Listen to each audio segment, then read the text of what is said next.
Prologue excerpt from The Finding. Sam Harper drummed the table with her fingers, eyes narrowed, mouth clamped shut in a straight line. 6 months ago, a meeting with Kane Sinclair had raised her hackles, and the memory still rankled. The arrogant son of a bitch had dared to claim the Chicago pack was inefficient and mismanaged. As if he knew anything about what went on in the city. The man had no idea, absolutely none. And then there was the brother. Ryan Taylor had stolen from the Chicago pack. Cassandra Grayson had been a potential packmate. Both her land and money would have gone far to assist their beleaguered resources.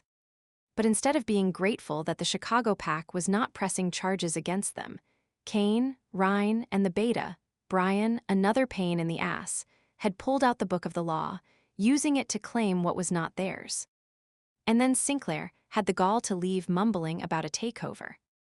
Well, it was not going to happen.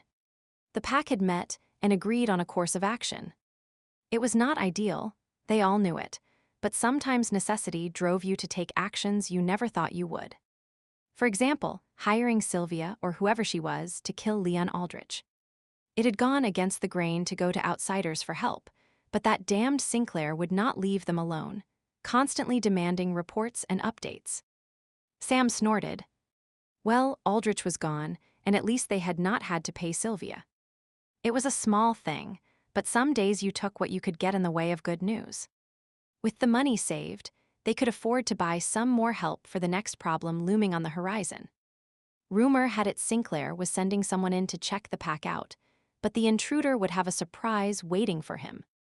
Sam took a swig of beer and leaned back against the wall, one lip curled. There was a small faction of werewolves that were true loners or rogues. They were usually tough, mean, and as deadly as they came, but they were also for hire. A meeting had been set up with one of them for tonight.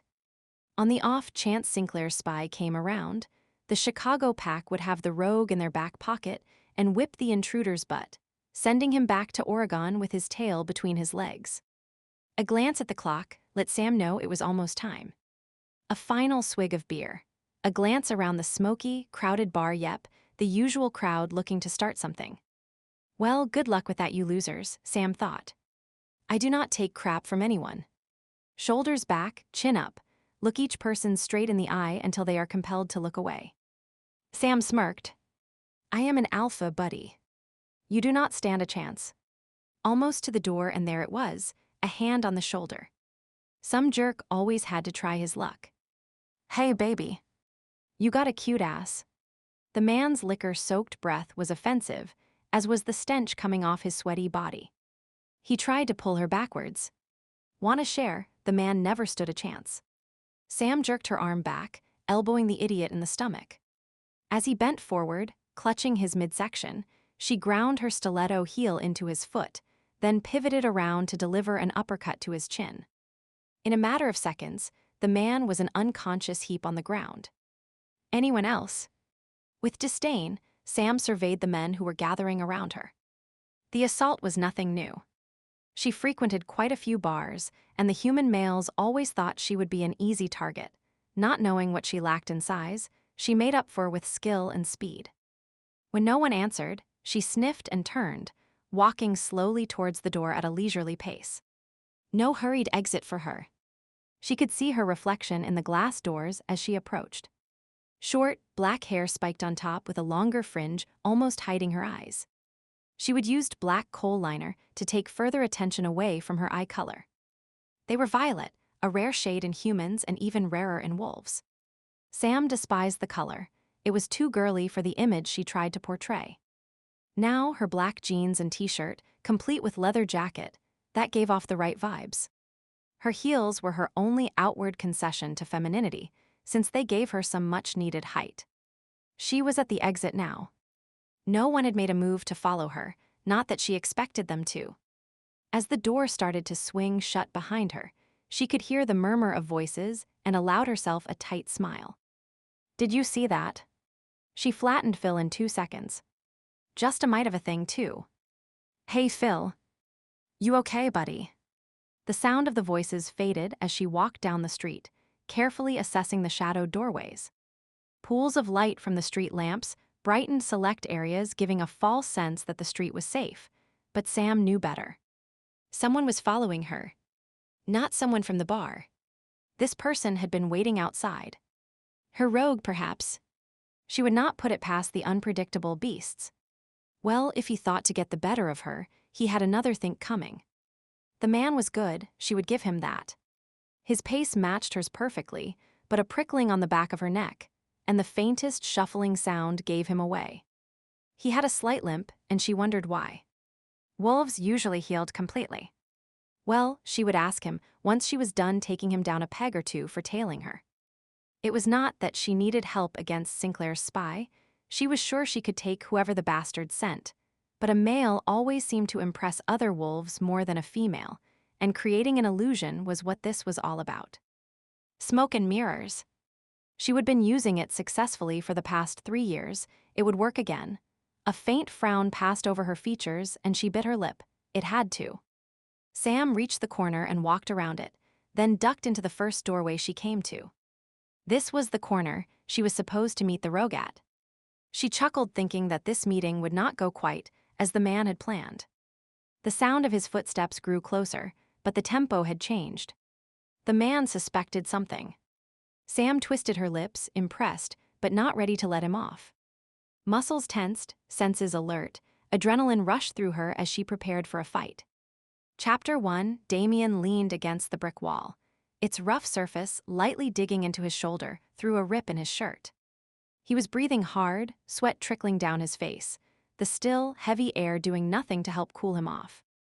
With each inhalation, he took in the sense of the city: exhaust fumes, garbage, humanity. The back alley of one city smelled very much like that of another, though this one had one significant difference. Lycans. The she-wolf across the alley from him had her butt propped against the edge of a dumpster, her hands braced on her knees as she stood, half-hunched, trying to catch her breath. The fight they would just completed had been exhilarating, as she would matched him move for move. He would barely needed to hold back, her speed and agility making up for what she lacked in size and muscle. Already, faint aches and pains were letting themselves be known, and no doubt in brighter surroundings, he would find a fine array of bruises decorating his body. Grabbing the edge of his shirt, he gave his face a quick wipe, careful to keep one eye on his opponent. When Kane had described the petite female who acted as Samuel Harper's spokesperson, he would made her sound ineffectual. Damien had pictured her as demure, perhaps carrying a clipboard and peering over her glasses. While it was true she might not look like much of a threat, the last few minutes had shown it was not wise to underestimate her. He wondered if Kane had set him up, purposely leaving out the information that the woman packed a lethal punch. "Thanks, buddy." Pushing off from the wall, he swallowed, wincing slightly at the pull of his dry throat and wishing he had a stiff drink.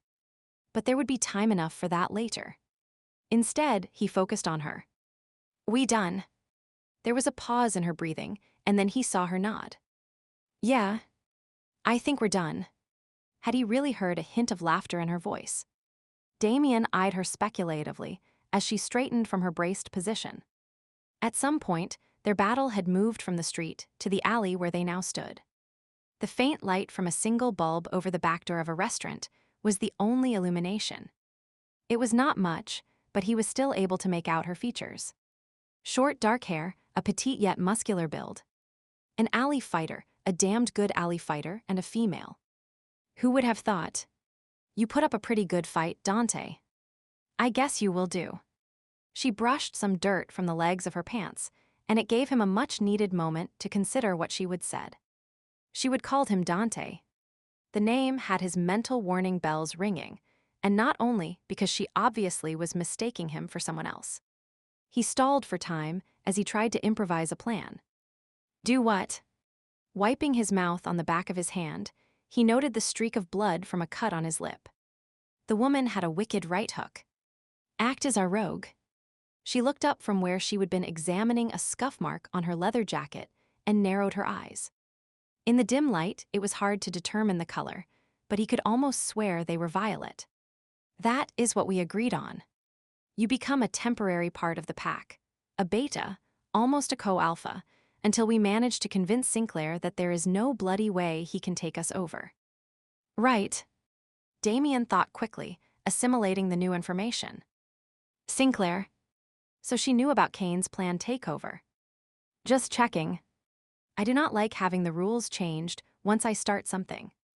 Once the job is done, we pay you the agreed amount and you head on your way. What does the rest of the pack think of this? Your current beta. Will not he want to slit my throat for taking over his job? Damien tried to fill in the missing pieces of the deal without revealing his hand. She pursed her lips, and he could tell she was weighing her words. The beta position is currently vacant.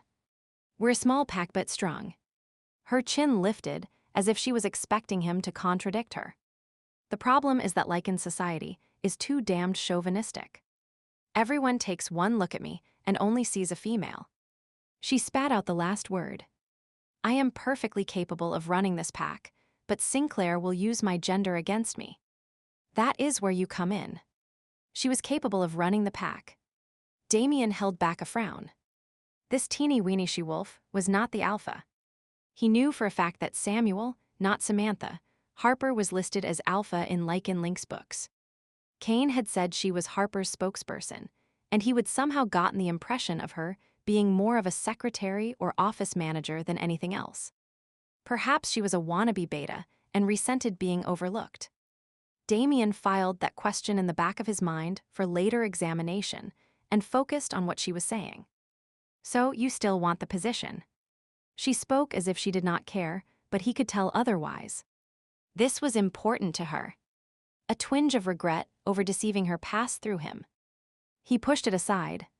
Kane had sent him to do a job, to scout out the Chicago pack, find their weaknesses and report back on the best way to proceed with a takeover. What better way to gather information than to actually join the pack? It had not been part of his plan, but experience had taught him to grab whatever opportunity presented itself. Yeah, I'll take it. Good. She hid her relief well, only the barest change of inflection letting him know she had been concerned. Do you have your own transportation, or do you need a ride to the pack house? I am good. I'll follow you. Give me half an hour, and I'll meet you in front of that bar you just left.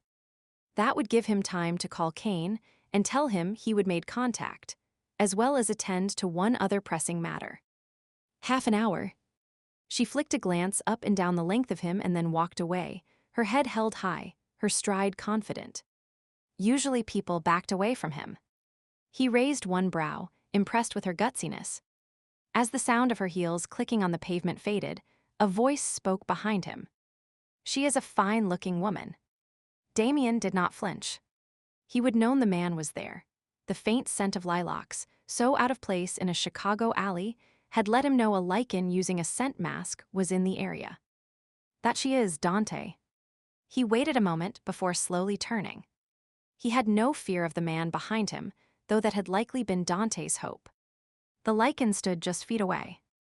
Gray hair showed at his temples, and the lines on his face gave evidence to the hard life he would lead. Ah, Damien, my old friend. You are not surprised to see me. Dante reached out to shake hands. Damien flicked a look at the extended palm and chose to ignore it. The proverbial bad penny always turns up. Is not that what they say? Damien coolly assessed the man. Dante was an acquaintance from a life he would thought he would left behind, and he was not sure what the man's appearance might mean. Coincidence or something more? She planned on hiring you. He stated the fact and watched for a reaction. Dante let his hand drop to his side and shrugged.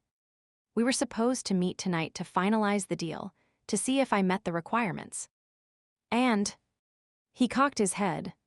No cry of foul that I stole the job from you. You were here before me. Dante shrugged again.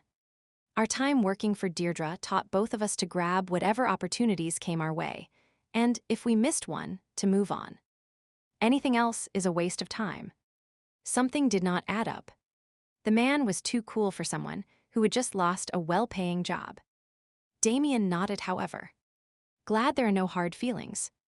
Dante extended his hand again. Shake. Damien took half a step forward, reached his hand out, and then smashed his knuckles into the other man's nose, following the move up with a strategic kick guaranteed to blow out an opponent's knee. Dante hit the ground hard, blood spurting from his nostrils, a cry of pain escaping his lips. As you said, Deirdre taught us not to waste an opportunity.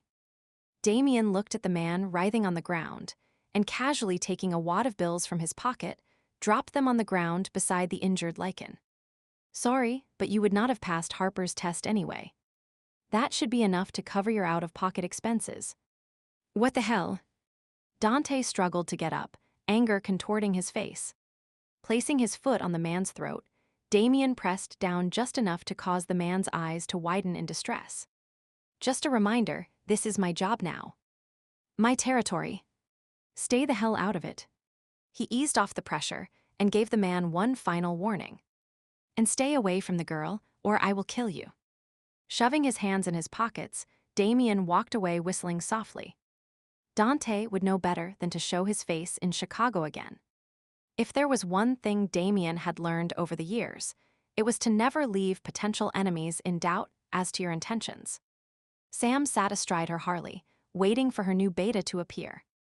She would had reservations about taking a rogue into the pack, but after consulting with the others, it had seemed to be the best solution. He was younger than she would anticipated. The experience he would outlined in his emails seemed to belong to someone older.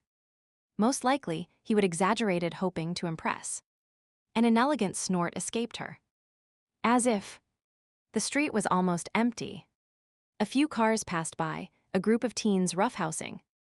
It was late enough that the majority of people had already headed for home, only a few hardcore revelers remaining in the various establishments that lined the streets.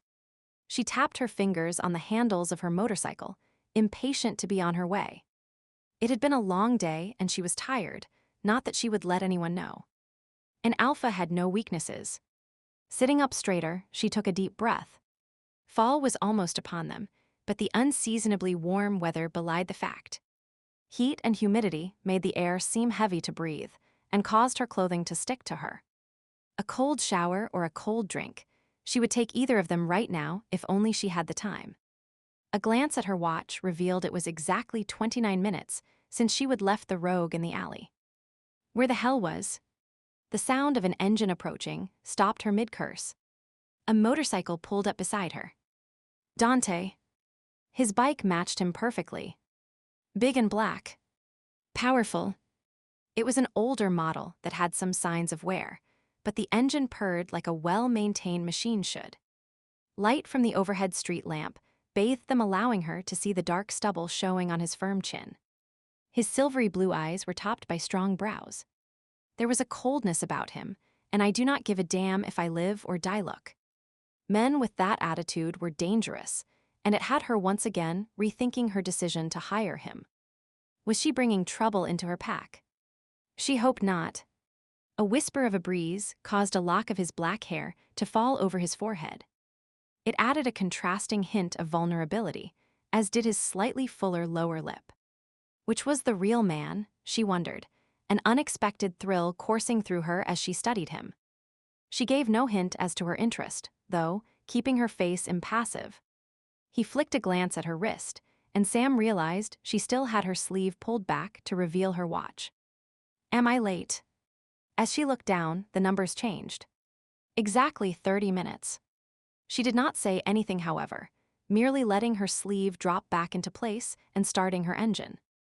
Ready? He nodded and they set off.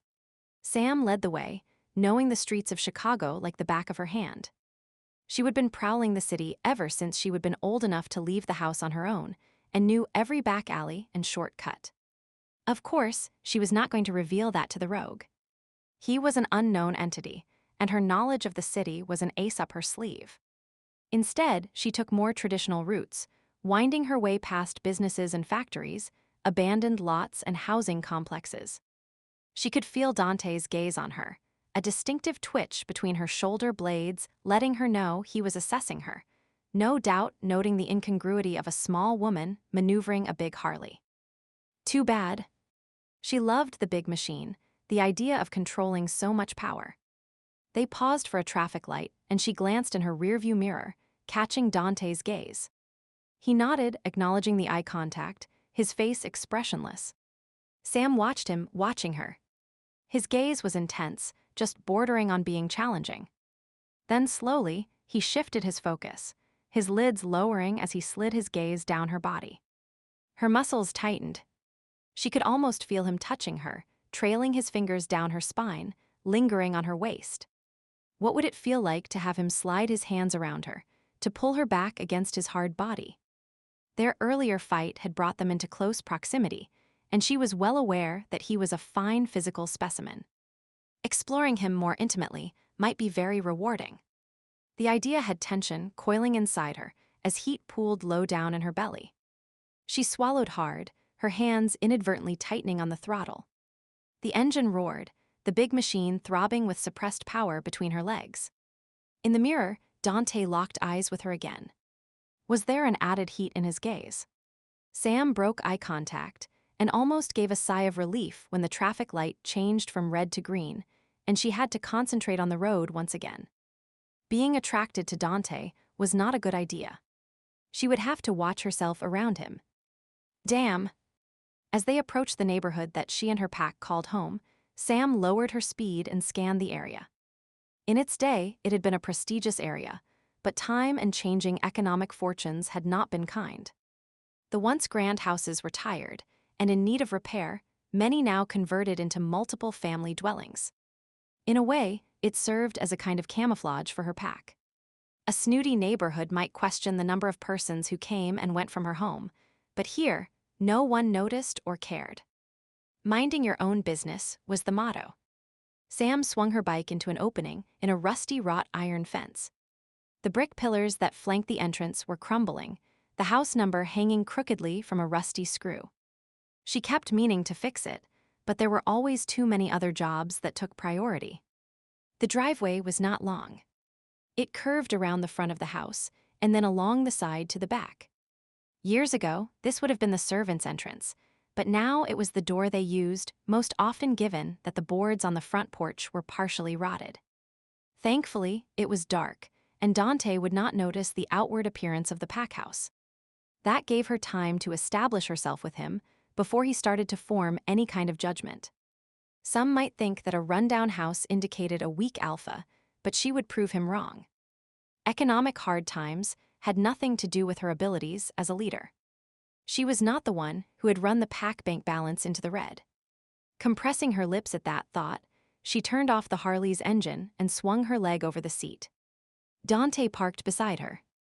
"We're here." Sam kept her voice gruff, her words clipped. Her momentary attraction to him had left her out of sorts, and she was not about to hide the fact.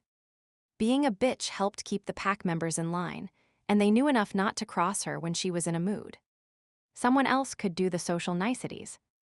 Damien sat astride his motorcycle, a dark cloud settling over him. Following Samantha had given him a perfect opportunity to study her as she controlled the massive machine she rode. The way she would lean into the curves showed she was sure of her abilities. The way her ass wiggled as she would adjusted her seat at a traffic light revealed her love of creature comforts. It had caught his attention and reminded him of how her lithe body and toned muscles had felt against his when they would been locked in battle. It had been ages since he would experienced even a stir of interest in another woman, and now guilt over that interest ate away at him. He scowled, damning her and himself. Samantha did not look his way after parking her Harley, merely heading towards the house. He knew she was expecting him to follow, but a perverse need to command her attention had him staying where he was. Besides, he was a rogue. Since when did he do anything the easy way? Her foot was on the top step before she paused and cocked her head to the side. Good. She would noticed he was not trotting after her like some pup. He waited smugly for her reaction. You coming, Dante? Or have you seized up already from our fight? If you have, you are obviously the wrong rogue for the job, and you might as well head on your way now. She spoke without turning, her tone hard. Even her hand remained resting lightly on the railing, no sign of it clenching in tension. Damien silently acknowledged her self-confidence. Turning would have meant she needed eye contact to enforce her authority. and her question was phrased to goad an answer from him. Smart girl. He could remain silent, turn this into a battle of wills, but that was not his purpose. Some defiance was expected from a rogue, but he needed to stay within the pack's good graces if he was to carry out the mission Kane had sent him on. Going against his natural instincts, he answered her. Coming. Just admiring the view. View. Mentioning her ass in her snug pants would have been too cliché, and from the slight stiffening of her shoulders, he could tell that was what she was expecting. Instead, he kept things neutral. The moon. It's full. She glanced upward, but that was all the acknowledgement she gave the statement. Hurry up. I still have things I need to do tonight. Her dismissive tone irked, and he compressed his lips to hold back a snarl. Why the hell had he agreed to do this job? Weeks of acting subservient to a slip of a girl, and her ineffectual alpha was not going to be easy. Did he really need the aggravation? Then he thought of Kane and Elise and sighed. He would given his word, and he would stand by Ivan if it drove him insane. Damien shoved his keys in his pocket and grabbed his pack. No point in prolonging things any longer. I am ready. Lead the way. He eyed the house as he climbed the steps, noting loose bricks and missing mortar. It was an old building, run down and in need of some serious repairs. Once inside, it was easy to see the same applied to the interior as well. It was clean but begging for a facelift. The pack office is over there. Samantha gestured towards the front of the house. Common rooms, kitchen and dining room are all on the main floor. Bedrooms are on the second and third levels. Has your pack been here long? He asked the question idly as he peered into the rooms they passed. Most of the furniture he saw had been elegant in its day, some were even antiques, but much of it was long past its prime. We have occupied this particular house for over a century. Why? Samantha shot a look at him over her shoulder, a mixture of defensiveness and suspicion lacing her voice. No reason. Just wondering. Damien shrugged and said no more. She seemed prickly, and he could imagine it would be all too easy to get into a meaningless fight. She led him to the second floor, and then the third, the stairs creaking with age beneath their weight. Damien listened carefully, trying to detect how many other wolves might be in the house, but he only heard the quiet drone of a TV in some far-off room. Nor was the air laced with a multitude of scents. A dozen wolves lived here at best. Strain. For a pack house of this size, he would have expected more. You will be staying here. Samantha opened a door near the end of the hallway and gestured for him to go ahead. Damien brushed past and her scent teased his nostrils, leather and a touch of exotic spice. It stirred his interest, and his inner wolf perked its ears wanting to linger and test her scent again. Too bad, boy, it's not happening. He continued on into the room. Trying to occupy his mind with practicalities, he glanced at his surroundings. The bedroom was a decent size with a double bed, dresser, table, and chair. An old armoire filled most of one wall, and windows flanked either side of the bed. You have your own bathroom. Samantha jerked her chin towards a partially open door. Towels and sheets are on the end of the bed. If you are hungry, feel free to raid the kitchen. Just follow your nose, and you will find it. Her tone was abrupt, her expression impassive save for a few lines of tension around the corners of her mouth. Damien wondered what her problem was, not that he really cared. All he wanted was to be away from her, and the uncomfortable awareness she stirred in him. It'll be fine. His words were clipped and to the point. Good, I'll talk to you in the morning. With one final assessing glance, she turned and left. After pushing the door shut, Damien tossed his bag in the corner and checked the windows. Old habits were hard to forget. The panes slid open with little effort and revealed that a branch from a massive chestnut tree was within reach, as was the downspout from the eaves trough. If need be, either could provide a means of escape. Satisfied, he shut the window, stripped and flopped down on the bed, willing himself to rest. The cross-country drive from Kane's home in Oregon had been long, and he would pushed himself to complete it in as few days as possible. Hours on his motorcycle, followed by a good fight, had the old injury on his leg throbbing dully. Come to think of it, his other muscles were not that happy with him either. When he would left Smytheston, he would jokingly told Kane he was on the road to redemption. He had not expected quite these types of road bumps, though. Being 30 was not all it was cracked up to be, he thought as he rolled onto his side and punched his pillow. Better than being dead, he supposed, though there were days when he questioned that. Another muscle twinged in his leg, and he wondered if Samantha was feeling any aches and pains from their encounter. An evil side of him hoped she was. And with that, he closed his eyes and tried to sleep. Chapter 2, Sam stood at the far end of the hallway, listening to Dante move about his room. He would open and shut the windows, and then faint rustling sounds followed. She assumed he was getting undressed, and refused to acknowledge the visual that came to mind. He was a rogue she would hired, nothing to get excited about. A thud indicated he would flopped on the bed, and was followed by slight protests from the mattress as he adjusted his position. Then silence. Cocking her head, she waited for 5 minutes until she was confident that he was settled for the night, before moving away. Dante was on the 3rd floor. It was hardly used anymore, and therefore kept him away from most of the pack. Her inner wolf murmured its approval of her decision. It was suspicious of the man. More importantly, Dante's location kept him away from her grandfather and his querulous moods.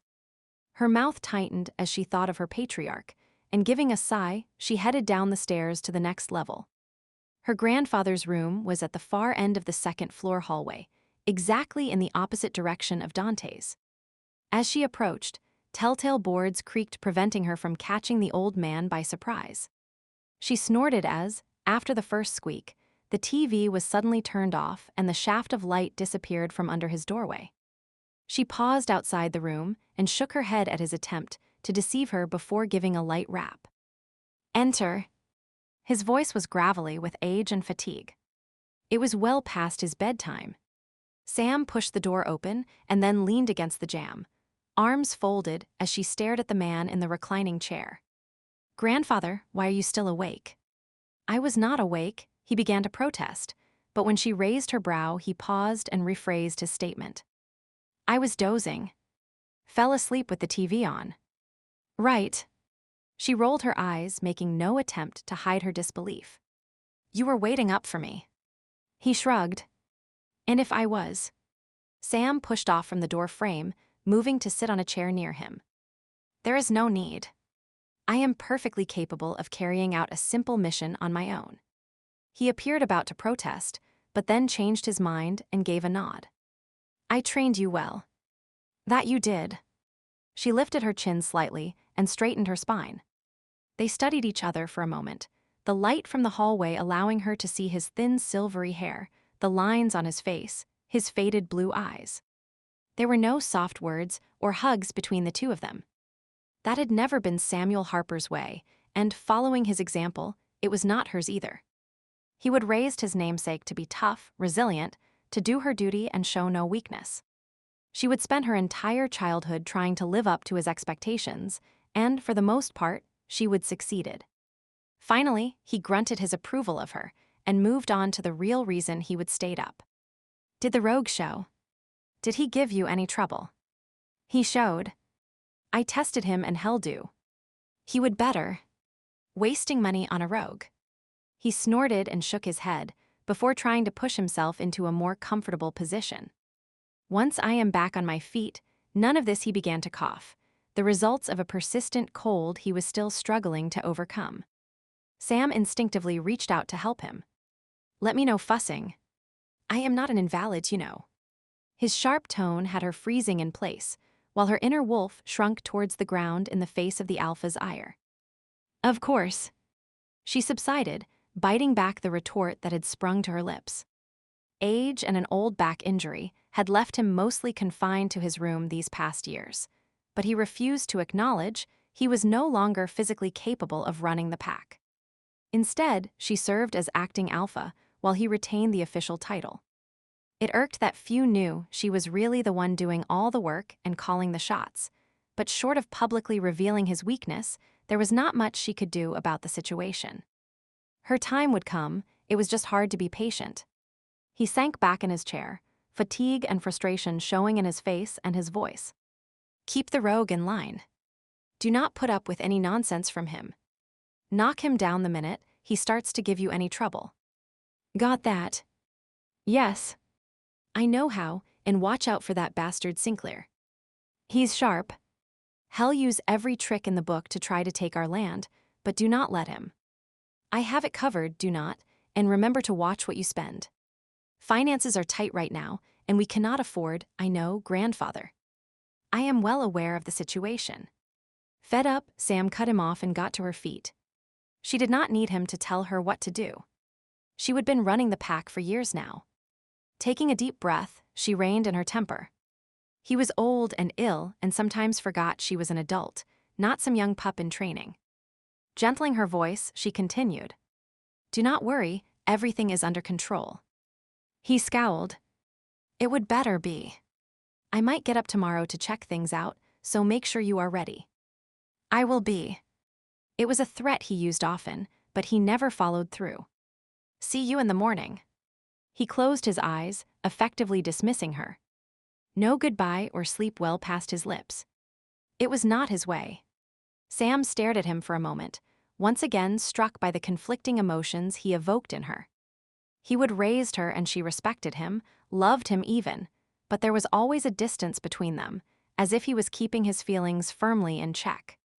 What would it have been like to have had a grandfather that doted on you?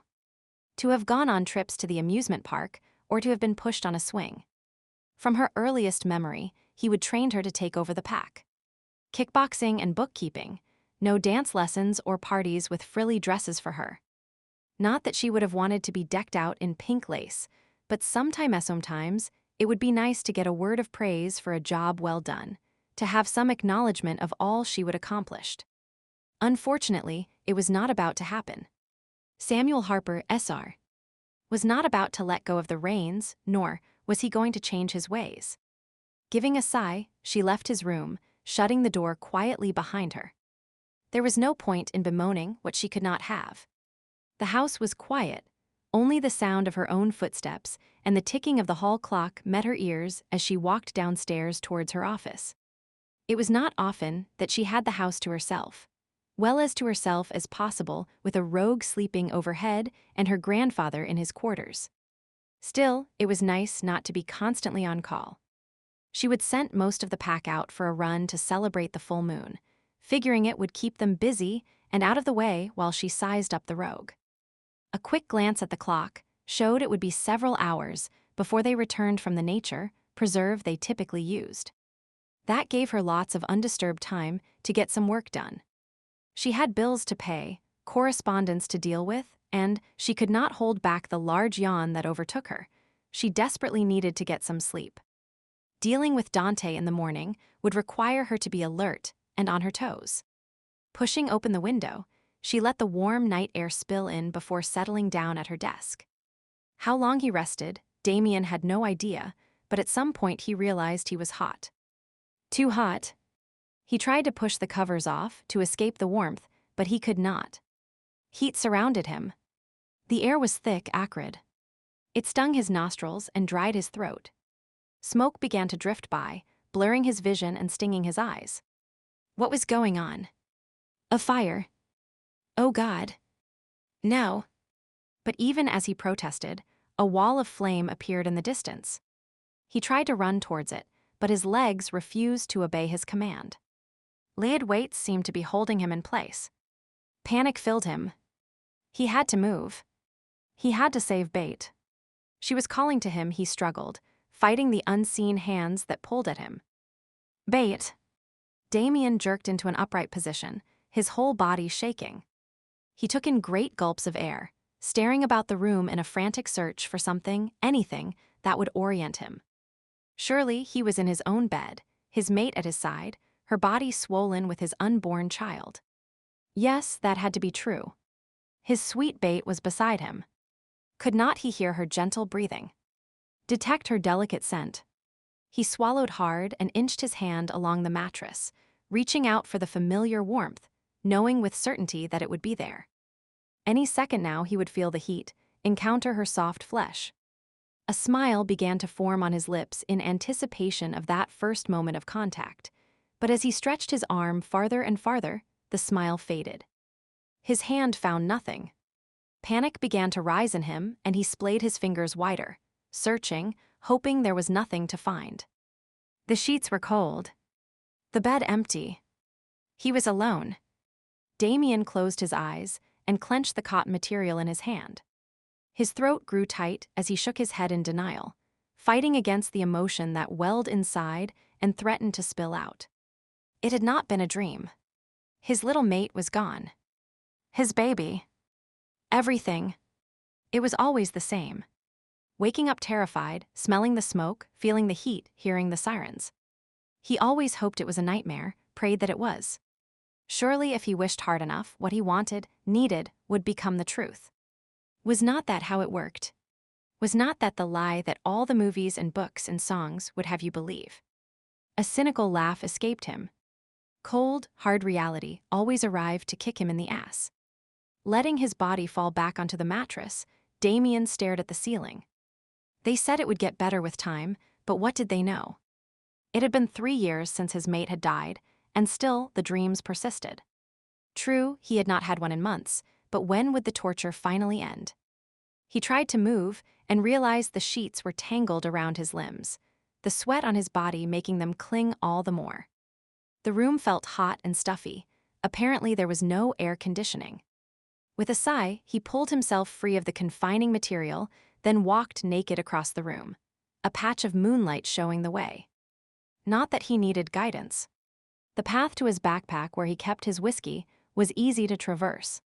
He took the bottle from the bag, uncapped it, then took a long swig, enjoying the burn of alcohol as it slid down his throat and hit his empty stomach. Another pull from the bottle burnt only slightly less than the first, and he exhaled loudly before wiping his mouth on the back of his hand. He moved to put the cap back on, then shrugged and tossed the lid aside. Gripping the neck of the bottle, he wandered to the window and opened it. A whisper of a breeze stirred the curtains as the night air drifted into the room. It skimmed over him, drying the sweat that clung to his skin.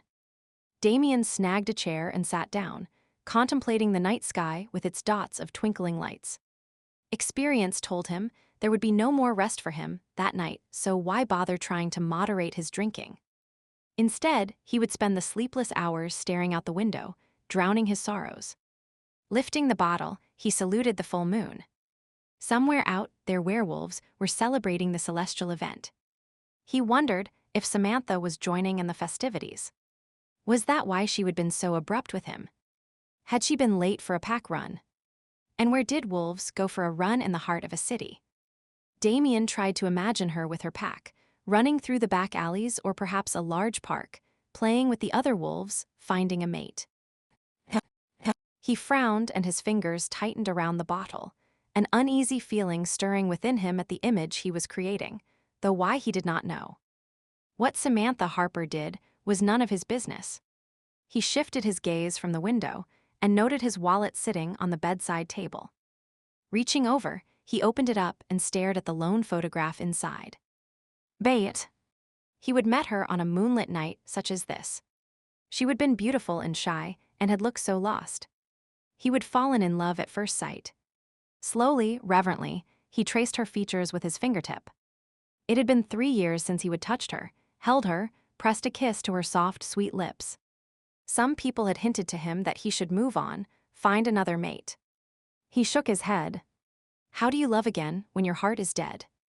Melancholy threatened to overwhelm him again, so he firmed his jaw and pushed the memory away. He could not afford to feel, at least not emotions. The smoothness of the floor under his bare feet, the heat of the whiskey in his gut. That was all he allowed himself. Only when he slept did it manage to escape. Sleep was not his friend. Unconsciousness, however. He laughed darkly and tilted the bottle, his lips forming around the cool glass. Drinking deeply, he wiped his mouth once again and slouched down in the chair. His right leg rested in a patch of light, and he noted the scarred flesh. It was the only physical reminder of the fire that had almost claimed him. Everything else had miraculously healed, or so the doctor had proclaimed. Not everything, he whispered to himself as his fingers clutched the wallet in his hand. My body is alive, but my soul is dead. As dead as the child I never held, as dead as my love, my bait. Closing his eyes, he brought the whiskey bottle to his mouth and tipped his head back once more. By morning he was numb. His werewolf metabolism prevented him from getting drunk on human whiskey, but numb was good. As dawn broke, he pushed himself from his chair and headed to the bathroom to shower. It would not do to start his new job smelling like a brewery, and working for another Lycan meant it was hard to hide his drinking habit. Kane had threatened to beat the crap out of him if he did not stop, so he had. While he stayed with them, it had been Elise's reproachful looks that had really kept him on the straight and narrow.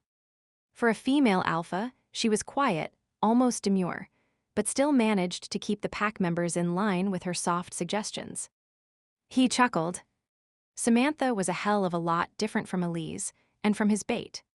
Last night, he would thought he would have to rescue her from that creep at the bar. Instead, she would wipe the floor with the man while not even breaking a sweat. And then, when he would followed her, she would try to ambush him. The resulting fight had been a draw, perhaps because he had not really wanted to hurt her, though he had a sneaking suspicion she, too, had been holding back merely wanting to test him. He grinned at the memory and shook his head. Yeah, Samantha was something different. A banging on the door brought him out of his reverie, and he realized he would showered on autopilot. Wrapping a towel around his waist, he made his way to the door and opened it only to be greeted by his new employer's glowering face. Are you drunk? She spoke bluntly, eschewing all the normal social niceties and barely gracing him with a glance before staring around the room. Damien raised his eyebrows in surprise at her tone, then followed the direction of her gaze.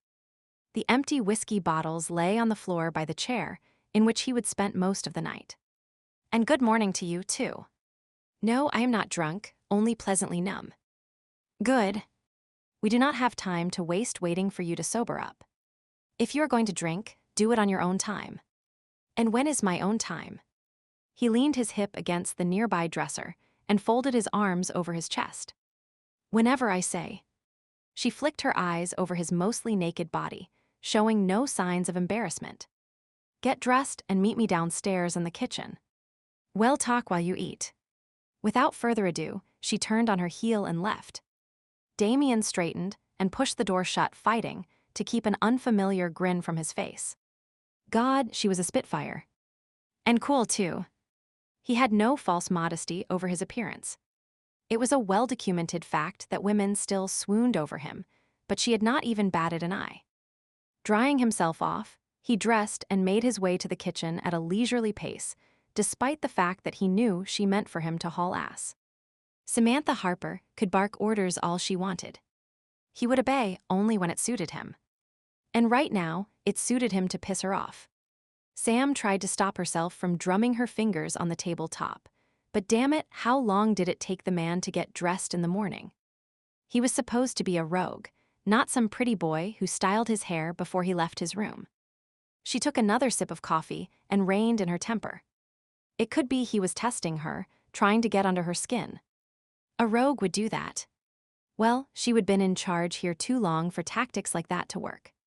Purposely, she assumed a leisurely posture, leaning back and propping her booted feet up on the chair beside her.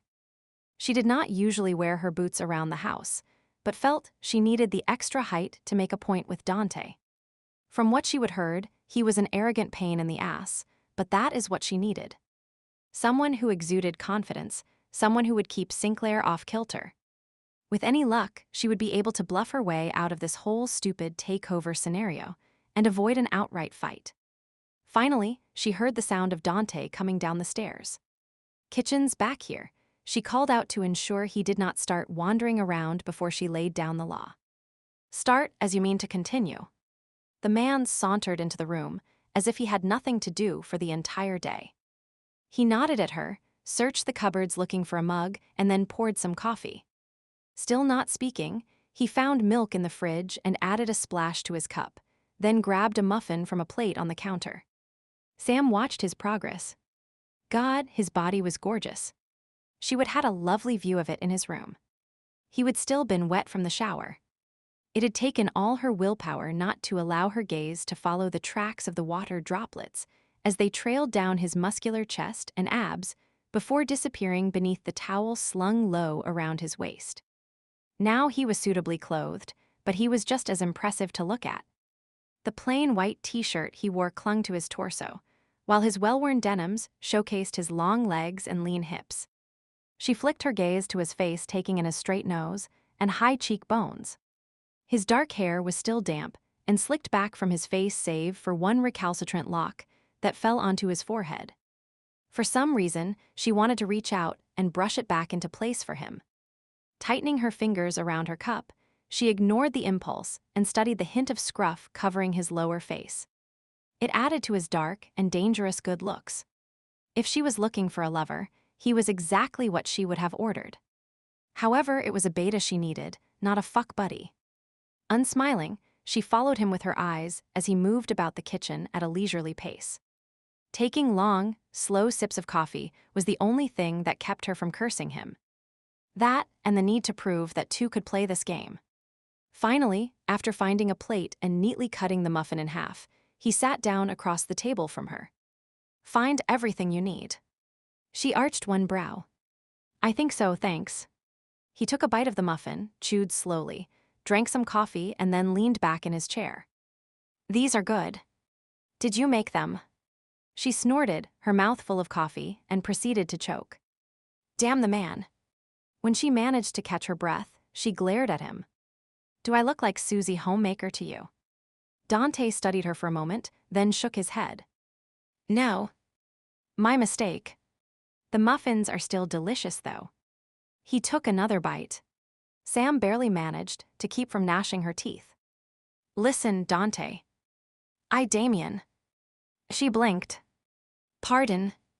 You called me Dante. I'd prefer Damien." "Why?" She narrowed her eyes. He shrugged. "Does a rogue need a reason? This one sure as hell does." She folded her arms and set her chin. "Fine." A subtle change came over him, the cold, deadly look she would seen the previous night emerging, letting her know she was treading on dangerous ground. "I change names every few jobs.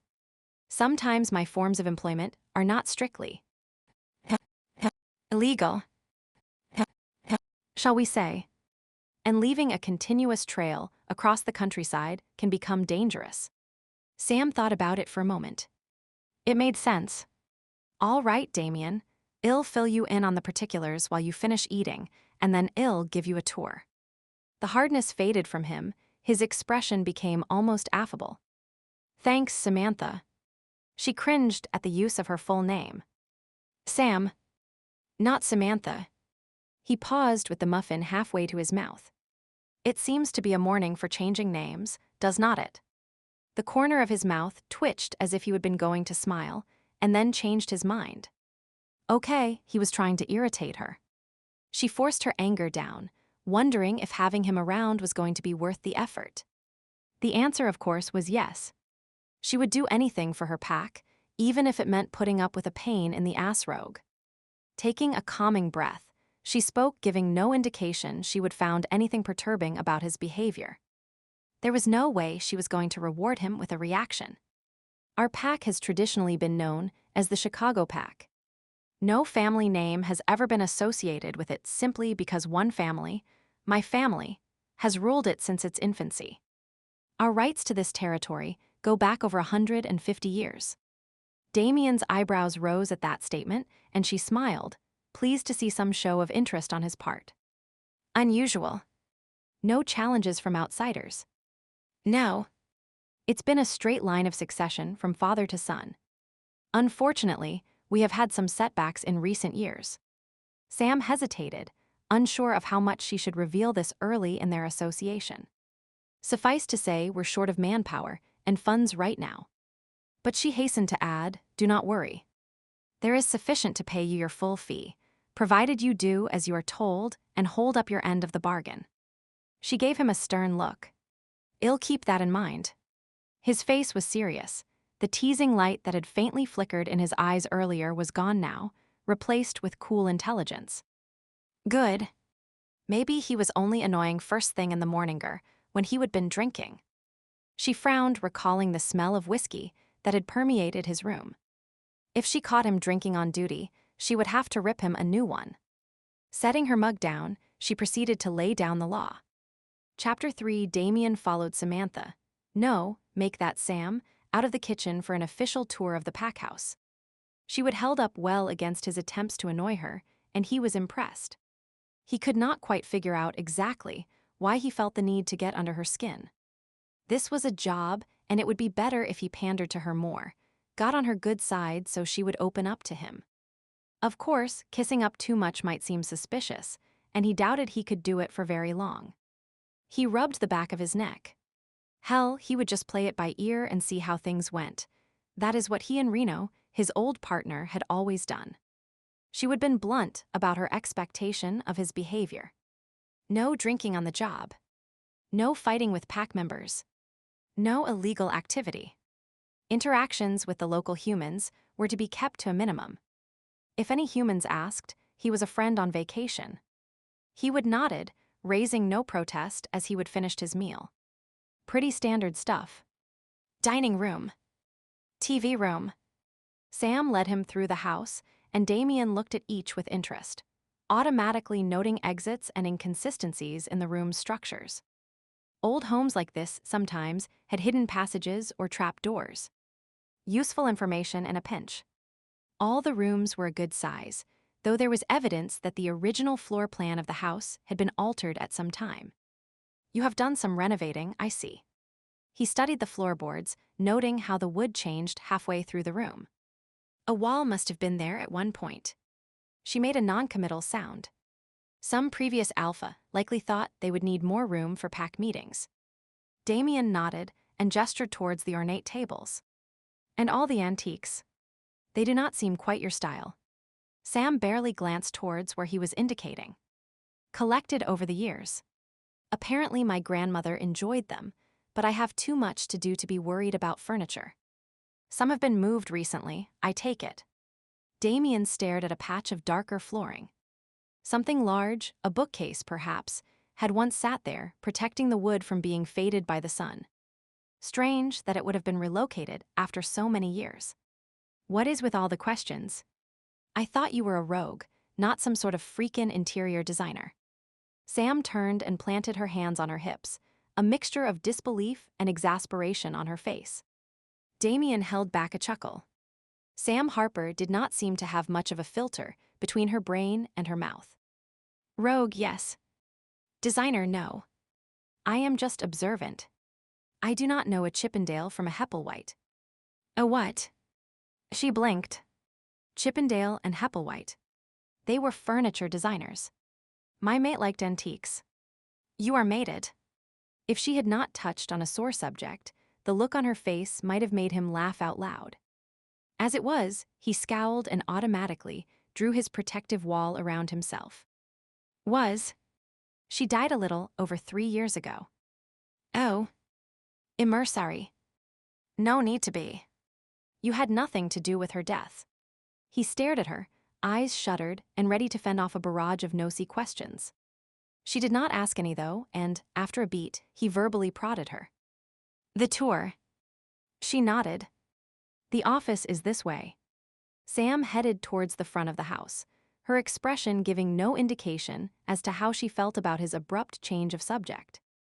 Not that he cared. He did not discuss bait with anyone.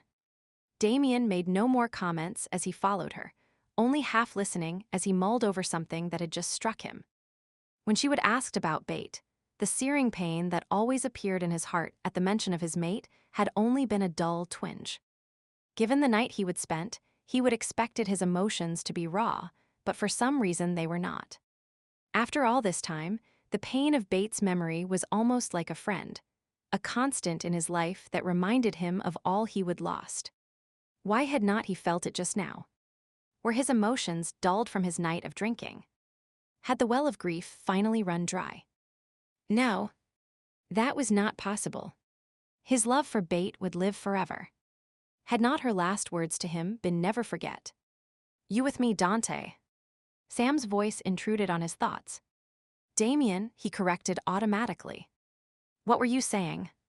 Sam rolled her eyes. Pay attention if you expect to keep this job. Rogues are a dime a dozen. Her tone of voice stirred his temper. He wanted to counter that the cost of hiring him would be a lot more than a dime, but he kept his mouth shut and merely raised a brow in query. I was explaining that the office is out of bounds unless I am with you. No snooping in the files. No answering the phones. Stay away from the computer, it's password protected. Damien leaned against the door frame and crossed his arms. Then exactly what am I supposed to do as Beta? That is the position I was hired for, is not it? Sam looked him up and down, then snorted. Act impressive. Be the big, strong He-Man that everyone expects an alpha to be.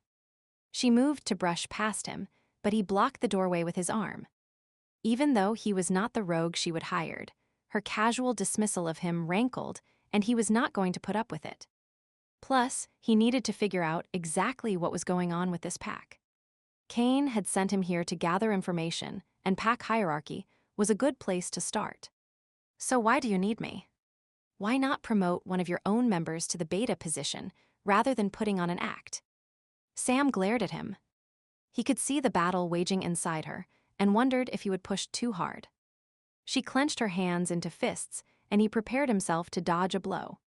Instead, she turned, walked over to the desk, and sat on the edge. Close the door. After eyeing her for a moment, he complied. What exactly is going on here? She exhaled loudly, then pursed her lips and looked away. It was obvious she was reluctant to answer his question. A second ticked by, and then another. Damien hooked his thumbs in his belt loops and leaned against the door, ankles crossed. Are you going to tell me, or should I go looking for the alpha? I assume Sam Harper is your father. His comment had her snapping her eyes back at him. Assume. Huh? That is what everyone does.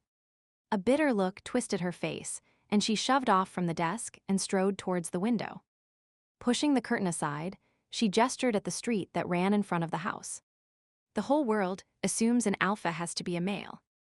Even the humans out there, with their insipid paranormal books, have men leading every pack they write about. Damien nodded. And your point is? She scowled at him, and an idea slowly began to form. You are the alpha of the Chicago pack. He was not able to mask the incredulity in his voice. Kane had said she was the spokesperson. Acting alpha. Her chin lifted slightly, and her eyes narrowed as if she were daring him to challenge her. My grandfather has been unwell for some time, but he has not abdicated his title yet. And your father died when I was 4, though according to the stories I have heard, he was never interested in the position. A shadow passed over her face before she squared her shoulders and gave him a challenging look. My grandfather raised me to take over the pack, and I have. It's just not official on paper. Damien gave a long, low whistle. Female alphas were rare and most often occurred when the alpha died, and his mate took over. To encounter one, even an acting one, this young was unheard of. Samuel Harper. Samantha Harper. He nodded. The similarity of your names helped you keep this under wraps. A fortunate twist of fate. Being his namesake has allowed me and my pack to stay off the radar. If anyone found out a female was in charge wed, be deluged with takeover attempts, or want to be alphas trying to weasel their way in through mating with me. She returned to the desk, picked up a piece of paper, and after glancing at it, threw it down again. And we were managing perfectly well until Kane Sinclair started to poke his nose into our affairs. And my being the pack beta is supposed to impress him. Damien quirked a brow, wanting confirmation of what he would begun to suspect. She nodded. You will lend an air of male authority to the image the pack administration presents if the chauvinistic old goats at Lycan Link start to investigate us. Which brings me back to my original question. Why not use someone from your own pack? A faint beeping sound interrupted, and Sam glanced at her watch. Sorry. I'll explain later. I have a meeting I need to attend. Damien was sure he detected a hint of relief in her voice, but let it pass. She crossed the room swiftly and he stepped aside so he was no longer blocking the door. You can finish exploring the house and the neighborhood while I am gone. Stay away from the north wing on the second floor. Those are my grandfather's quarters. He's not well and needs his rest. I understand. He placed a hand on her arm to stop her. Does the rest of the pack know why I am here? They do. I do not have to shield my pack mates from the truth. She shrugged his hand off her arm. You will find we're a strong, resilient bunch. I am sure you are, he murmured softly as he watched her leave. But are you up to facing Kane? The doorbell jingled merrily overhead as Sam entered Marcello's Antiques and Collectibles. Its cheery sound was in stark contrast to the grim look on her face. She was supposed to meet with Mr. Marcello at 10 of the clock, and she was late. She hated being late. It spoke of carelessness and a disregard for schedules and order. For a moment, she paused just inside the shop, allowing her eyes to adjust to the dim lighting. The place was packed with collectibles, and it would not do to go blundering about. While her eyes grew accustomed to the darker venue, she took in the familiar sense of wood, leather, dust, and age.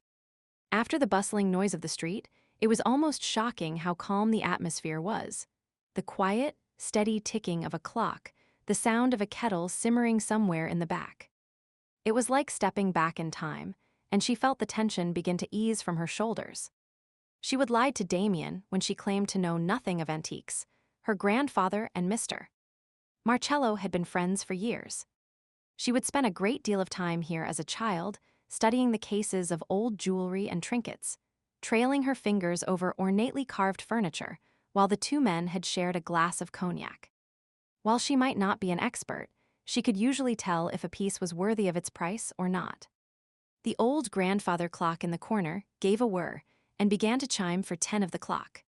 It was always 15 minutes slow, which meant she was 15 minutes late. Keep your eye on the clock, her grandfather had drilled into her. Once time is gone, you can never get it back again. An alpha has too many responsibilities to be allowed to waste time. He was right. The jobs were never ending, and the extra time she would spend with Damien, meant she would likely be behind all day. The tension returned to her shoulders once again. Striding to the back of the shop, Sam brought her hand down rather more forcefully than necessary on the small bell that sat on the counter. The ting that rang out from it was demanding, reflecting her impatience. Faint rustling sounds could be heard coming from behind a curtained doorway, and then it parted, revealing Mr. Marcello. He was a short, round Italian gentleman of indeterminate age. Ah, Miss Samantha. I was thinking of you only a moment ago. She did not cringe when he used her proper name. Mr. Marcello was an old-world gentleman who still clung to the ways of the past. Besides, he had known her since she was a child. Sorry to keep you waiting. He glanced at a cuckoo clock on the wall and gave a negligent shrug. He never seemed to be in a hurry. Barely past the hour. Nothing to worry about. Sam disagreed with him, but kept the comment to herself. You sold the bookshelf. She mentally crossed her fingers, hoping Mr. Marcello's expertise at getting the best deal possible had worked once again. I did. It was a fine piece of furniture, in excellent condition. I am sure you will be pleased with the price I was able to get for it. Mr. Marcello removed the bill of sale from his ledger and showed it to her. It was an impressive sum, far more than she would expected, and the heavy weight that had settled in her stomach for the past week disappeared as she contemplated all the bills she could pay. There would even be a tidy sum left over. She did not let her relief show, of course. The pack's finances were a private matter. Thanks. I appreciate you handling this matter discreetly for me. Not a problem. The selling of family heirlooms can be a touchy subject in the best of circumstances, and given your grandfather's temperament, he shook his head and made a face. I recall about 10 years ago, Mr. Marcello launched into a recount of some incident, and she nodded politely, not really listening. The money from the sale meant she would not have to touch the principal of their remaining investments. And if she could reinvest the interest, and if the stock market would cooperate. And so, I will write you a check and we are done for today, correct? Mr. Marcello must have finished his tale, for he was preparing to hand over payment. Cash? No checks. He smiled and inclined his head. O' course, how could I forget? He put the checkbook away. I'll be back in a moment. Sam nodded and waited as the older man went to the rear of the store to where his safe was located. He would not keep that much cash in the till. Too dangerous in this neighborhood. Some might say it was also too dangerous for her to be walking down the street with that much money in her pocket, but she was not worried. Protecting herself was not an issue. Keeping her transaction secret was. Cash was harder to trace. Leave as few trails behind you as possible, her grandfather had always said. Not that it really mattered in this instance, but you never knew when a seemingly innocent act could become significant. At the moment, selling a few pieces of furniture was not a problem. No one noticed or cared that they were missing. No one except Damien, that is.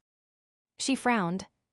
The man had not even been in the house for 24 hours, and he would picked up on the missing bookshelf. She would never noticed how the floor had faded, but he would immediately homed in on it. Making a mental note to rearrange the furniture to hide the mark on the floor, she erased the worried lines from her face as Mr. Marcello reappeared.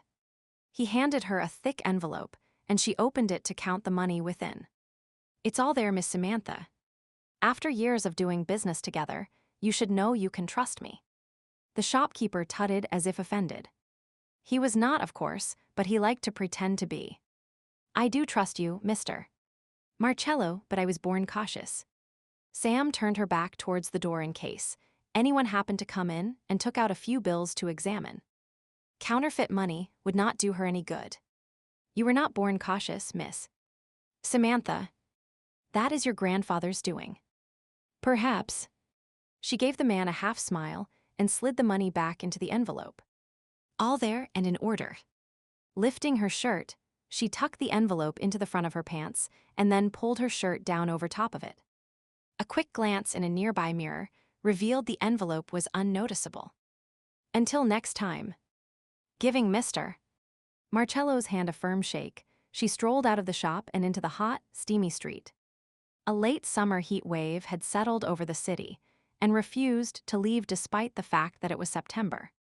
The envelope tucked in her clothing stuck to her skin and crinkled softly as she walked. Not loud enough for anyone nearby to hear, but she was aware of it. She resisted the urge to readjust the package and continued on her way, pushing between the pedestrians, waiting impatiently for the traffic light to change so she could cross the street. For some reason, she felt twitchy today. That weird sensation that something was off, but you could not quite put your finger on it. She wondered if someone was following her, a mugger with a death wish perhaps, and ducked into a store, making a show of looking at a stack of used books while surreptitiously looking out the window. Several pedestrians walked by, then a cop. A large man with a scar on his cheek caught her attention, but he did not linger. Just to be on the safe side, she slipped out the back door and cut through the alleyway to the next street over. It was a tough neighborhood, but her determined walk and do not mess with me face usually meant she was never bothered by any of the locals. In her boots, jeans, and t-shirt, she looked like she belonged, and she did. She would grown up prowling the streets, getting into fights, making a name for herself with a certain segment of society. Her reputation was well known by the human population in this corner of the city. In her late teens, some had viewed her as being akin to a gang leader, but she would mellowed since then. Those who lived in the neighborhood knew she was not interested in controlling the drug dealers, prostitutes, or petty thieves. Indeed, she would been known to step in when the criminal element was causing someone grief. Yet she was not a vigilante, either. Sam Harper was no Lone Ranger or Robin Hood. Well, the humans could puzzle over her, but she knew her purpose. It was caring for her pack, ensuring the members were safe, fed, and had a roof over their head. That is what an alpha did, and that is what she intended to keep on doing. The twitchy feeling faded, so it had likely been nothing. Or maybe it had been the result of Damien messing with her that morning. Damned rogue, she hoped he was not going to be more trouble than he was worth. Taking a final look around, she grasped the handle of the large door that gave entrance to the bank and stepped into the cool interior. Chapter 4. When he would arrived in Chicago the previous day, Damien had taken some time to explore the area around Sam's pack house. The exhaust fumes and masses of humanity present in a big city made it easier to move about undetected. Still, he had not lingered any longer than necessary, merely getting a basic lay of the land and locating his quarry. He would been able to pick her out based on Kane's description of her, though he would been surprised to see her mount a motorcycle and roar away from the pack house. It had not matched the mental image he would formed of her, and his interest had been piqued. Originally, his plan had been to keep her under surveillance for a few days before attempting to make contact. Instead, he would impulsively followed her last night and now found himself living in the pack house. Had anything ever fallen in to place easier than this? Too easy, his wolf complained. We need a challenge, a chase over rough terrain, perhaps, something to stimulate our mind and body. The bland nothingness of their present existence was making the beast restless. Last night's fight was interesting. Damien shook his head, sorry to disappoint the animal, but from what Sam had said, his job was simply to look strong and impressive. That did not require much effort. His wolf grumbled its discontent before lying down, resting its chin on its paws with a heavy sigh. Damien concurred. The spark of interest he would felt earlier in the day when talking to Sam had faded, leaving him with the flat, dead feeling that so often permeated his life. Sitting down on a park bench, he popped open the soda he would purchased and took a desultory drink, idly wondering how long it would take to get the information Kane needed. It was almost noon, and the sun beat down with unrelenting strength, causing the air to shimmer above the pavement and the smell of pollution to hang in the air. The shade from the trees provided some relief from the heat, but sweat still trickled down his back and water condensed on the sides of the can he was holding. The block of natural habitat he found himself in was surrounded by parked cars, brick buildings, and the incessant hum that accompanied humanity. Cars and air conditioners, conversations and sirens, a train rattled along a distant set of tracks. Not many wolves would have the tenacity to handle the constant noise of living in a large city. It was a far cry from the wilderness, where songbirds and the gentle stirring of leaves in the breeze were the norm. For himself, it did not matter one way or the other what his surroundings were. He would kicked around the country enough that he could make any place home for as long or as short a period of time as needed. And right now, Chicago was where he would hang his hat. He tried to spark some enthusiasm by recalling there was even the added bonus that he had an actual bed, rather than sleeping rough. That point did not really cut it, though. After Sam had left, he would finished exploring the house. It had not taken long, especially given the fact that it had been strangely empty save the sounds of life coming from the north wing on the second floor. Sam had told him to stay away, and he would decided to follow her orders for now. That did not mean that he had not done some intelligence gathering. Using the scents and sounds, he would determine 2 Lycans had been in that wing. 1 male and a female. Her grandfather and his caretaker.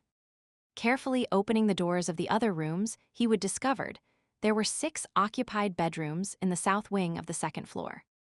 And he seemed to be the only occupant on the third. Sam was being cautious, keeping him away from her family until she knew him better. Smart girl. The walk around the neighborhood had been uneventful as well. As he would noted yesterday, most of the homes were older and had been turned into multi-family units. Some sat vacant, their windows boarded up and lawns overgrown. At the far end of the street, a few of the buildings were being restored, no doubt by developers hoping the area might transition into a chic, upscale location once more. Other than that, a corner store, a pool hall and bar, a pizza place, and few other miscellaneous businesses were all he would discovered. None seemed to house Lycans, though. That distinctive scent was only concentrated around the pack house. The lack of pack members was definitely something he would have to investigate further, but for now, he would contact Kane while Sam was not around. It only took 2 rings for Kane to pick up. Sinclair here. Kane, it's me. Damien relaxed, stretching out his legs and hooking one arm over the backrest of the bench. It was only around his old friends that he felt anything that even resembled a spark of life inside. Part of him craved that connection, the sense of belonging, of knowing that someone actually cared. It was rather like holding one's hands in front of a fire after being out in the cold, warm and comforting as the heat seeped in, causing nerve endings to prickle with returning awareness. Of course, if you lingered too long or got too close, you would get burned, and he could not risk that. His world might be cold, but he would not get hurt. Blocks of ice did not feel.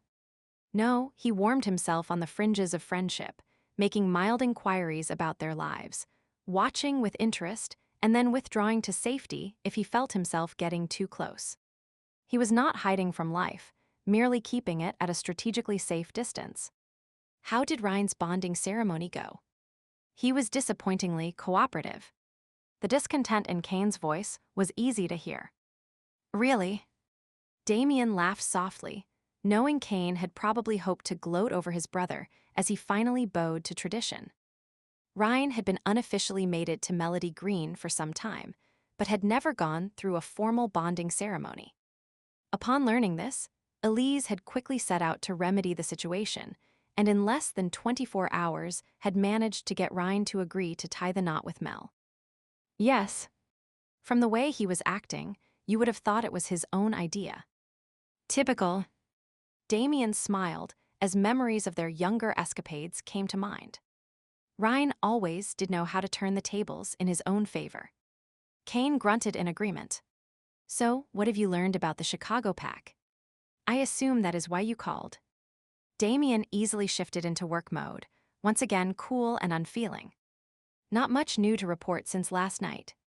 Sam is accepting me as the rogue she intended to hire, and she. Kane figuratively jumped on the word. Harper is still hiding behind that girl. Yes and no. Explain. It seems that Sam Harper, SR, has been incapacitated for some time, and Samantha Harper is the acting alpha. Acting alpha? What the hell does that mean? Exactly what it sounds like, I suppose. From what she has told me, she is calling the shots, running the whole place. Old man Harper just has not officially abdicated yet. That is ridiculous. A territory that size cannot be run by a slip of a girl. Hardly a girl. Early 20s with a pretty good right hook. Damien wiggled his jaw. It was still tender from where Sam had slugged him the previous evening. Kane snorted. A lucky punch, no doubt. And you were always a soft touch around a good-looking female. Perhaps. Damien did not refute his friend's statement, but in reality being a soft touch had not factored into the fight's outcome last night. Sam was a damned good fighter. She would made a few mistakes, but with some extra training, he jerked his attention back to what Kane was saying. If she has been functioning as the de facto alpha for several years, and it's never been reported to Lycan Link, I might have a case against the Chicago Pack. I'll have to check the book of the law, but this might be the wedge I need to start my takeover bid. If anyone knew the book of the law, it was Kane. In the time that Damien had stayed with Kane's pack, he would have been impressed with how knowledgeable Kane was and the dedication he showed for his job. Of course, that dedication to the pack also meant less time for Kane's family. Damien hoped that the information he was providing would help his friend quickly win his claim to Chicago so Kane could get some balance back in his life. A bit of movement at the far end of the park caught his attention, and he realized it was Sam Harper. I have to go, Kane. I'll be in touch. He put his phone away and turned slightly so he could watch Sam's approach more easily. She strode along a pathway that cut through the park, head high, spine straight, hands tucked in her back pockets. Her stance pushed her breasts forward, and Damien eyed them appreciatively before shifting his focus to her face. Sunlight filtered through breaks in the trees, and in those moments, highlighted her violet eyes. Once again, Damien was struck by how odd the color was for a Lycan. No doubt there was a bit of witch or fae in her background. Fae. Bait had been part fae, but there was nothing ethereal or fanciful about Sam.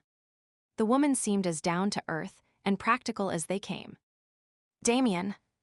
She spoke his name as soon as she caught sight of him and veered off the path towards where he sat. He did not stand, as she approached, though he could tell by the look on her face she would expected him to. And it was not that he did not feel the pull of her authority. It was the inexplicable need to push her buttons that kept him seated. Both he and his wolf watched with interest to see how she would respond. Sam stopped a few feet away. He nodded and took a swig from his can of soda. The briefest hint of irritation passed over her face. "Comfortable?" she queried. "Yep." He nodded and then patted the space beside him. "Sit down and take a load off your feet." Much to his surprise, she did, and then grabbed the soda from his hand. "Hey," he protested, caught off guard by her move. "Hay is for horses," she quipped, and bringing the can to her lips, she proceeded to take a long drink. Damien watched as she drank, noting the faint movements of her throat as she swallowed, the way her lids half covered her eyes as if she were savoring the taste of the carbonated beverage. When she would had her fill, she handed the can back to him and wiped her mouth on her hand. "Thanks. It's a scorcher today, and I needed that." He gave the can a shake. "Empty." Sam raised her brows as if she had no idea what his problem might be. Giving her a dirty look, he crushed it in his hand and then tossed it in the recycling bin that stood a few feet away. And swoosh. Nothing but net. A basketball star in the making. A soft, husky laugh accompanied her comment on his perfect aim. The sound of her laughter caught his attention. So far, she would shown about as much personality as a cactus in a desert, only her prickliness breaking through her bland exterior. He eyed her curiously. "And you are a soda thief in the making. Ever heard of asking first?" She shrugged. "Why?" "You are a member of the pack now." "Pack shares." He opened his mouth, but could not think of a comeback. "Point to you." "Naturally. Cocky little thing, are not you?" "Yep." She stretched her arms out so that her elbows were on the back of the bench and extended her legs out in front of her, crossing them casually at the ankles.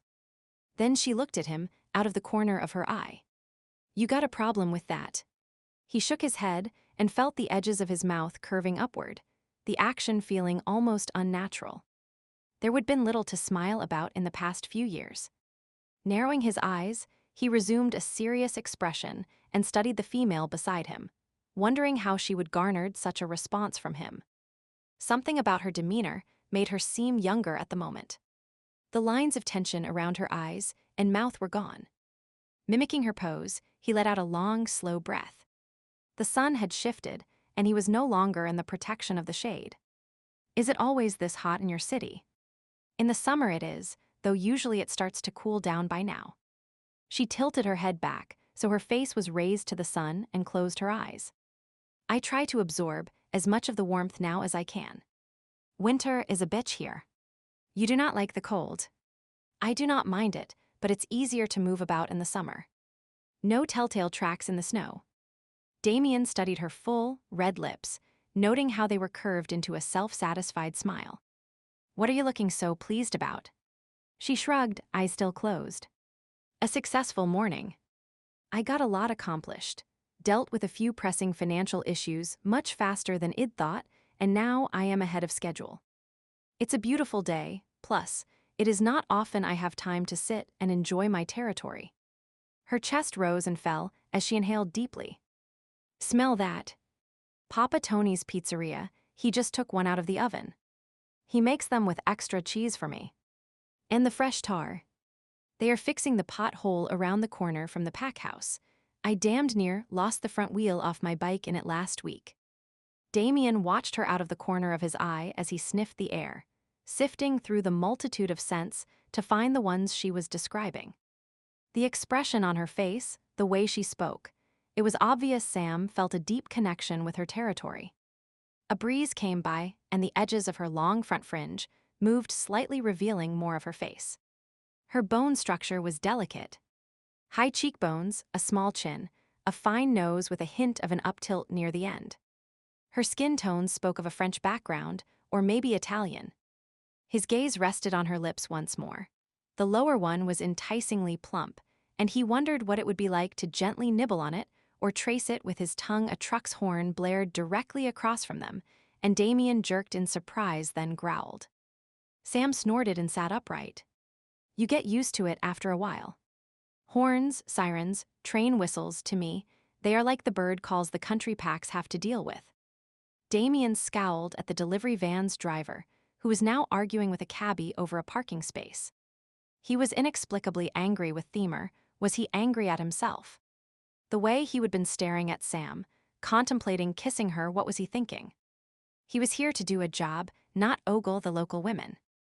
And since when did females catch his eye anymore? Not since bait had he come on. Sam got to her feet, thankfully oblivious of his wayward thoughts. I'll treat you to a slice of Papa Tony's. Then you will know what real pizza tastes like. Sure. That would be great. Damien stood up and followed her, trying not to stare at how her jeans clung to her cute butt. He ran his hand through his hair, completely thrown off by his reaction to her. His inner wolf was equally puzzled by this new type of alpha, and cocked its head to the side while it studied the Lycan walking ahead of them. Elise pushed open the door to the room she and Kane were using while staying at her brother-in-law's home. There was a celebration going on downstairs, but Kane had excused himself to take a call. That had been over half an hour ago. Worried that something was wrong, she would come looking for him. Ryan's home was a sprawling old Victorian place built on a large property a few miles outside the small town of Stump River. The building had fallen into disrepair, but Ryan's pack was slowly returning the place to its former glory. This particular room had recently been finished and boasted an ensuite bathroom, comfortable furnishings, and a spectacular view of the forest that surrounded the house. Her mate presently stood with one arm braced against the window frame, and to a casual onlooker, he might look like he was observing the fall colors that were appearing on the trees. However, another glance revealed he had his cell phone in his hand and was focused on the conversation, not the view. Elise leaned her shoulder against the door jamb and crossed her arms, unashamedly listening in on the conversation. They were blood-bonded mates. There were no secrets between them. As the trend of the conversation became apparent, she sighed. Pack business. Again. Kane, seemingly unaware of her presence, kept talking. That is right. I am looking for information about alphas abdicating their role or appointing an acting alpha if they are temporarily incapacitated. No. Not a beta. Are there any precedents? Yeah. Okay. Get back to me as soon as you can. He ended the call and appeared about to make another when she quipped lightly. Must be a pretty important call if you do not even notice that I am standing right behind you. Kane gave a slight jolt and turned. Elise. Obviously, he had been so engrossed in his conversation that he really had not registered her presence. It was a bit demoralizing. Elise stepped into the room and trailed her hand lightly over the engraved wooden post that edged the footboard of the bed. She glanced at her mate out of the corner of her eye and gave a wistful smile. There was a time when I'd never have been able to sneak past your radar. You would have pounced and had me pinned to the bed within seconds of entering the room. Sorry. He held up the phone and shrugged, smiling ruefully. I know. She returned his smile, but it was forced. Kane had promised to make this a work-free getaway. She parroted his all-too-frequent excuse. You had a call you had to make. It could not wait. It was only supposed to take a minute, but it turned out it was more complicated than planned. Yeah. At least he looked uncomfortable making the admission. The first one was from Damien. He had some information about Chicago, the first one. He ignored her indignant statement. And I wanted to get the ball rolling. I have John doing some research for me so that when we get back home, I can start to act on the takeover. And of course, you could not have done that later. She resisted the urge to put her hands on her hips, but could not keep her irritation from showing in her voice. There is a celebration happening downstairs. Remember, Ryan and Mel had their bonding ceremony this morning. You officiated over it. His mouth tightened. Sarcasm does not become you, Elise. And being abandoned at a party does. She could feel the tension building inside her. This had happened so many times recently, Kane getting lost in pack business and forgetting his family obligations. "Kane, you promised me." He opened his mouth, then snapped it shut. Taking a deep breath, he visibly forced himself to relax. "I know. I know." Keeping his eyes on her, he walked over to her and, placing his hands on her shoulders, he gave her a gentle shake, then pressed a kiss to her forehead. "But I am doing this for us. If you want us to have more time together, if I want." "What about you? Do not you want more time together?" She stepped back and tilted her head so she could see his face. He was frowning at her comment, his mouth flattened into a firm line. At first, he seemed about to say something cutting in return, but stopped himself. His features smoothed into a conciliatory expression. "Of course I do. I chose my words poorly." Kane pulled her close and wrapped his arms around her, tucking her head under his chin. "If we want more time together, then a certain amount of preparatory work has to be done. We have discussed this." His tone was calm and reasonable, almost overly patient, as if he were talking to a recalcitrant child. She bit back the bubble of resentment that welled within her. A fight was not what she was looking for today. There would been too many of those recently. Maybe she was being unreasonable. After all, he had not been gone that long. And he was the alpha I know. Elise whispered the words into his chest, feeling like she was being a shrew. He would explained, when the idea first came to him, that taking over the Chicago pack would be work, that he was doing it for her, for their family. And she believed him mostly. When it was all over, he would have more time. He would promised, and Kane Sinclair was a man of his word. Slowly, she ran her hand over his broad chest, feeling his warmth and strength. Beneath her ear, she could hear the steady beat of his heart. Kane was a good man, a wise alpha, a loving mate and great father to their pups when he had the time. "Hey." He placed a finger under her chin and tilted her face up. Kissing her slowly, he whispered an apology against her lips. "I am sorry. I should have left the call until later." Elise stared into his amber eyes, seeing the contrition there, feeling it through their blood bond. "And I need to be more patient." She pressed a kiss to his mouth. He opened to her, and the kiss deepened. A groan escaped him, and he gathered her closer, sliding his hands down her back to cup her rear. "Excuse me," a knock at the door had them both sighing and reluctantly pulling apart. "Yes." A faint growl could be heard in Kane's voice as he addressed the intruder. Elise twisted in his arms and saw Daniel. The young man looked a bit sheepish at having interrupted. "Sorry to bother you, but Ryan wants everyone downstairs right now so he and Mel can cut the cake." "Well, just be a minute." Elise tried to give the boy a reassuring look, since he was eyeing Kane nervously. Little wonder, given the fact that a low rumble was coming from the man. Daniel gave a nod and disappeared. She turned back to Kane and admonished him. "Quit growling." There was no need to scare him, he was only delivering a message. "I know, but his timing was lousy." Kane gave her a last quick kiss before stepping back. Ryan probably sent him here on purpose, just to interfere.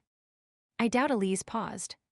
Knowing Ryan, that might very well have been the case. Chapter 5, Sam kept Damien occupied by pointing out features of the neighborhood and introducing him to some of the human population. She told them he was a friend from the West Coast, and no one questioned her, though a few gave a knowing grin, no doubt, silently including the words "with benefits." It did not really matter to her. They could think what they wanted. She knew some speculated about her apparent lack of male companionship, and that was fine. Let them speculate all they wanted about her sex life. It kept them from thinking about more important matters, like the unusual makeup of the family she lived with. And speaking of family, Damien was going to start asking questions soon. Every wolf knew that the pack would want to greet a new member, learn its scent, and determine its place in the hierarchy. She would put him off this morning, but it was time to bring him up to speed before meeting the others. As they entered the rusted gateway that led to the pack house, Damien reached out and adjusted the house number. It held in place for a moment before falling back into its usual crooked position. He cast a look at her, one brow raised. Sam winced inwardly. Some might see that as a symbol of a poorly managed pack. Your porch needs repairing too. He gestured towards the broken treads on the steps. It's on my list. She replied tightly, not mentioning that her to-do list was a mile long and she was doing her best, but there simply was not enough time. It was her job, and she took responsibility for any failings. An alpha did not make excuses. He'll fix it. There was no condescending tone to his words, just a gruff statement and steady look. It made her uneasy, as if he could read her mind and knew that she would often wondered if she would be able to hold things together. While there was no way he could know that, she still answered guardedly. Thanks. It will help give you a presence around here, in case Sinclair's spy happens to be watching. A look passed over his face, so fleeting she could not identify it, but then he nodded. You have any tools? Yeah. I have tools. Good. I'll get on it today. Interior design and home repair. She relaxed enough to tease him as they rounded the corner of the house. I have had some experience working as a handyman. I repaired cabins at a fishing lodge once. Repairing a fishing lodge. She scrunched her face in disbelief. It seemed a strange occupation for a rogue. Somehow she pictured him doing something more dangerous than pounding nails. His dark features, brooding eyes and sullen expression made one think more of a thug who would pull a knife on you at a moment's notice. You have got to be kidding me. He shrugged but made no effort to elaborate on his statement, so she let it drop. It was not as if his background really mattered. Still, she could not help cast one last speculative glance his way. Her rogue had hidden depths. Interesting. As they reached the back of the house, Damien turned towards the door, no doubt, assuming they were going inside. Not yet. We need to talk in private first. She went to the far side of the house and grabbed the handle of an old wooden hatch. In the cellar. Yep. Scared of the dark? She tossed the question over her shoulder as she slid the door aside. It moved easily since she would added a sliding track a few years ago. No. Flicking the light switch, she nimbly descended the cement steps. If I had been, were you going to leave the lights off? He followed her down. Perhaps. She shrugged. Confronting your fears is the only way to overcome them. Damien did not reply. She was not sure if that meant he agreed or not that it really mattered. She was in charge, and he would do as he was told. The temperature below ground was a pleasant contrast to the heat and humidity of the streets, and Sam took a moment to enjoy the cooler air. The cellar had been excavated and extended over the years, and now served as an exercise room, though that had not always been the case. It was historical fact that, during the days of Prohibition, some members of the pack had originally made their money from the illegal liquor trade. Working as rum runners or bootleggers, as such miscreants had been called, the cellar had been used to hide the illegal beverage. As a child, she would often reenacted the adventures, hiding from the authorities as she snuck her illegal cargo of penny candy home from the corner store. It was during one of those games that she would discover the trap door to a secret passageway that led to various rooms in the house. She would never shared her find with anyone. It was often useful to be able to enter and exit the building without the others knowing. She chuckled to herself as she recalled some of her escapades. Damien studied the bare light bulbs that hung overhead and the exposed floor joists from the house above. Nothing fancy, but it was clean with no cobwebs or mustiness. The walls had been whitewashed, and several mirrored panels hung along the far wall, while the middle of the room was occupied by an array of workout equipment. Most of the floor was cement, though one area sported a set of mats for wrestling or sparring. Nice. He wandered over to a punching bag and gave it an experimental push. What I am about to tell you goes no further. Is that understood? Damien turned to where Sam was leaning against a weight machine. Depends what you tell me. He propped himself against the wall and folded his arms. The expression that passed over her face made him smile inwardly. She was not used to anyone talking back to her and had not been expecting his response. I am just being truthful. Would you really believe me if I agreed outright? Damien gave her a level look. Sam snapped her mouth shut and appeared to consider the point. Perhaps not. She paused. Are you always such a pain in the ass? Pretty much. I am a rogue, not an omega that toes the line every second of my life. If that were the case, I doubt you would have hired me, would you? A reluctant grin spread over her face. I think I like you. You are honest. I do my best. For some reason, he was pleased to have made her smile again. A chuckle escaped her before her expression sobered. Truthfully, this conversation cannot be shared. It might give Sinclair an advantage. Being the weasel that he is, who knows how he could twist things around to his advantage. Sinclair's a weasel. I thought he was a wolf. The mental image that came to mind of Kane shifting into such a small animal had him struggling to keep from grinning. He would definitely have to tell his friend about that next time they talked.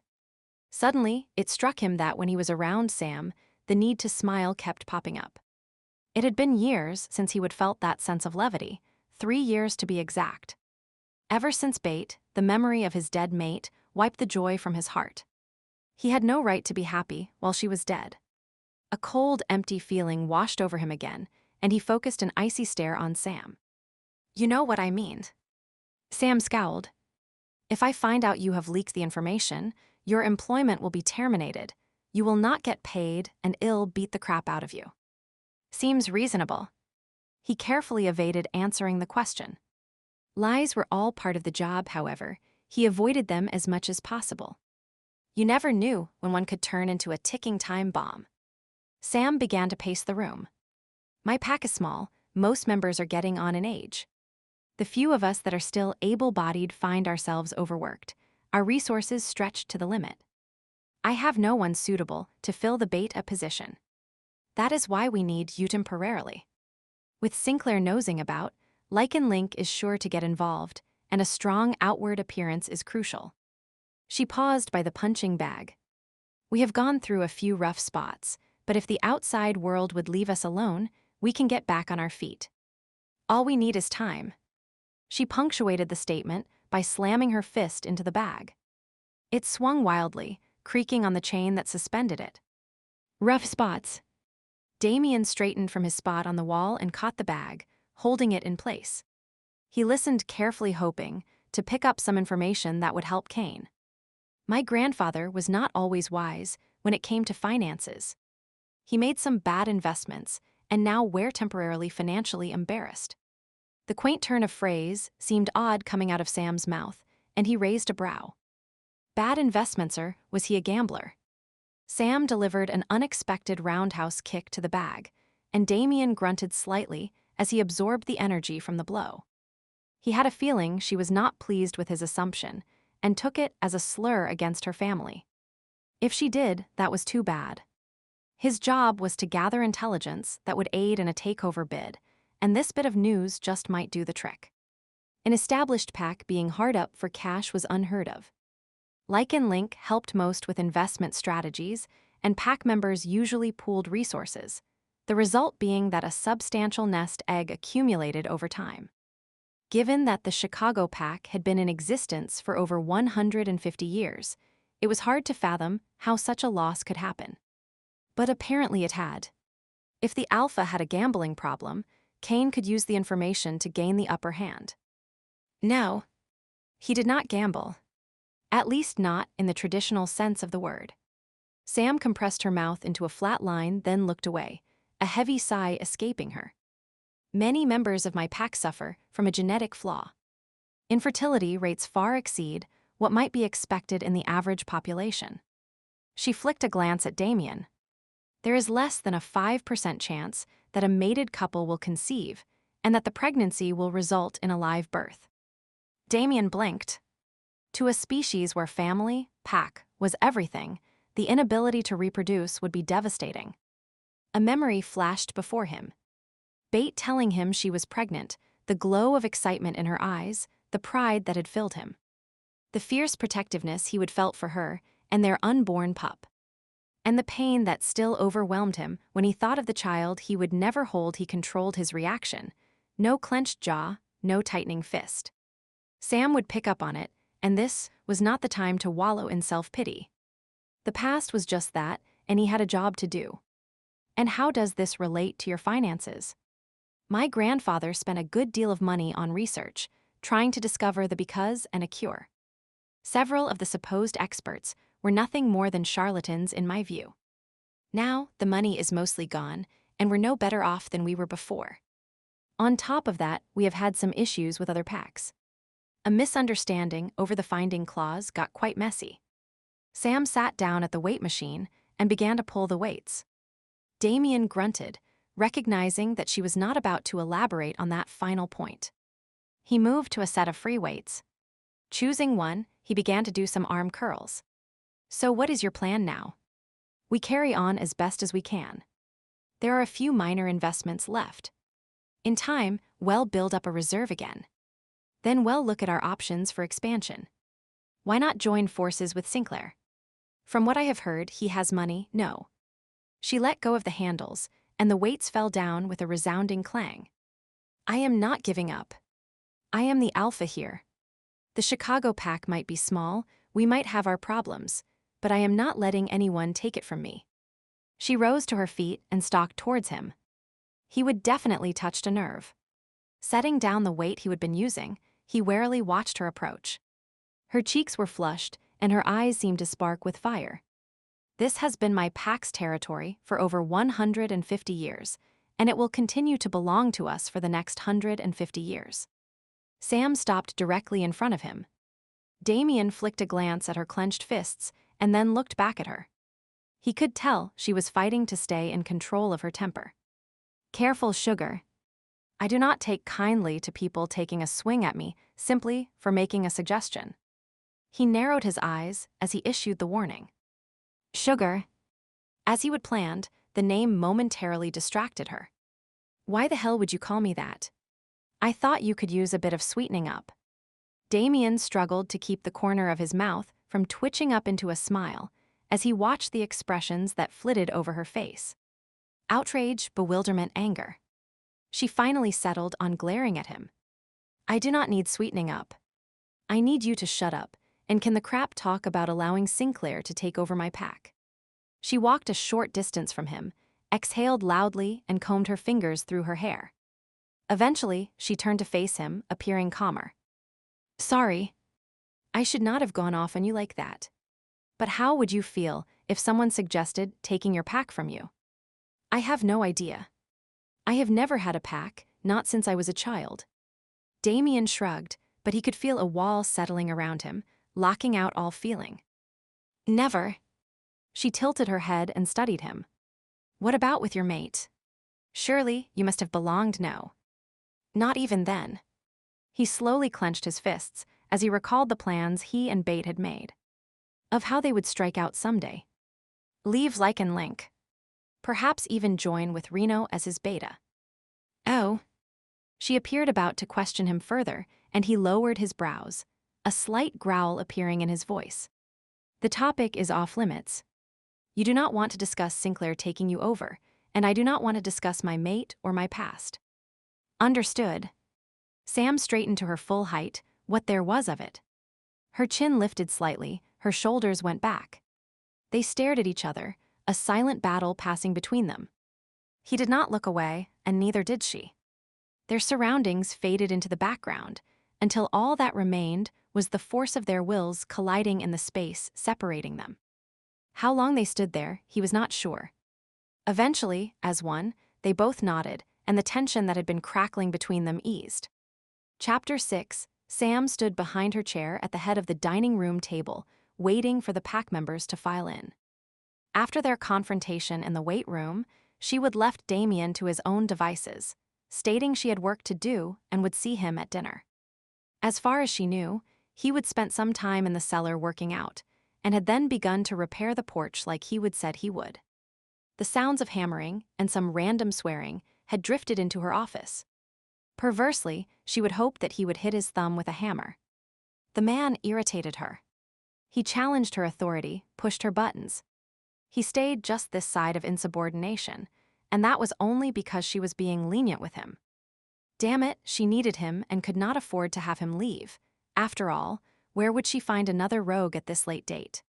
But that did not mean she was enthralled with his presence. Sam. Hiram, Keith, and Alyssa entered the room, each calling a greeting. At the same time, from the direction of the kitchen, Jonah entered carrying a steaming bowl of pasta. He was on kitchen duty, much to everyone's delight. Jonah was a trained chef, and his meals were always delicious. Jonah gave Damien a suspicious look as he set down the dish before making his way to his chair. He had been against taking on a rogue, but had been outnumbered when they would put it to a vote. Of course, he accepted the will of the pack, but it did not mean he was happy with the fact. Damien stood silently to her right. There were no signs of tension coming from him, despite the fact that he had to have sensed Jonah's animosity. And the other Lycans who entered were unabashedly studying him as well.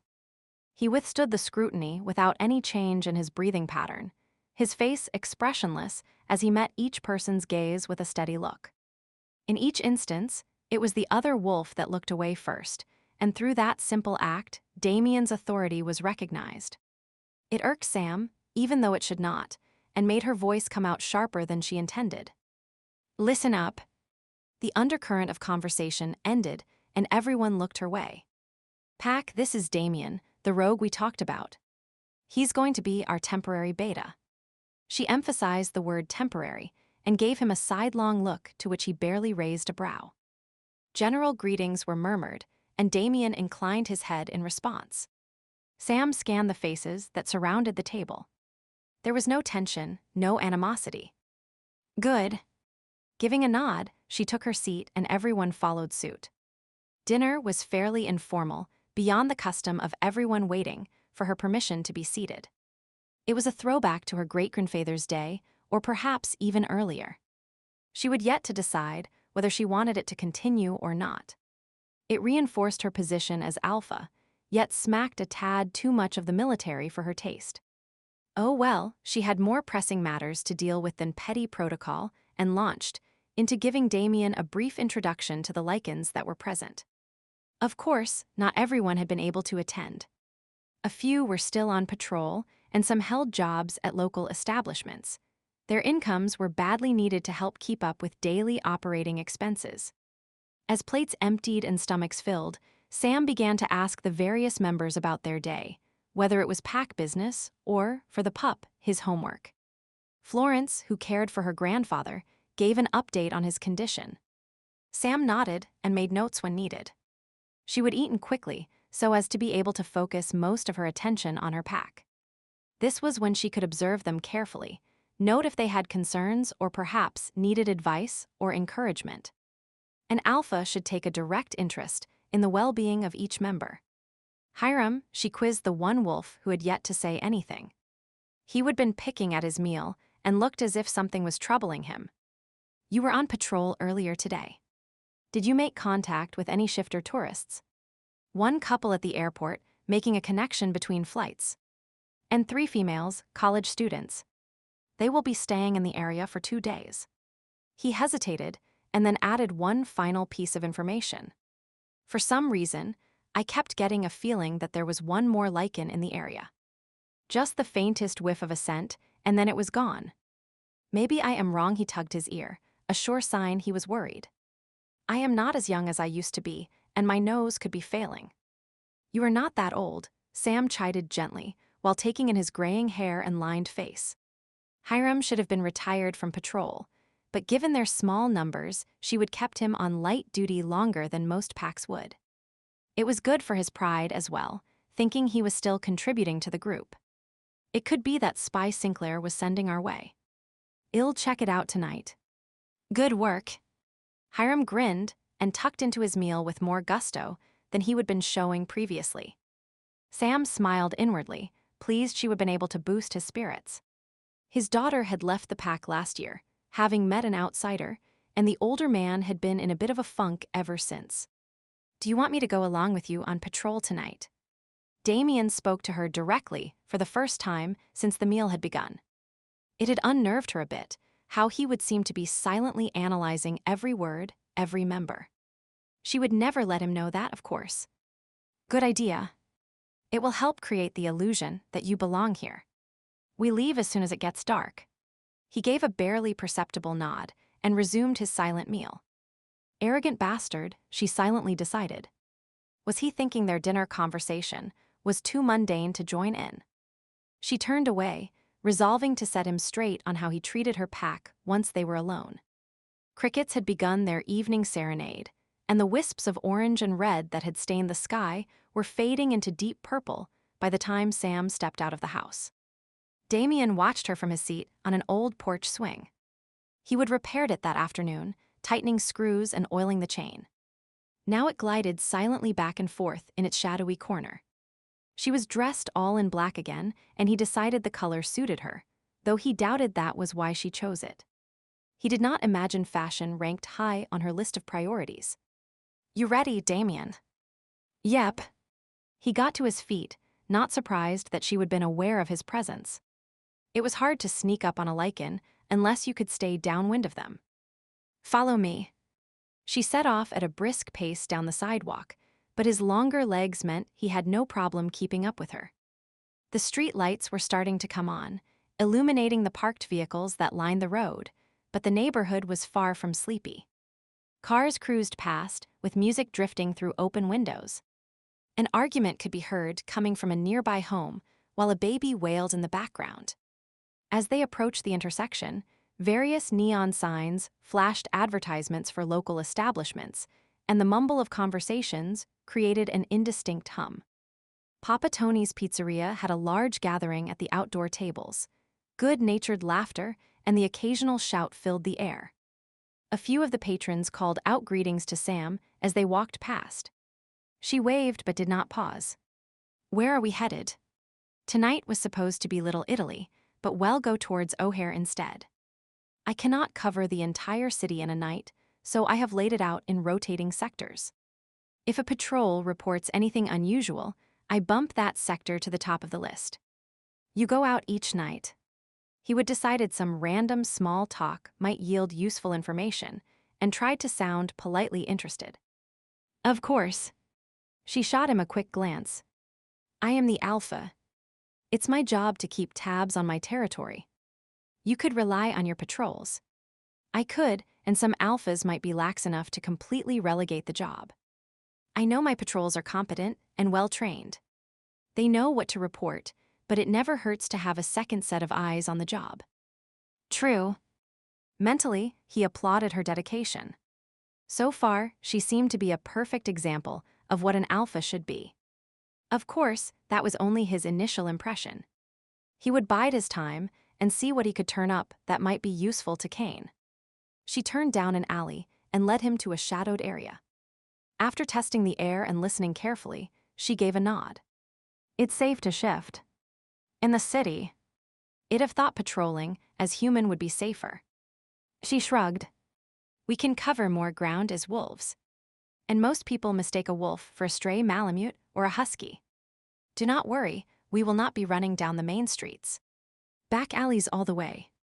And along the train tracks. The right-of-way on either side will allow us to cut a few miles off the trip." Before he could comment, the air shimmered and a small white wolf stood before him. Damien had a brief impression of fine bones and stunning violet eyes before it turned and began to lope down the alley. He quickly shifted and followed, thankful that his own animal was more cooperative of late. His inner wolf, and he had gone through a prolonged period of discord. The beast had been disapproving of some of the choices he would made. As usual, the creature had been correct, though it had taken a while for him to realize it.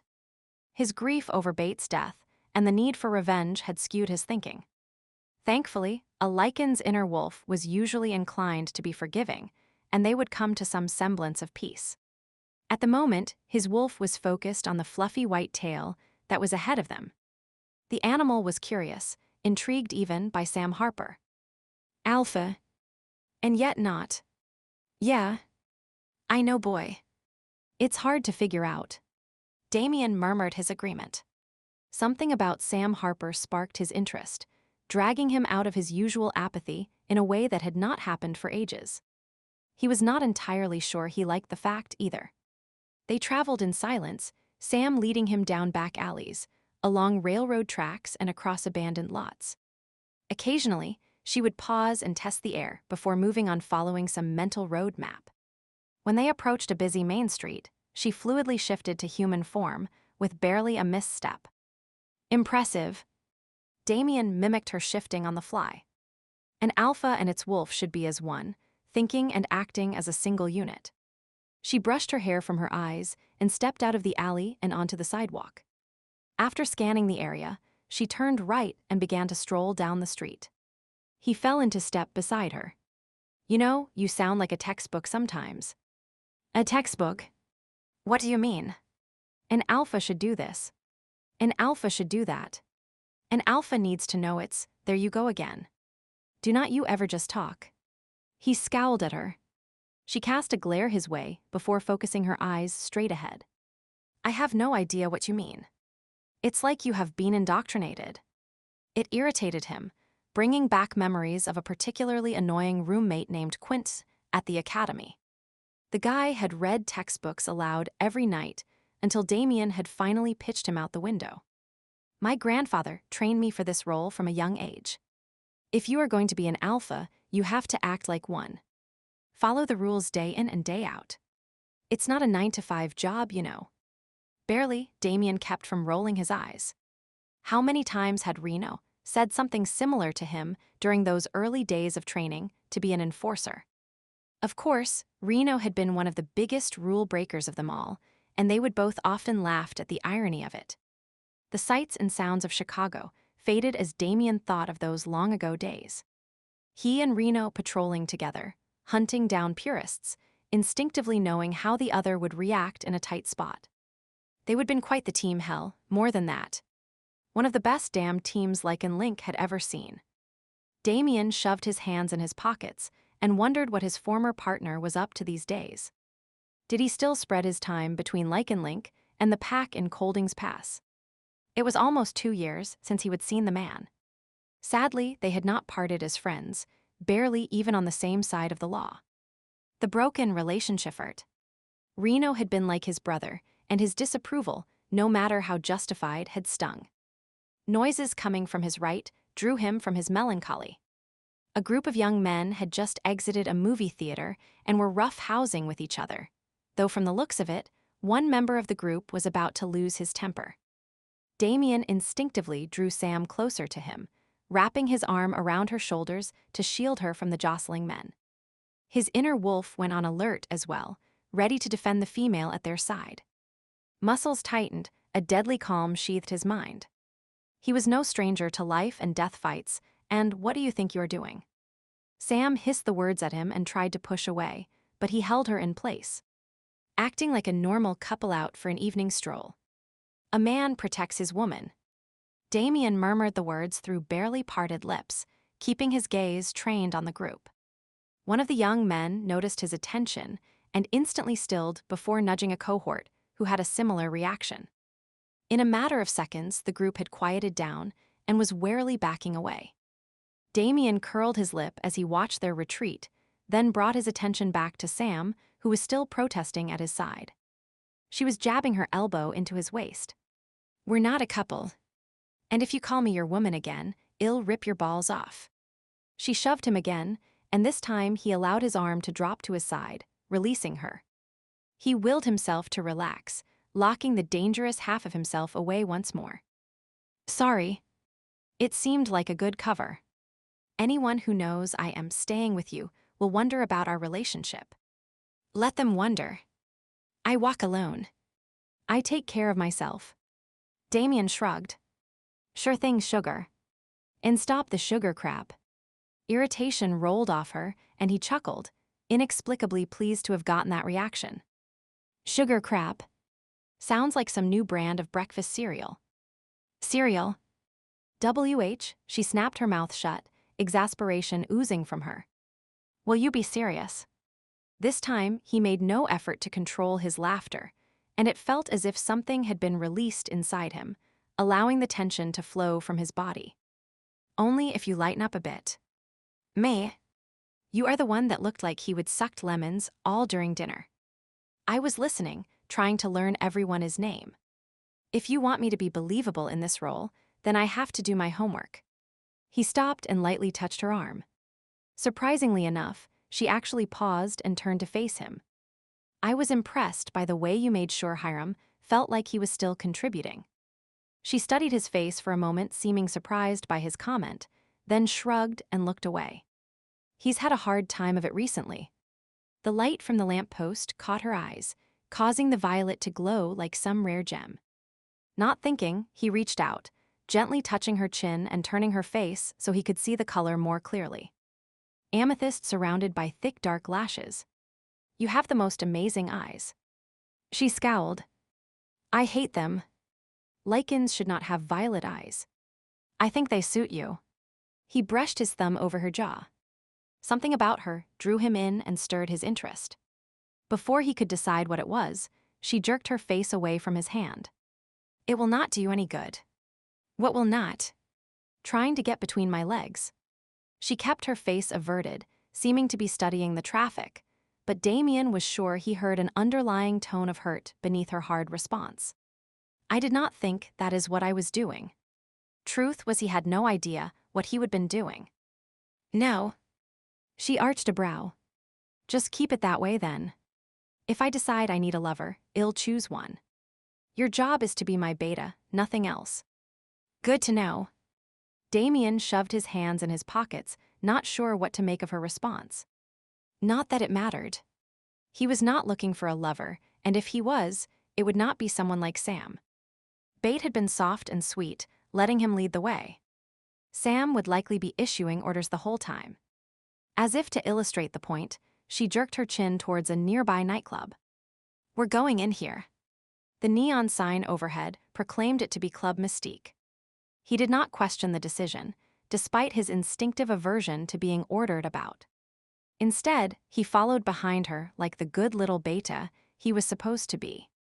Chapter 7, there was a long line of people waiting to enter the popular night spot. Sam pushed her way to the front, ignoring the deadly looks cast her way. The bouncer knew her and simply nodded and let her pass. As the door opened, a throbbing bass beat rolled out of the club and spilled onto the street. The crowd began to surge forward, and the bouncer moved to block the entrance with his body. He is with me. Sam inclined her head towards Damien, shouting the words so the bouncer would hear her over the music. She need not have bothered. The look Damien gave the man had the burly fellow taking half a step back. A huff of laughter escaped her. Damn, she would have been lucky. Damien was one impressive rogue, provided he remembered his place. The pass he would made earlier, if it had indeed been a pass, had momentarily worried her. Fighting off males who kept their brains in their dicks was not a problem. She would done it often enough, but it was annoying and interfered with her duty. She wound her way through the crowd, heading for her usual spot at the bar, and caught the eye of Tina, the bartender, and her friend. Her drink appeared a moment later. Want anything? She nudged Damien, and he shook his head, obviously too busy scanning the crowd to even bother answering. Oh well, his loss. He finally focused back on her, his jaw set in a look of disapproval. Why are we here? To dance. She flicked a glance towards the center of the room where couples were grinding to the music. He snorted and she laughed. Right. She took a swallow of her drink. Hiram was telling me about scenting a lichen. I questioned him after dinner. It was not too far from here. He was not completely sure. No, but this is a popular hangout. Lots of our kind pass through. She shrugged. It's as good a place to look as any other. Damien nodded. I'll wander around. See if I notice anything. Meet back here in half an hour. She watched him leave, slowly sipping her drink and noting how the crowd instinctively parted for him. Yeah, he would impress the hell out of Sinclair or any of the Lycan link stiffs that might come nosing around. As he disappeared from view, she turned on her bar stool and casually gestured towards Tina. The bartender nodded and began to make her way back towards Sam, clearing glasses and wiping the counter as she went along. It gave Sam a moment to appreciate the woman's garb. Thigh-high boots, a short leather skirt, a black bustier, and a choker chain necklace. It was topped off with rainbow-colored hair.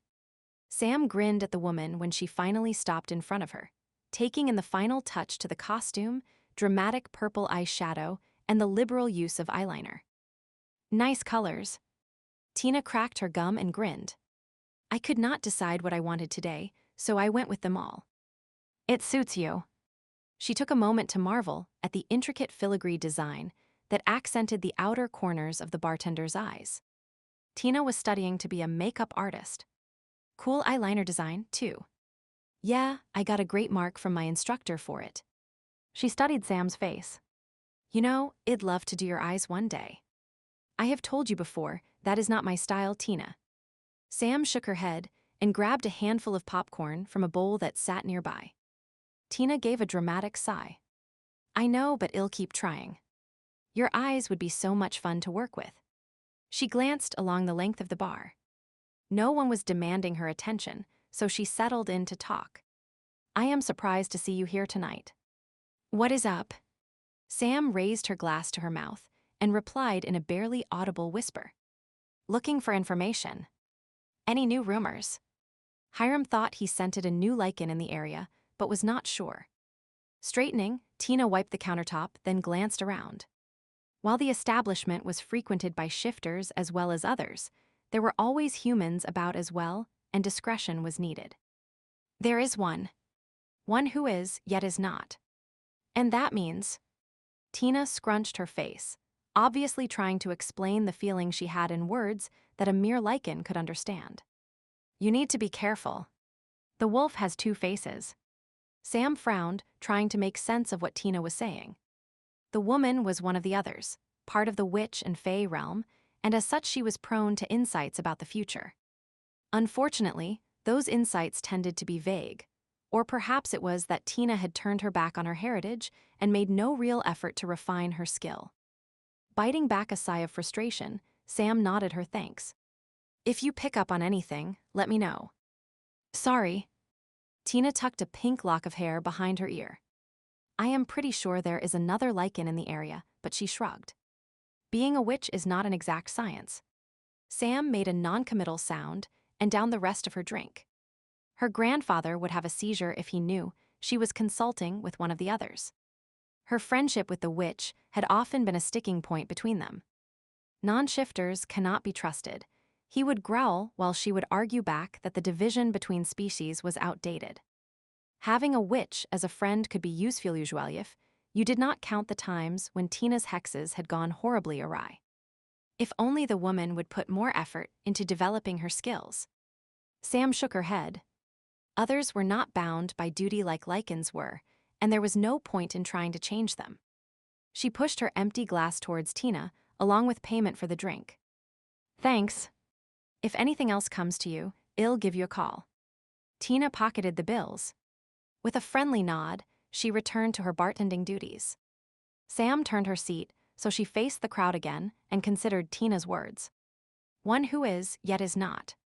Someone being deceitful. That was half the population of the bar right now. She watched as the women flirted, and the men whispered promises they had no intention of keeping. She snorted and leaned back, resting her elbows on the bar behind her. Great music. Sam turned her head to look at the young man beside her.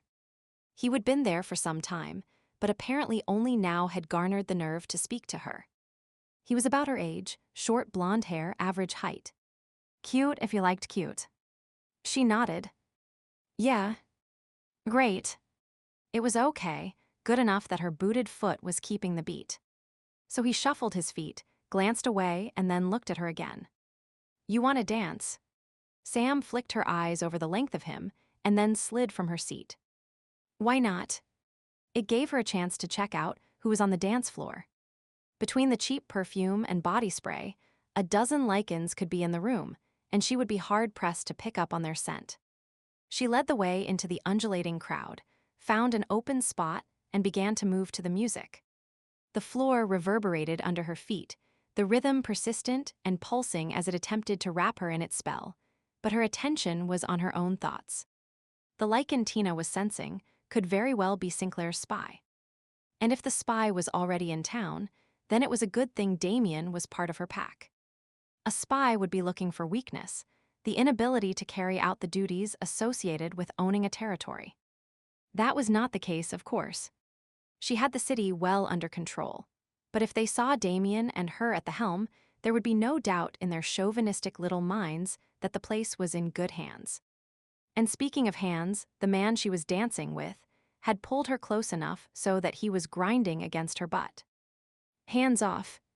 She tried to step away. In response, he tightened his grip on her hips and nuzzled her neck. Giving her head a slight shake at the idiot's audacity, she grabbed one of his fingers and bent it back. Hey. He immediately let go. I said hands off. She turned to stare at him, eyes narrowed, daring him to complain. He snapped his mouth shut and appeared as if he would like to back up even further if the dance floor had not been so crowded. Next time, ask before you maul. With that, she walked away. She pushed her way through the throng, scenting the air and studying those around her. A Lycans spy gyrating on a dance floor was totally absurd and thus a perfect cover. Damien had caught sight of Sam dancing and had wondered what she was up to. When she nearly broke the finger of the male who was groping her, he would give a mental nod of approval even though it was none of his business if she hooked up with random guys. Unfortunately, knowing it was not his concern had not stopped the scowl from forming on his face. His wolf had not appreciated it either, a low rumble reverberating in the beast's throat. Now that she would moved away from the mauler, his mood lightened, or at least as much as it could, given the scum he was on the hunt for. The hint of lilacs that he would detected in the air had him on alert. Sure, it could be perfume, but he sighted his quarry in the corner. Dante. His hackles rose and he stalked towards the intruder. Only the fact that they were in a public place, surrounded by humans, kept him from snarling. I thought I told you to stay the hell away from here. Dante looked up from the drink he had been nursing. Nice to see you, too, Damien. He gestured towards an empty chair. Have a seat. No. You really should, you know. We need to discuss old times. He hesitated and then slid into the chair. Old times with Dante meant Deirdre. The woman had been his handler during his years, working as an assassin. He would turned his back on it, though, walked away not caring that it meant a price was on his head. It still did not matter, but if Deirdre was going to kill him, it would not hurt to know how and when. Drink. Dante signaled for a waitress, but Damien shook his head. The days when we drank together are long gone, Dante. What do you want? Just passing along some information. About several things. Dante looked away, suddenly appearing disinterested in the conversation. You waiting for me to pay you? Damien leaned back in his chair and crossed his arms. Depends on if you want the information. Dante shrugged. If you do not, Sam Harper might be interested. Damien shot his hand across the table and grabbed Dante's collar. I told you to stay away from her. Dante laughed, the sound coming out more like a wheeze due to the material twisting around his throat. I really do not think you want the bouncer throwing you out, do you? Slowly, Damien relaxed his grip and sat back in his chair, his jaw tightly clenched, Dante's presence stretching his self-control to the very limits. One of his first assignments, while working for Deirdre, had partnered him with the bastard. Dante was not above stealing from the dead, or saving his own hide at the expense of his teammates. Taking a sip of his drink, Dante gave him a speculative look. You seem protective towards Harper. Care to share why? Damien ignored the comment. How much? For a moment, he wondered if Dante was going to press the issue regarding Sam, but, typical of the man, the lure of hard cash took precedence. For my information. A couple hundred. Huh? You would have to be selling me the code to Lycan Link's security system before I'd pay you that much. Just checking. You never spent much of what Deirdre paid you, so you must have a nice fat bank account. Damien narrowed his eyes. I'll only ask once more, and then I'll drag your sorry ass into the alley and beat the information from you. 50 for now. His inner wolf bared its teeth, and Damien barely held back the growl that rose in his throat. You try and bleed me dry by delivering this one piece at a time, and I'll break your fingers one at a time. Spill what you know now. Then it will cost you $150 now. The rest, if I decide your information is worth it. Dante held out his hand, and Damien pulled some bills from his pocket. Once the money was tucked away, Dante leaned forward. You were on Deirdre's hit list when you left. Old news, Dante. I knew that the moment I jumped ship.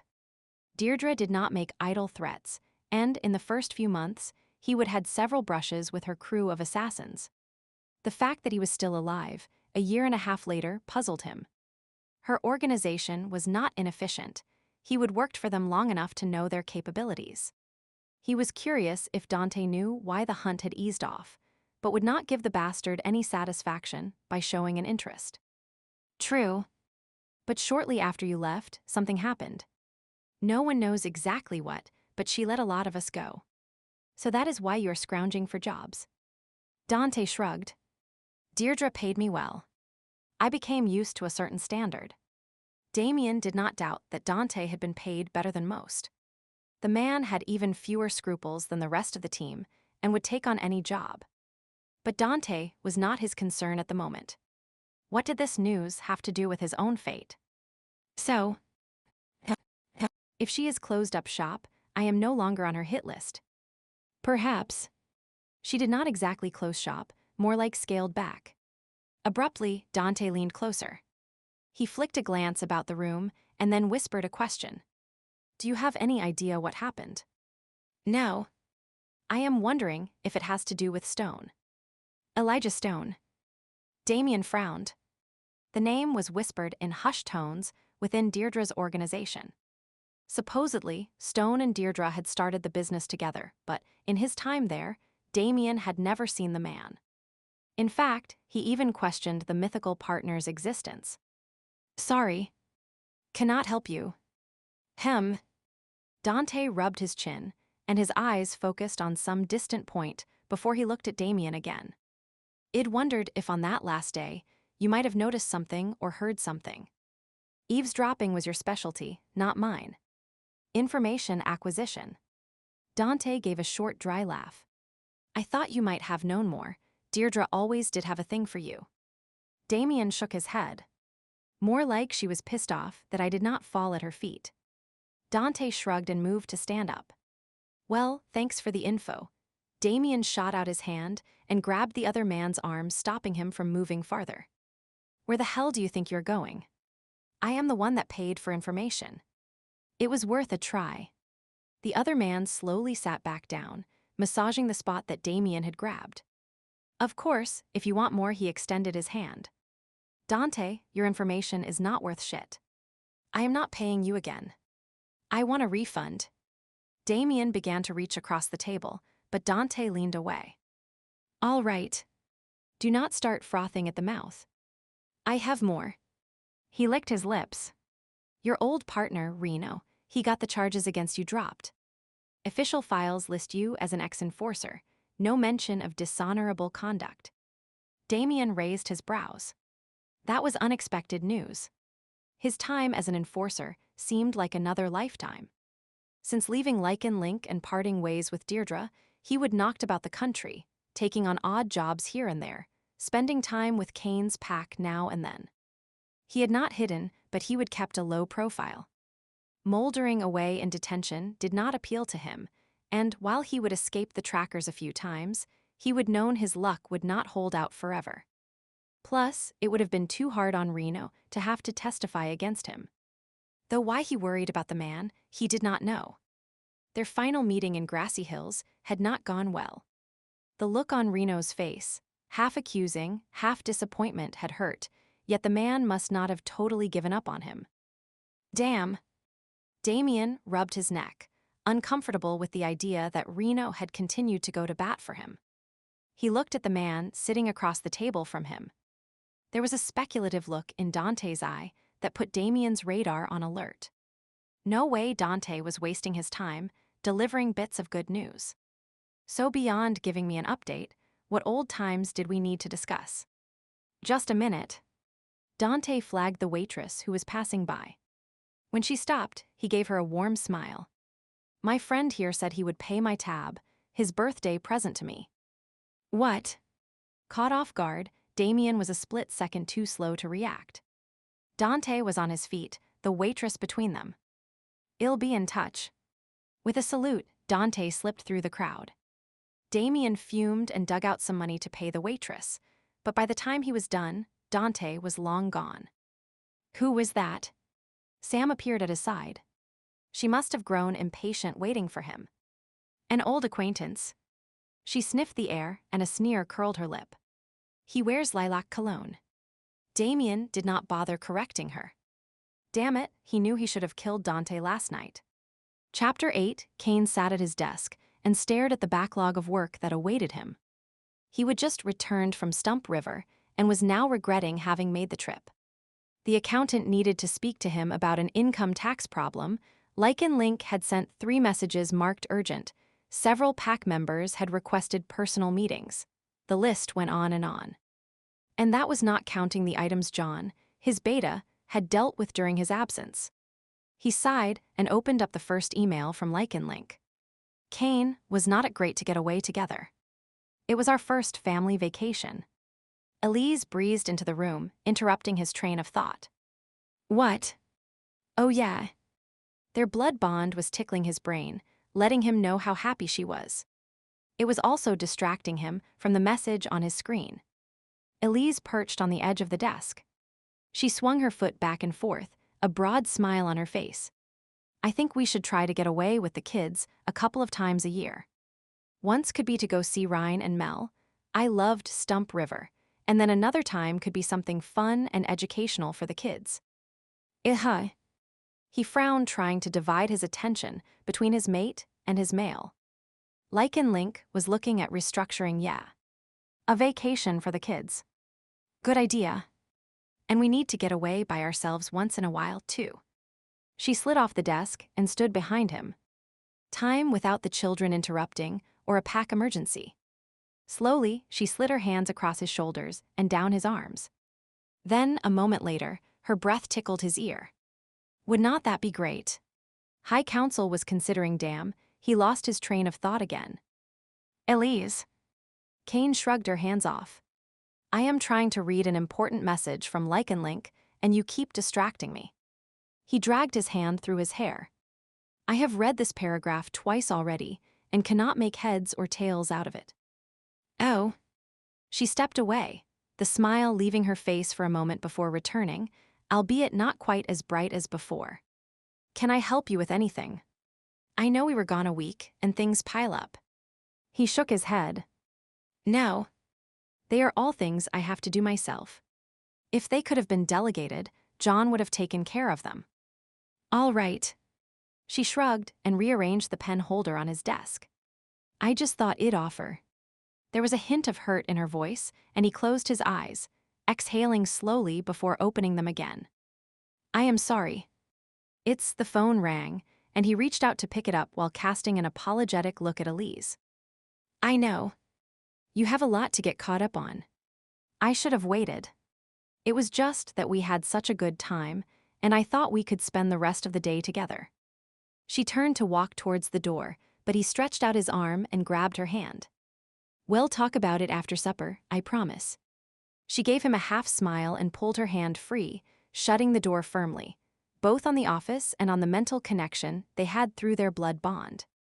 He clenched his jaw, knowing he was definitely in the doghouse.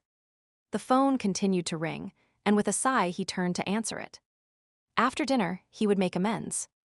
As Elise left Kane's office, Jacob came barreling down the stairs. The little boy did nothing quietly, and was yelling for his father at the top of his lungs. "Daddy. Daddy." Elise scooped him up and pressed his face against her shoulder. "Hush. Have not I told you not to yell in the house?" "Yep." He squirmed to get free. "Need Daddy." "Daddy's busy right now with pack business." "What do you need?" "Gamma Helen go park. She is going to take you to the park." He nodded. "I need mission." "Permission. Not mission." "Yep. I go swing." He grabbed her cheeks and turned her face so he looked her directly in the eye. So young, and yet already exercising his innate alpha instincts. Heaven help them all when he reached his teens. The stairs creaked softly, and Elise looked up to see Helen descending, her pace much slower than Jacob's had been. Helen was honorary grandmother to the children, the housekeeper for the pack house, and a general font of wisdom for anyone who needed a dose of common sense. Jacob said you were going to take him to the park. Elise let the boy down, and he began sliding along the polished wooden floors, making some vague, engine-type noise. Obviously, the long plane ride home had not tired him in the least. If it's all right with Kane and you. He's wound up, and I thought maybe it would help wear him out. Good idea. He napped on the plane and probably will not want to sleep tonight.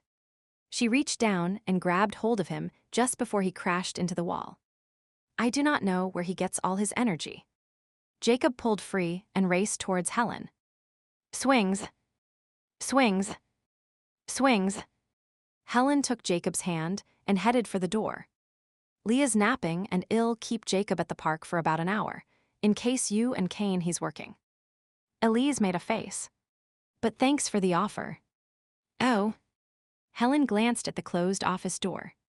Well, maybe a soak in the tub. I remember when my girls were little. Time to myself was precious. Thanks. I might do that. She helped Helen buckle Jacob into his car seat and then waved as they drove off. It was a beautiful fall day. Warm sunshine streamed through leaves tipped with autumn colors, while the sweet smell of drying grass drifted on the breeze. A perfect day for a walk or a run with your Madave. He was not working. A sigh escaped her. They would arrive home mid-morning, and she would thought she and Kane could spend the rest of the day together unpacking, reminiscing about their week away. She had not rushed off to check her emails, despite the fact that she would only recently become co-owner of the Grey Goose. There was a lot to be done to revamp the aging establishment, but she knew planning new menus and redecorating the rooms could wait. Too bad Kane was not of the same mind. Her inner wolf nudged her. Pat comes first. Our mate is alpha for a large number of wolves who depend on him. His duties are numerous, and his time is not his own. I know that, she argued back. All my life, I have bowed to the needs of the pack. Father was alpha, remember. He dictated everything I did, right down to who my mate would be. And his choice was a good one. Yes, but she stopped unable to explain even to her own wolf. She loved Kane. He was a good man, one who had been born to be a great alpha. He took his duties seriously and had important responsibilities. And as a mate, he provided for her and the pups. That should be enough, should not it? Surely she was being selfish or unrealistic to expect more. Yet there was no denying the feeling in her heart that something was missing lately. This was the life we were born into, the way it has been for our people for centuries. The alpha works for the good of the pack so that the members have all they need. But just because this is how it's always been does not mean it's right, that it cannot change. And Ryan and Mel seemed to have time for a family life. Her wolf frowned and fell silent. See? She felt a small thrill at winning the argument. However, that was short-lived as she walked back inside. The low murmur of Kane's voice could be heard coming from the office. He was still on the phone. She gave in to a childish impulse and stuck her tongue out at the door. Some might think being an alpha's mate was an amazing opportunity, but at times it just sucked. The word Chicago drifted out through the door, and she crossed her fingers. The takeover could not happen fast enough. Yo. Damien. Damien glanced up from where he was hunkered down on the ground beside his motorcycle. Standing near him was a young Lycan by the name of Chris. He would seen the boy at supper last night, but beyond hearing his name knew nothing else. The boy's appearance was revealing, though. Cocky expression, slouch posture, ripped jeans, sleeveless t-shirt. Yeah. Damien knew his type. He stood up and held his laughter in check, as the kid automatically fell back a step, losing some of his bravado. Being a good head taller, then the young teen was going to make it easy to keep him in line. What can I do for you, Chris, was not it? Yeah. That is me. The boy recovered some of his attitude and gestured towards the motorcycle. What are you doing? After a cross-country ride, it needs an oil change and a good cleaning. Damien glanced between his ride and the boy. You want to help? Chris shrugged. If you need some. I mean, there is nothing else going on around here. Nothing to do. In a place as big as Chicago. He tossed a polishing rag the boy's way and pointed at the chrome. I am grounded right now, so yeah, it's boring. What are you in for? He crouched down beside the machine again. Broke curfew. My mom got worried, and Sam had to come looking for me. Man, was she mad at me. The boy rubbed his ear. Damien held back a smile. He could well imagine Sam grabbing the appendage and using it to drag the boy home. Not a good idea, pissing her off. You said it. The boy polished the chrome for a while before speaking again. Will you teach me to ride this? Why not ask Sam? She has one. Chris made a face. She said no. Said I am too young. How old are you? I just turned 14. Damien raised his eyebrows. Then my answer is the same as hers. But I can show you a few things about it, if you would like. Really? That would be awesome. Wait until I tell the guys at school. He stopped mid-sentence and shook his head. No. I guess I cannot. Why is that? 'Cause we're Lycans. And you are only our beta for a while. And everyone says I have to keep a low profile. He spat over his shoulder. Sometimes being a werewolf sucks. Damien made a non-committal noise. Something was bugging the kid. From personal experience, he knew that sometimes you just needed the other person to wait while you got your thoughts in order. They worked in silence, the sun beating down on them and then reflecting back up off the cement driveway. Damien wiped a trickle of sweat from his brow.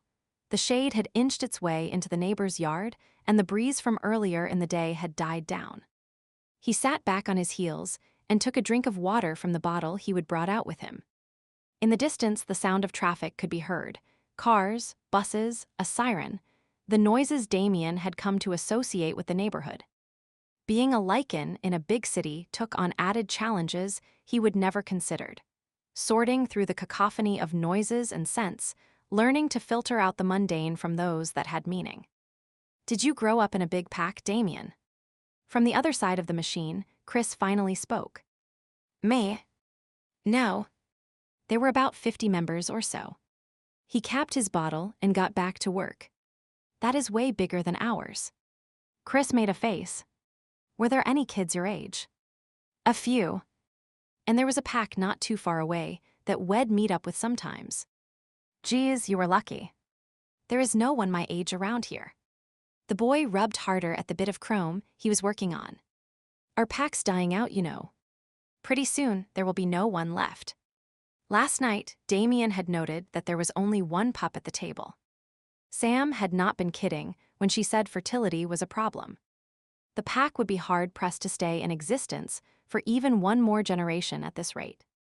I have got human friends, Chris continued. But you always have to watch what you say. Just once I'd like to be myself. That is understandable. You do not mind if I hang out with you while you are here, do you? Chris flicked him a quick glance and then concentrated on his polishing.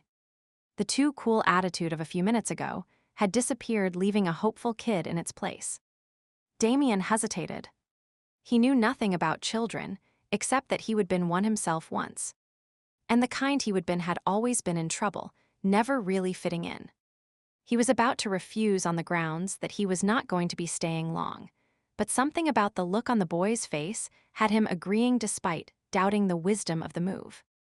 Sure. Sam will likely keep me busy, but we can hang when I am off duty and when you have got your homework done. He added that last bit, recalling how Sam had reminded the youngster about schoolwork when the meal had finished. Mentally, he rolled his eyes. God, he could not believe he would said that. Chris had no reservations about it, though, quickly agreeing and then launching into a long string of questions about how the motorcycle worked and what maintenance it required. Damien did his best to answer, surprised at how easily he interacted with the kid. Was this what it would have been like if his child had lived? He and his son working on a motorcycle together, maybe going to a ballgame dam. What is wrong, Damien? Chris peered at him from the far side of the motorcycle. Nothing. Bashed my knuckle. Damien sucked on his injured finger and cursed his lack of concentration. The wrench had slipped as he tried to remove the spark plug. "Christopher, are you bothering Damien?" A woman's voice called out from behind, and Damien turned to see one of the pack walking up the driveway. From her appearance, a suit and briefcase, he assumed she was coming home from work. "No, Ma. I am not bothering him." Chris gave an over-exaggerated eye roll. "That is your story." His mother, Damien recalled her name was Alyssa, frowned at him. "Besides, you are grounded for sneaking out last week, and I bet your homework is not done yet." "I told you, he's not bothering me." Damien got to his feet. "I asked him to help." Seemed to me that a little physical labor was a good way to pay his dues for the trouble he caused the pack. Better than sitting inside playing video games, at least. Alyssa paused and then nodded. "I agree. If you have any other jobs for him, feel free to put him to work. Maybe if he's tired enough he'll stay out of trouble." She shot a look at her son. "I want you inside doing your homework as soon as you have completed whatever job Damien's given you. Actually, we're about done for the day." Damien wiped the blood off his hand with the edge of his shirt. "I'll be sending him in soon." Alyssa stared at the blood and then back at Damien. A worried frown marred her brow, and Damien wondered if the fact that he was a rogue concerned her.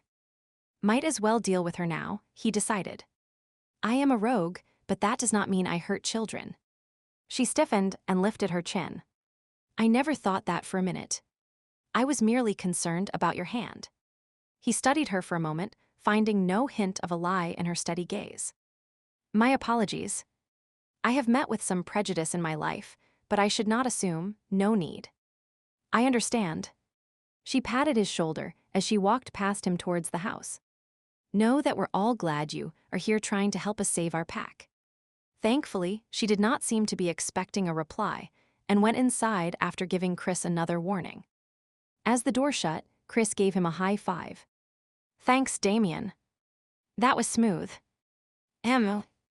He looked at the boy, still distracted by what Alyssa had said. "The way you made Ma think me being out here was all your idea and part of a punishment. And she will be okay now with us hanging out together." "I wish I could think that fast."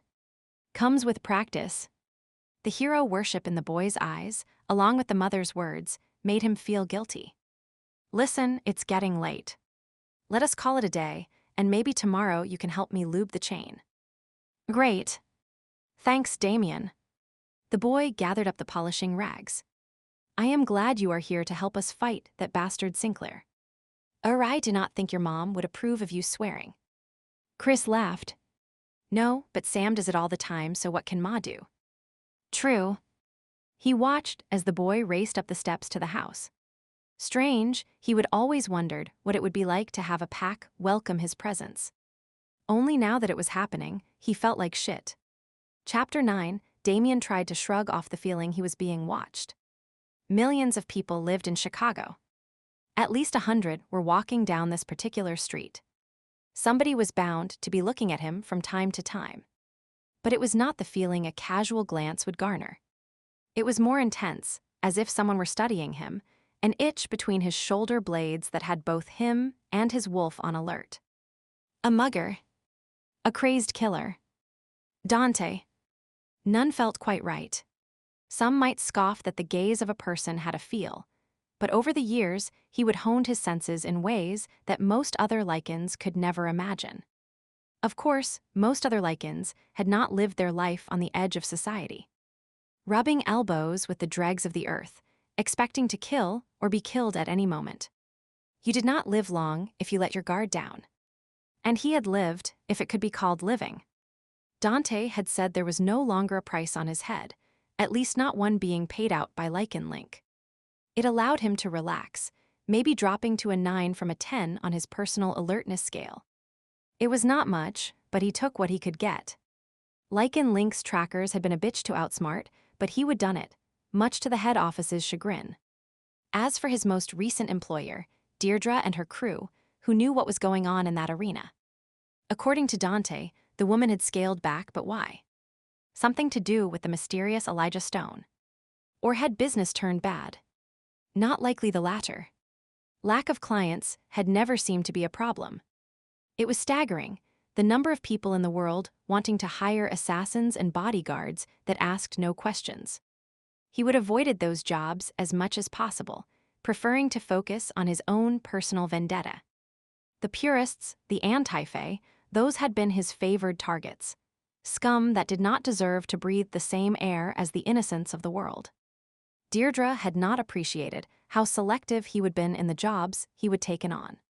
Pissing her off had not bothered him, though. Their encounters usually had ended with her infuriated by him. Maybe it was one of her remaining men who was watching him tonight, either with orders to kill him or bring him back so she could do the job herself. Good luck with that, he thought to himself. A change in Sam's pace drew his attention, though he gave no outward sign. She had been walking beside him most of the night, but had suddenly dropped back for some reason. He gave a mental shrug. This was her territory, her patrol. He was just along for the ride. The feeling of being watched faded, the sense of danger lessening. Had the watcher grown bored? Or maybe he was getting paranoid. Things were too quiet, and he was jumping at shadows. Yeah, right. And Sam was not giving him a once-over right now either. Sam slowed her pace as they walked down the street, letting Damien take the lead. There was no strategic reason for her decision beyond pure aesthetics. The man was gorgeous, and she wanted to ogle him. There was something about the way he moved that oozed confidence and strength. It was not a swagger. That would have been a complete turn-off. No, just an innate she struggled to find the right word. Sexiness. Yeah, that worked. Damien was sex on legs, and she could spend hours watching him move. Fluid, graceful, effortless. Muscle, bone, and flesh perfectly formed and finely tuned, working in unison. Just looking at him made her aware she was a female. Good thing their patrol was almost over for the night, or she might have had to shove him into a dark alley and jump him. She chuckled at the idea, and then picked up her pace so she drew even with him again. Enough with the eye candy, she told herself. Get back into alpha mode. It had been an uneventful patrol, which was the way she liked it. A few years back, she would have found such a night boring, even a disappointment. In those early days, she would have been over-vigilant, picking fights with young thugs, covering extensive miles each night while crisscrossing the city. Now she knew better. Her patrols were methodical, aimed at maintaining a sense of her presence rather than shoving it down everyone's throat. She no longer viewed all other shifters as a threat if they happened to pass through the area. She simply made sure they knew she was there and expected them to behave. There was no point in looking for trouble. It found you all too easily. Expending energy on pointless confrontations was pointless. And human problems like car theft and graffiti were not her concern either. She had enough to do. As long as her family members were safe and there were no threats to her territory, she could let the small things go. Damien, however, she was not sure about. She slid a glance his way, noting how his nostrils were flaring, his gaze darting about as if he expected an attack at any moment. Alert. Or looking for trouble. No doubt his life as a rogue was filled with more adventure than a simple evening patrol provided. Too bad. No matter how hot he looked, she could not afford to have him causing an unwarranted disturbance, not when Lycan Link might have her under observation. Something wrong. He gave a start, then scowled. Nope. Hi. A stellar conversationalist. Well, if he was not going to talk, then she would. The bio he would send her said he would worked as a mercenary and specialized in information acquisition, whatever the hell that might mean. So what did you do as a mercenary? You do not want to know. A shuddered look came over him again, but she did not let that stop her. Really? She feigned a look of surprise. You can read my mind and know that my mouth is moving without permission from my brain. That I asked a question just to fill the dead airspace.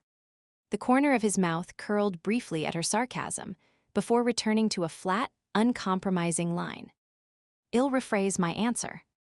You might want to know, but I have no plans of telling you. Why? He did not answer immediately, instead giving her an icy look. When she did not back down, a muscle began to work in his jaw, giving her the distinct impression he was waging some internal battle. Maybe debating what was greater, his desire to tell her to piss off or his need for the job. The job must have won, for he sighed loudly and finally answered her question. When I finish an assignment, that part of my life is gone, and I do not bring it up again.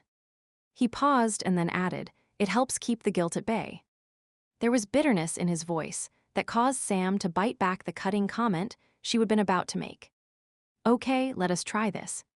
You seem edgy. Have you done much patrolling before, or was last night the first time? Some. Sam rolled her eyes. She stopped, grabbed his arm, and spun him to face her. Listen, Damien. I do not want to play damned 20 questions. I want to learn something about the newest member of my pack, my fucking beta, for heaven's sake. How the hell am I supposed to know what skills you possess if I can depend on you in a crisis, if I do not know anything about you? Damien's face clouded, his eyes narrowing to mere slits. She expected him to lash out, even readied herself for a verbal attack at the very least. Instead, he visibly reined in his temper. Curious. Did he need this job that badly? Sam tucked that tidbit of information away. I have done patrols both in urban centers and the wilderness. I am good at picking up anomalies in the atmosphere, scents or sounds that should not be there.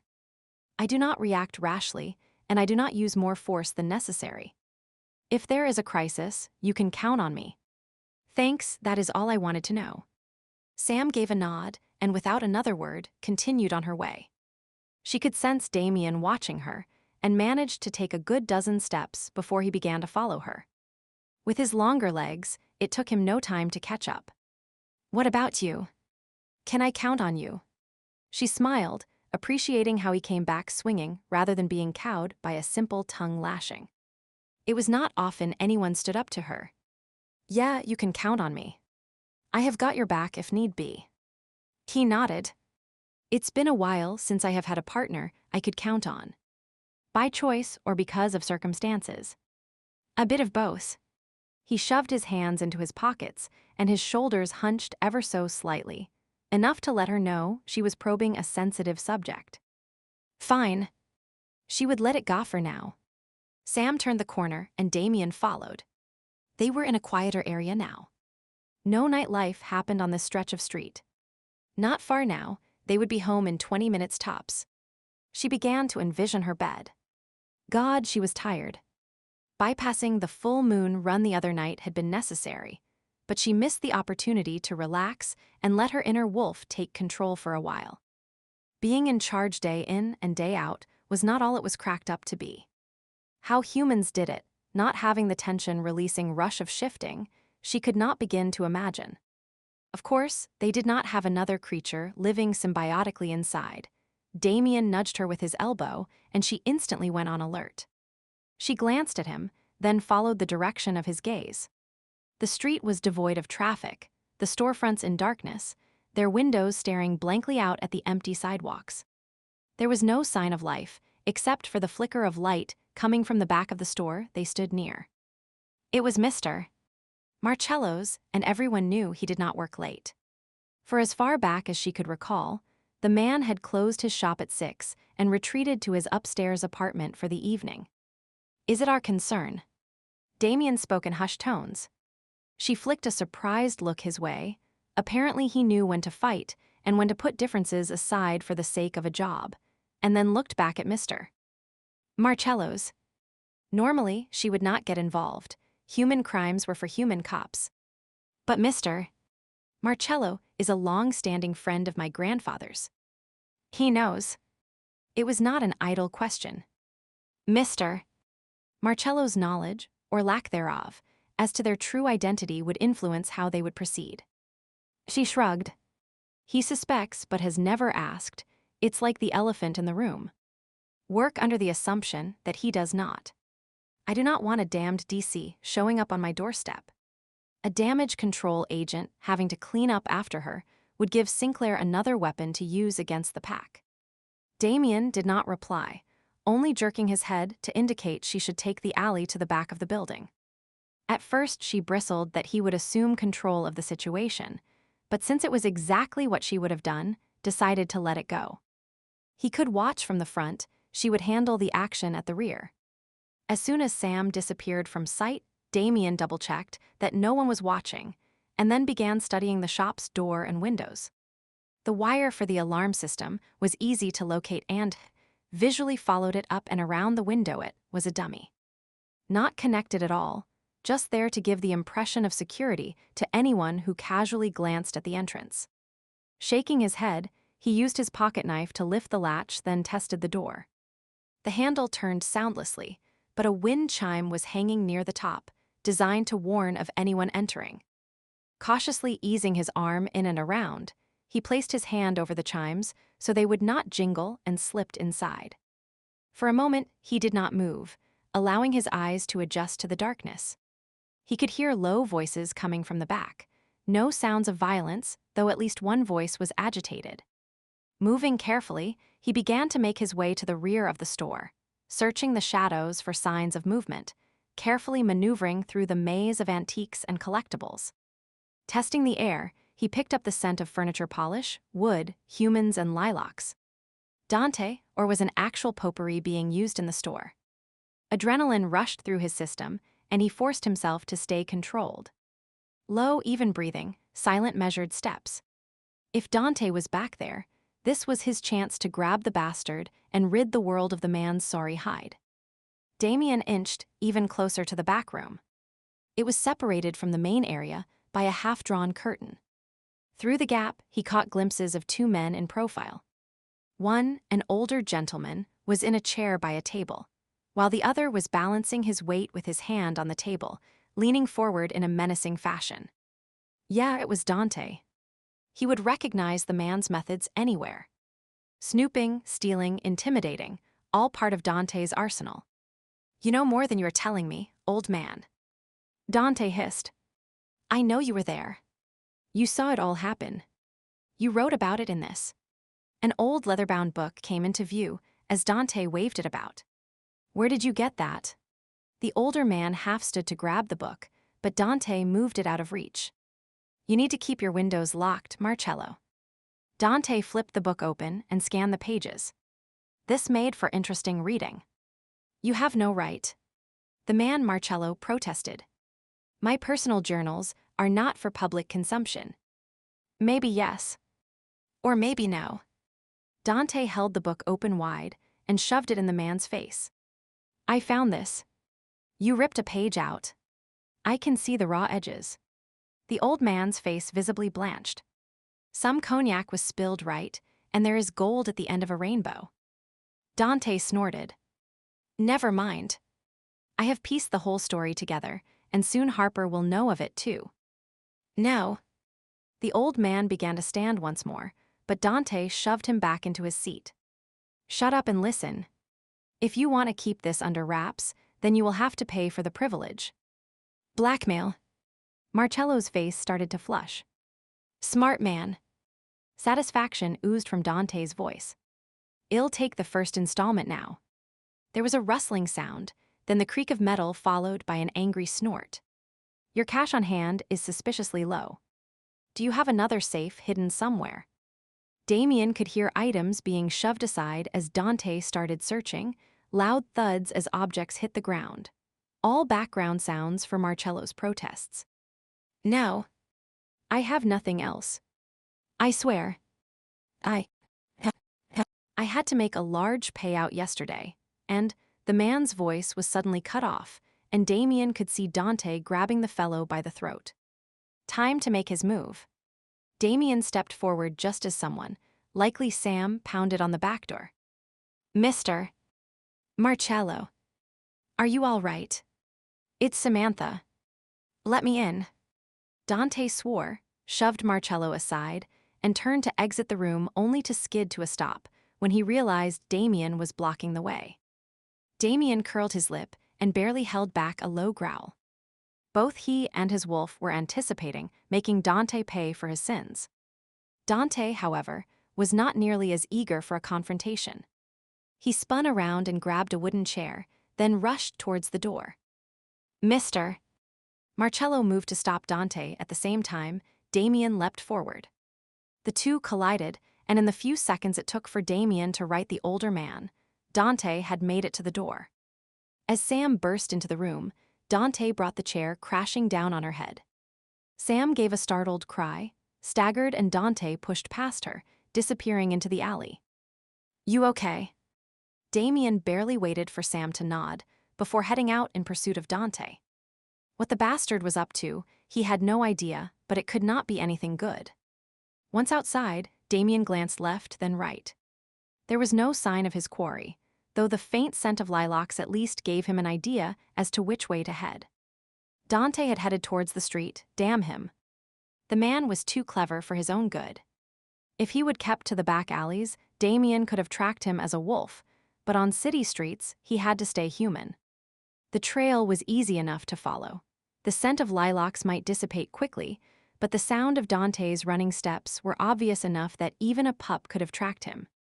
The man was opting for speed over stealth, heading towards the main street, likely hoping to get lost in the crowds. The main streets of a large city were never empty, no matter what the time of day or night.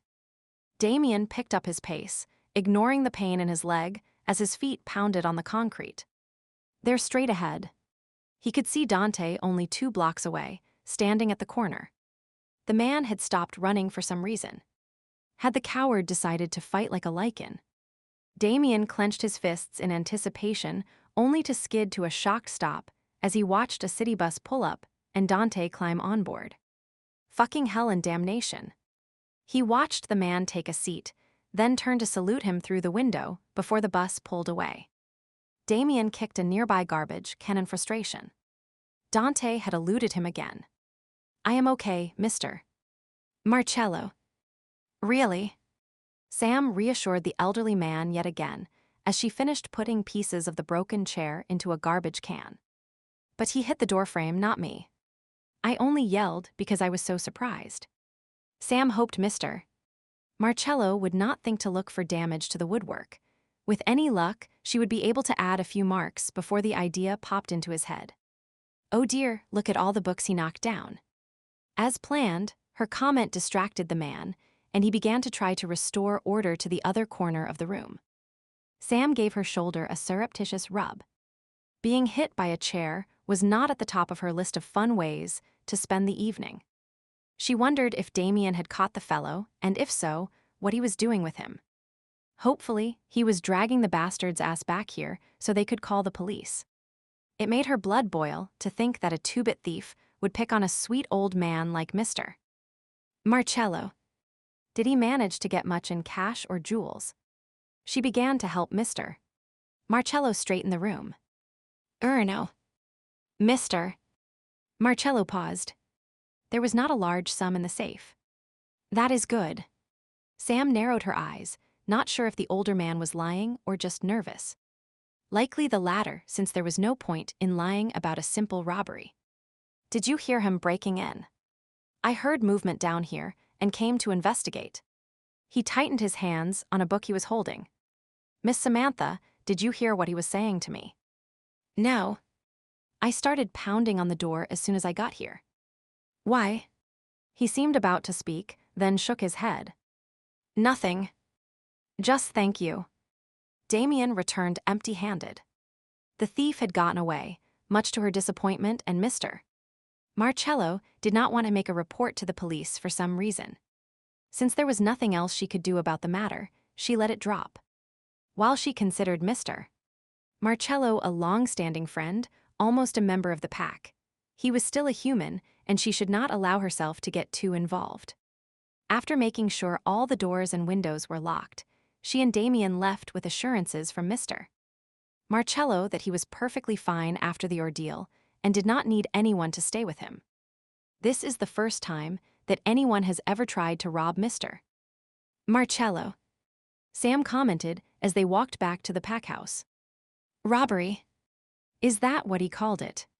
Damien gave her a sharp glance, relieved she was not asking about Dante. He would been expecting her to make some comment about why his friend was at Marcello's, but obviously she had not recognized the man. She would only had a glimpse of him in the dim light of club mystique, and tonight he would been charging at her with a chair. Not the best of conditions for making a positive identification. Well, yeah. What else would you call it when someone breaks in and tries to steal your money? Damien grunted, his brow furrowed. Obviously, Marcello had not told Sam the whole story, and, due to the scent mask, Sam had not realized it was a Lycan roughing the man up. Dante was planning on blackmailing Marcello over something. The shopkeeper obviously did not want Harper to know. But which Harper? And what exactly was the secret? And how did Dante know about it? Of course, Dante had a knack for discovering every secret out there, though how he did it was a mystery. Marcello's problem really was not any of his business, Damien decided. He was here to find evidence against the Chicago pack to prove their leadership was unfit. And unless Marcello was keeping a secret that could prove that, there was no need to get involved. Of course, he would never know if the secret was significant or not unless he uncovered it, and that meant tracking down Dante. His inner wolf thumped its tail. Hunting Dante was an immensely appealing prospect. Chapter 10, Sam drummed her fingers on her desk as she contemplated her newest pack member. Damien had been here for 3 days. During that time, he had been a model beta, going on patrols with her at night, assisting her when she installed better locks on Mr. Marcello's windows. He helped around the pack house by doing much-needed repairs. He would even taken Chris under his wing, which removed one of her main headaches. The boy had grown up surrounded by adults and kept trying to act like one. The academy would be a good place for him in a few years if she could find the money to sponsor him. With the way his grades were, she doubted the boy would qualify for a scholarship. Something about Damien made her think he would been at the academy. He might be able to provide her with some information or not. The man was not very forthcoming. That was likely the rogue in him. Social skills usually were not their strong point. He was good at verbal sparring, though. She grinned as she thought back over some of their conversations. It was fun to push his buttons and see him lose his brooding expression. And he gave as good as he got. Battling wits with him was interesting. The only real complaint she had against the man was that he had a habit of going off on his own with no warning, only to return a few hours later looking as if he would like to rip someone's face off. He never mentioned what he had been up to, merely disappearing into the cellar and then reappearing some time later covered in sweat and in a more pleasant mood. If he had been an established pack member, she would likely let it slide for a while, but Damien was a newbie and her alpha instincts were on alert. As soon as he returned from his current jaunt, she planned on confronting him. Almost on cue, he appeared. Through her office window, she could see him coming down the sidewalk. His stride was long and fluid, yet the set of his shoulders conveyed his mood even before she could make out his face. She watched him run lightly up the steps. The front door was used more now that he would repair them. He disappeared from her view, but she could hear his booted feet thudding on the porch and the front door slammed shut. She leaned back in her chair, rather smug that she would pegged him so quickly. In her mind's eye, she watched him walk towards the kitchen, grab a bottle of water from the fridge and head out the back door towards the cellar, all without saying a word. As usual, he would return pissed off, and she was about to discover why. She logged out of the email she had been answering and pushed her chair back with carefully controlled movements. Anticipation of the confrontation had her adrenaline already starting to pump. It was not that she was hoping for a fight, but the memory of their first brawl played through her mind. Confronting someone who matched her skill level did not happen often, and she was looking forward to the competition. Taking her time, she headed outside and around to the cellar, allowing him to settle into his routine before she descended into the exercise room. At the most, 10 minutes had elapsed.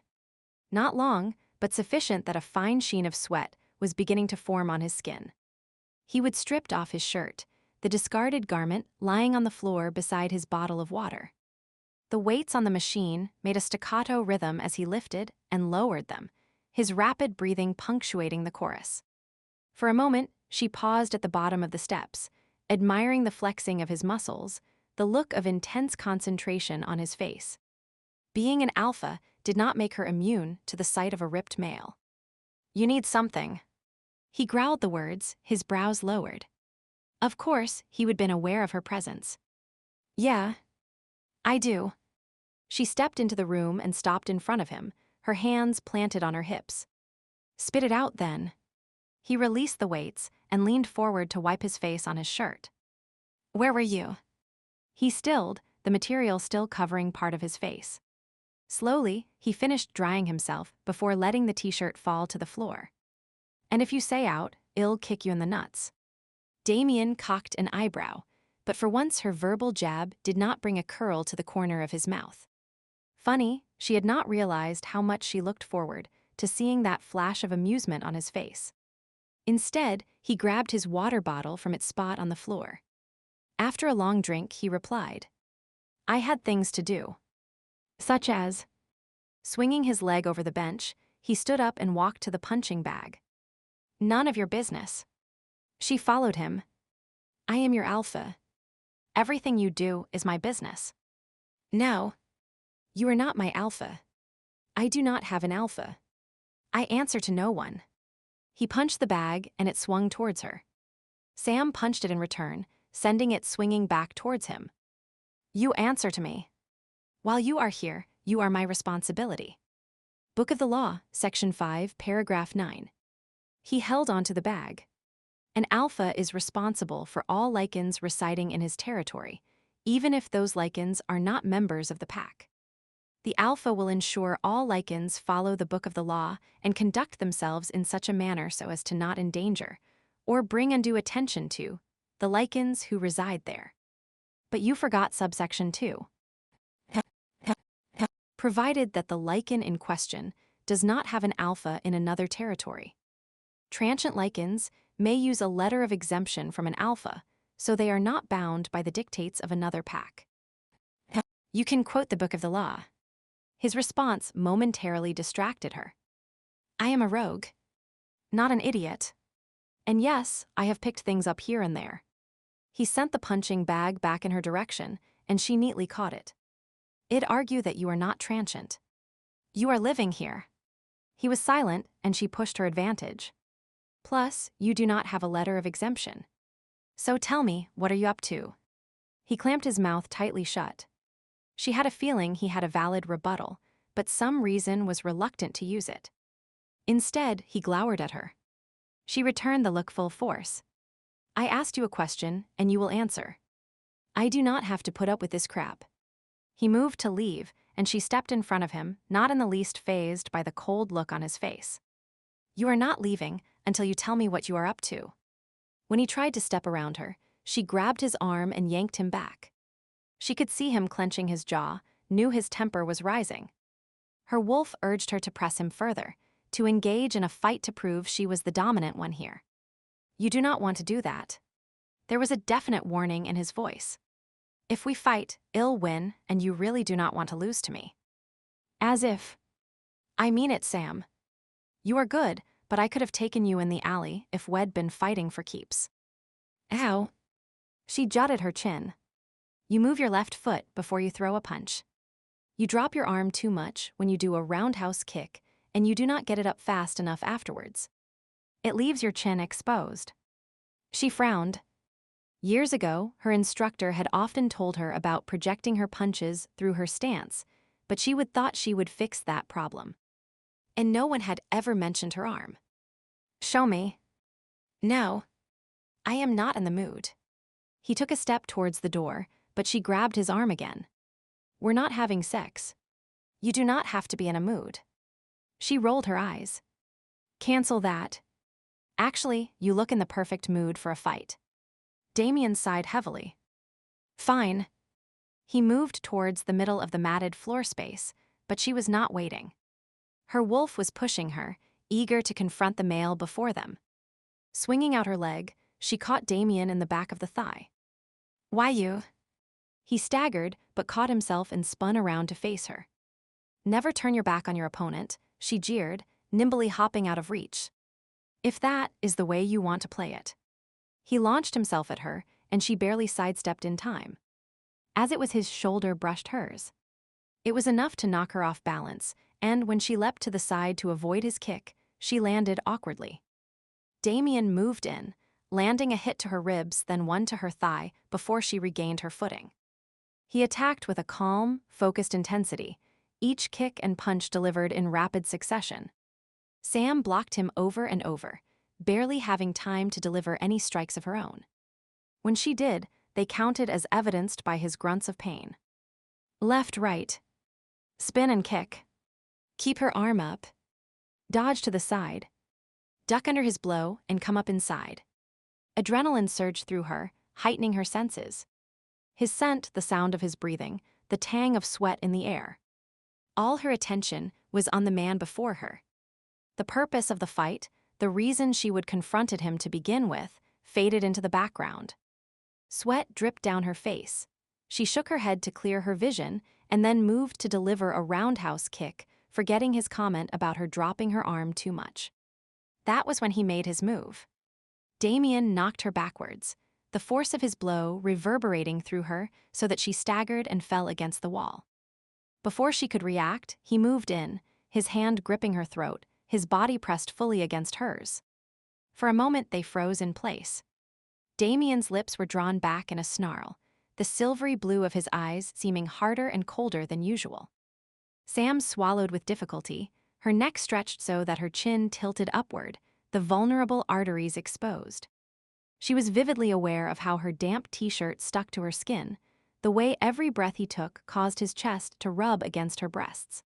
His thigh was tucked between hers, his fingers pressed into her flesh. He could easily crush her windpipe, yet she was not scared. Exhilarated, breathless, horny Damien took a deep breath and slowly released her throat.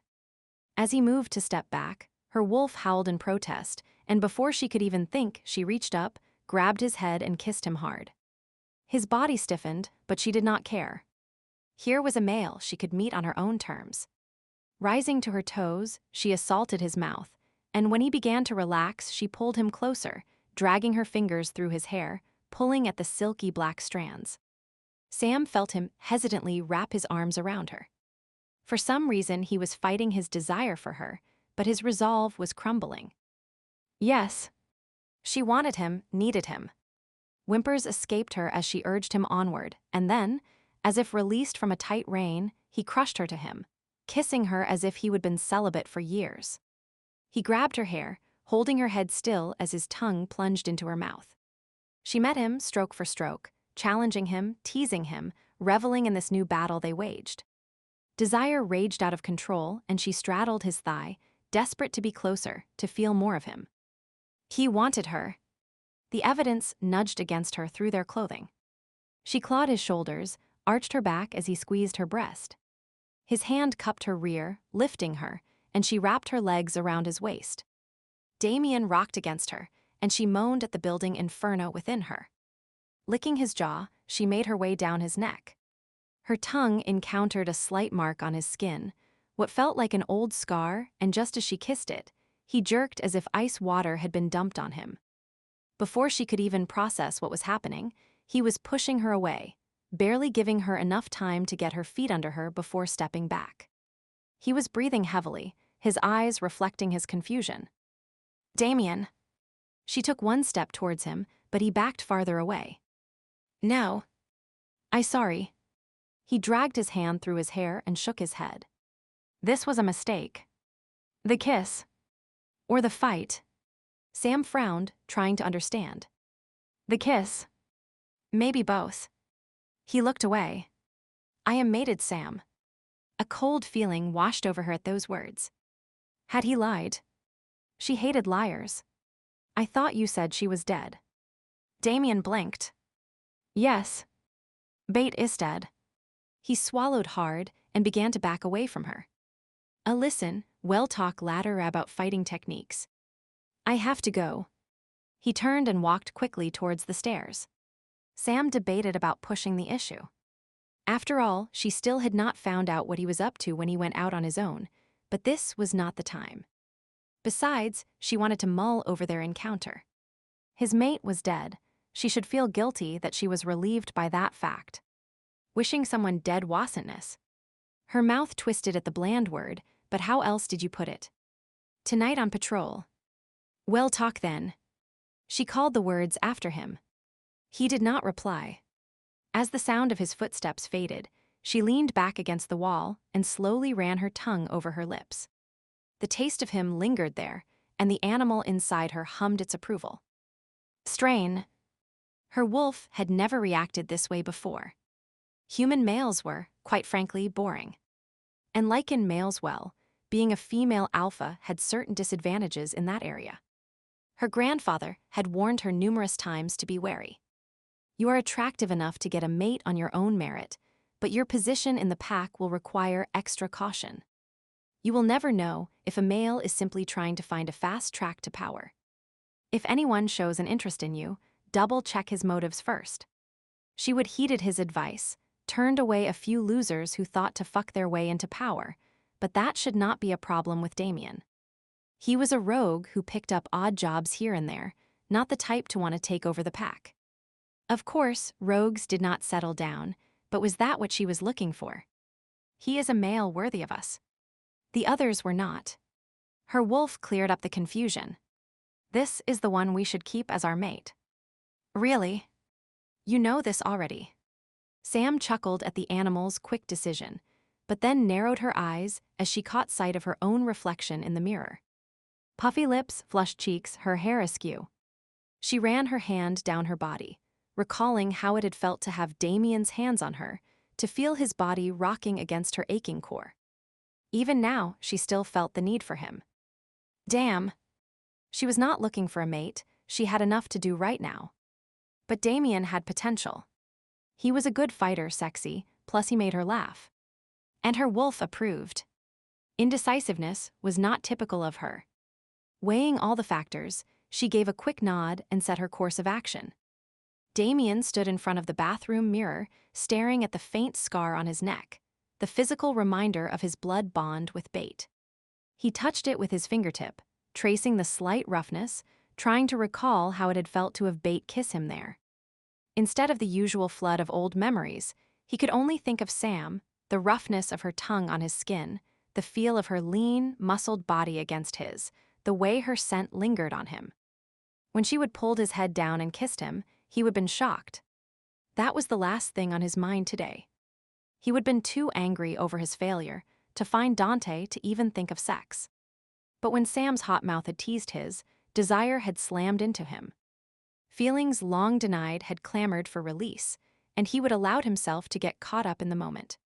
Even now, his body ached uncomfortably. A quick glance down showed his arousal would still be obvious, even to the most casual observer. Giving a snort of disgust, he stepped into the shower, turned on the cold water and gritted his teeth. The icy drops stung against his still sensitive skin, but he welcomed the discomfort. It was a small enough punishment for the sin he would almost committed.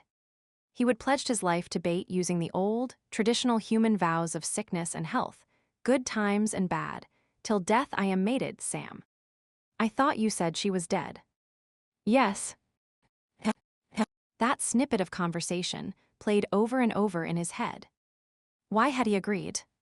Yes, Bait was dead, but her spirit lived on in his heart. Her dying words had asked him to never forget, and he would kept the vow since that day. Now guilt twisted inside him. His wolf paced restlessly, too. It was disturbed by the encounter, not angry with him like in the past, but for once unsure of what the correct course of action might be. I have the upper hand this time, old boy. Damien shut off the water and grabbed a towel. What we need to do is focus on our job and forget about Sam Harper. And that should be pretty easy. After all, she is nothing like Bait. He concentrated on bringing an image of Bait to mind. Her dove-gray eyes, her gentle smile, her long hair he loved to wrap his hands in. For once, the picture wavered, refusing to come into focus. Shocked, he froze in place, the towel clenched in his hand. His breathing quickened, a nervous fluttering began in his stomach. What was going on? Furrowing his brow, he tried harder, imagining her light laughter, her soft touch. Like a will-o'-the-wisp, her memory drifted by, escaping as he attempted to latch onto it. How had she tasted when he kissed her? And her scent had been when he could finally see her. He exhaled, the feeling of panic that had been threatening easing off. Bait was still with him. Chapter 11, Sam sighed and wished she would ignore the summons to her grandfather's room.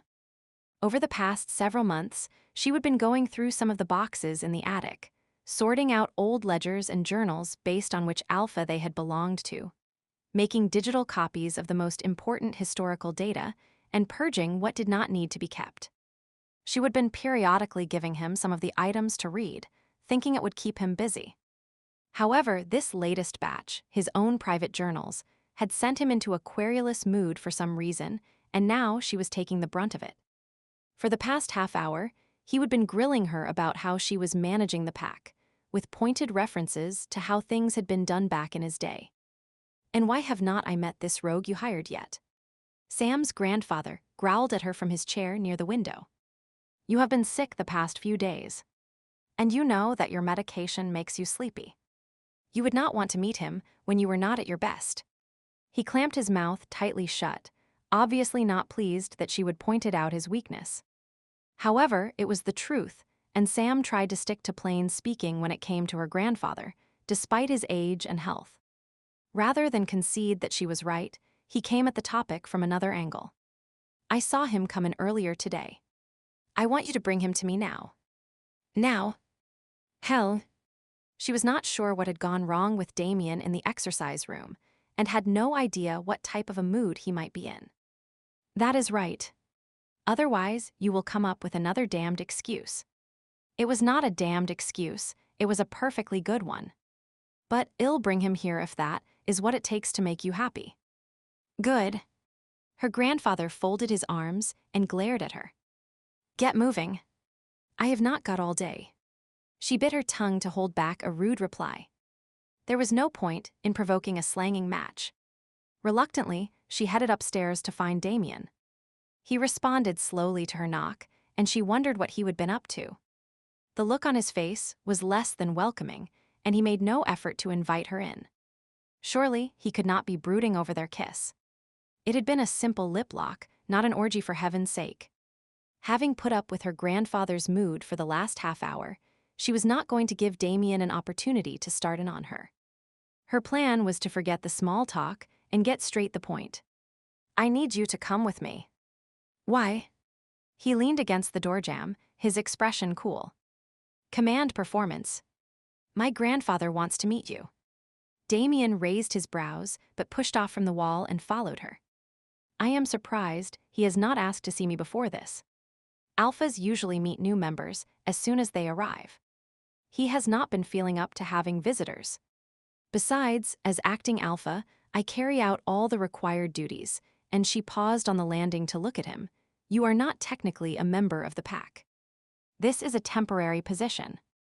A shadow passed over his eyes, but it was gone so swiftly she might have been wrong. Yet when he spoke, the typically sarcastic manner she would come to expect from him seemed forced. "Any words of warning before I face him? Hiram was telling me your grandfather had quite a reputation in his day." Sam shook her head, imagining the tales that had been told. Hiram was a storyteller at heart, and could weave fact and fiction into the most plausible plots. She kept encouraging him to write them down, but as far as she knew, he would yet to act on her suggestion. In his younger days he did, though Hiram might have exaggerated a bit. Damien gave a soft huff of laughter. "One of the tricks of command is to have the reputation as a hard nose precede you." "True. But grandfather's bark and bite are pretty similar." "Watch what you say." Having reached their destination, she tapped on the door to the older man's room. "No need to knock. I know you are there. I am not deaf, just laid up with my back and a damned cold." The older man growled the words, and despite their differences, she gave Damien a look of sympathy before ushering him in. Damien glanced about the room. Sam had led him to noting that, like the rest of the house, it had been renovated at one time, the original dimensions having been changed perhaps to convert several single rooms into a suite. This particular space had a small sitting area with a fireplace, 2 chairs and table. A door, ajar on the far side, gave glimpses of a bedroom and bathroom beyond that. It was relatively neat, except for the large stack of old books and files that sat on a table and spilled over onto the floor. He took it all in before focusing on the elderly man, who was eyeing him up and down with a look of distrust. So this was the elusive Samuel Harper, Sr. "Grandfather, this is Damien, the rogue I have been telling you about." The older man shifted his gaze to Sam. "And who else would it be? I assume you would not ask in a stranger off the street." Sam sighed. "I was trying to make a polite introduction. And stop acting like some constipated old man." Damien bit the inside of his cheeks to keep from smiling. Sam seemed to have a comeback for every occasion. "HRMPH?" The man glared at her before switching his attention back to Damien. "You look impressive enough. What is your background?" He shrugged. "I am a rogue. I have worked my way back and forth across the country doing odd jobs." "And on what side of the law were those jobs?" "Whatever side they needed to be." Damien hooked his thumbs in his belt loops, his posture not quite slouching, but not at the stiff attention he was sure the old alpha usually expected. For perhaps the count of a minute, he stared at Damien, tapping his fingers on the arm of his chair. Damien waited, casually looking about the room. The stack of books interested him. They appeared to be old journals. Was that how Harper spent his time now? Reminiscing about his glory days. Finally, the old man nodded. "Honest. I like that. I have never known a rogue that did not cross the line a time or two." So he jerked his head toward Sam. "What do you think of my granddaughter?" Sam stiffened at his side. Damien flicked a glance at her and then looked back at old man Harper. "She is doing a good job. I have no complaints from what I have seen. As it should be. I have trained her for the position almost since she was old enough to walk. My son never had an aptitude for the job, but Sam here, she took to it like a natural. Smart, quick, a good fighter. Everything an alpha could want in a successor. And a female." Damien murmured the words. Beside him, he heard Sam's swift intake of breath. He would struck a nerve, but that was too bad. It was the grandfather's reaction that mattered. "Yes." Well, the old man cleared his throat and twisted his mouth. "I know what you are thinking, and I'll admit I had my doubts at first. However, her father died before giving me another heir, which left Sam as the only successor. It took me a few years to come to terms with the situation, but once I did, I worked her hard and she met every challenge. I am still in the room, you know." Sam interrupted, narrowing her eyes. Damien ignored her comment and kept his eyes on her grandfather. "So you feel that lineage is more important than suitability for the position?" Sam turned on him, waves of outrage emanating from her. "If you have got a problem with me, you tell me to my face." At the same time, her grandfather raised his voice.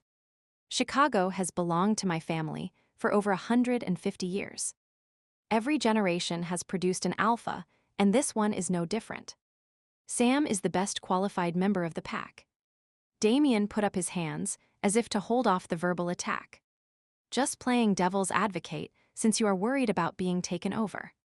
The old man leaned back in his chair, the color that had briefly graced his face now fading, leaving him looking gray and tired.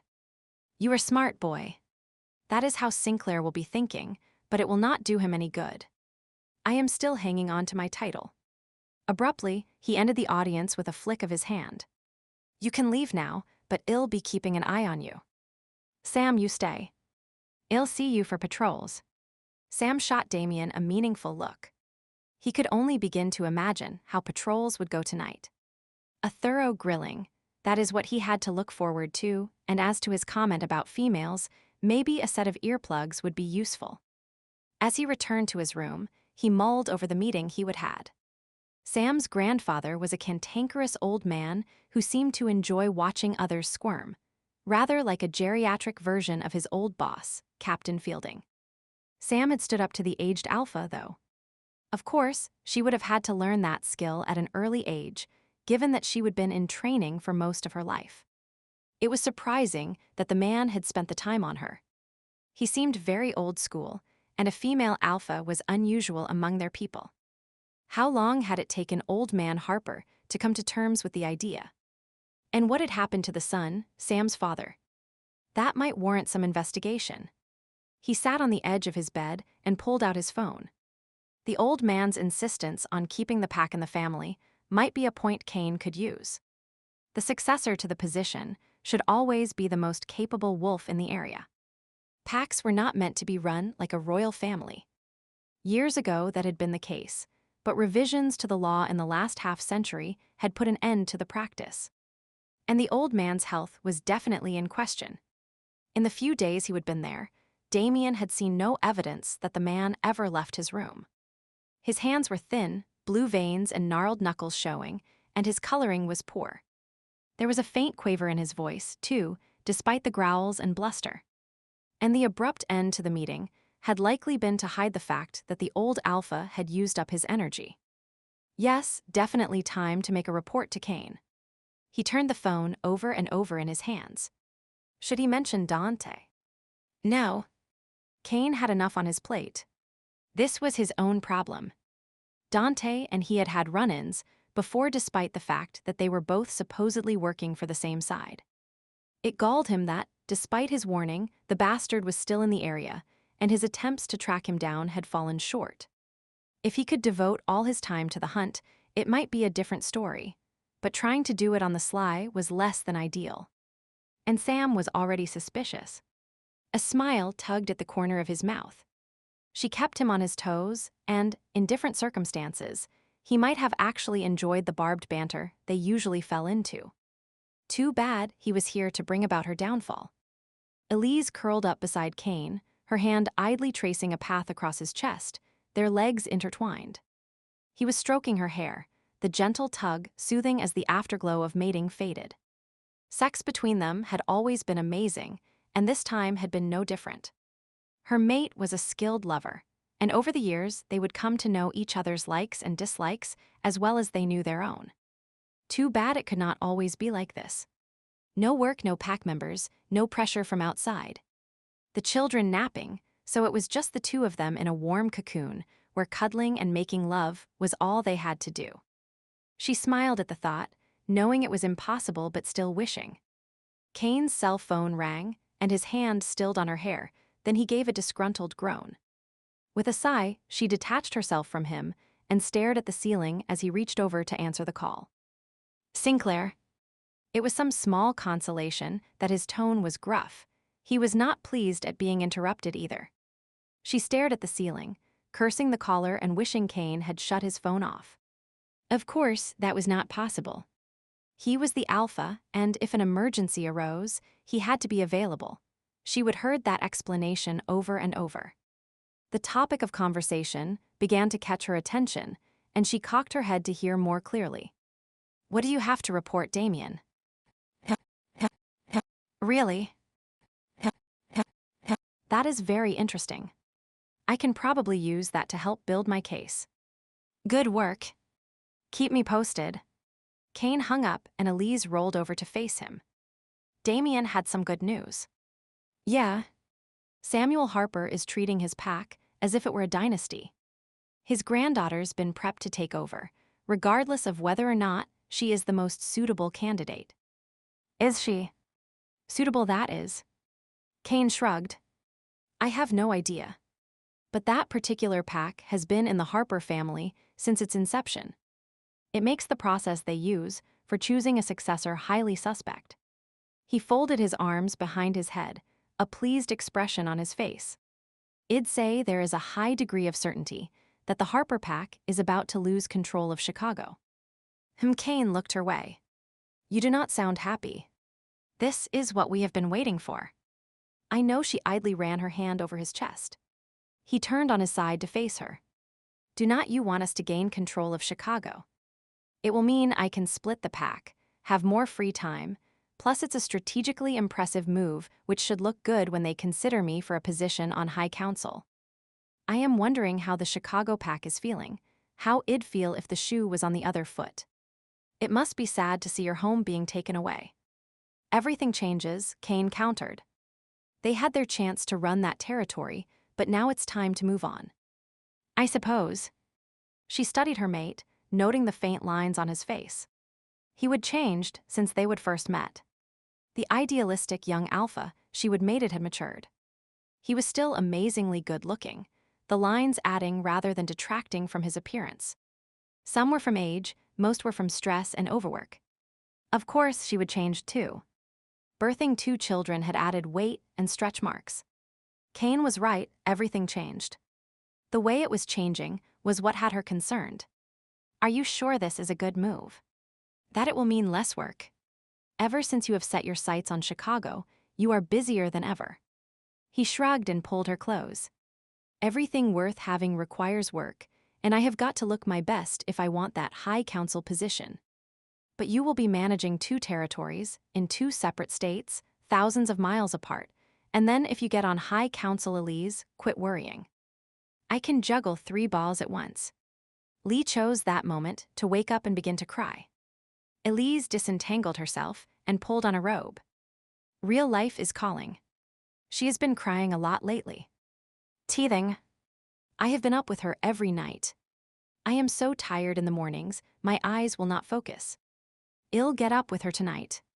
Thanks, I could really use an undisturbed night. She looked up from the knot she was tying in the sash of her robe, but Kane was not watching. He already had his phone in his hand again.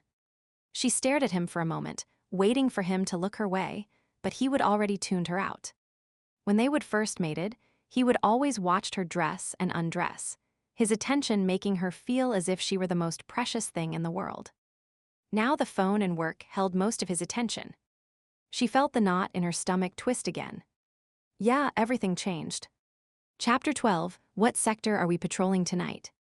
Damien had been waiting outside the pack house for about 10 minutes before Sam made an appearance. She was late, and he wondered what the holdup was. Chris trying to sneak out of the house again. Or maybe Jonah getting territorial in the kitchen. He did not ask. Becoming interested in the pack members was pointless. He would made his report to Kane, and the Chicago pack's days were numbered. Besides, as Sam had pointed out earlier, he was not really a member anyway. There are several forest preserves beyond O'Hare. They would be a good place for a wolf to hide, and since Hiram is still picking up trace scents of an intruder. She ran down the steps, tossing a couple of bottles of water his way. Well, take the bikes and then shift when we get there. He drew up a mental map of the area and nodded. Some time on the highway might be just what he needed to rid himself of the mood he was in. So you still think Hiram is right? That there is another Lycan in the area? Yep. I am sure it has to be Sinclair's spy. And since none of my patrols have managed to track him down, he must be using the masking technology I have heard rumors of. Damien did not comment, keeping himself busy storing the water bottles in one of the saddlebags. Lycan Link's so-called secret defense was not that much of a secret anymore. Rumors about the scent mask were flying around the Lycan underworld, and some enterprising souls were producing synthetic street versions. Sam kept talking. If he's using a scent mask, then he could be anywhere, watching us, taking notes. I have told everyone to look sharp, to go about their duties with no slacking off. I am not letting Sinclair build a case against us for shoddy work. Why is Sinclair focusing on you? He knew the answer, but was curious as to Sam's perspective. Because he's a power-hungry ass. I had some dealings with him a while back. Someone he had an issue with was in my territory, and he wanted me to deal with the guy. And did you? Yeah. Just not as fast as Sinclair wanted. He got it into his head that he could do a better job. Sam slung her leg over her motorcycle and turned on the engine. Damien did the same. Over the roar of the motors, she shouted. Then his ass of a brother used the old finding clause to claim a wolf that was in the area. We needed her, but did he care? No. The bastard took her right from under my nose. Well, not again.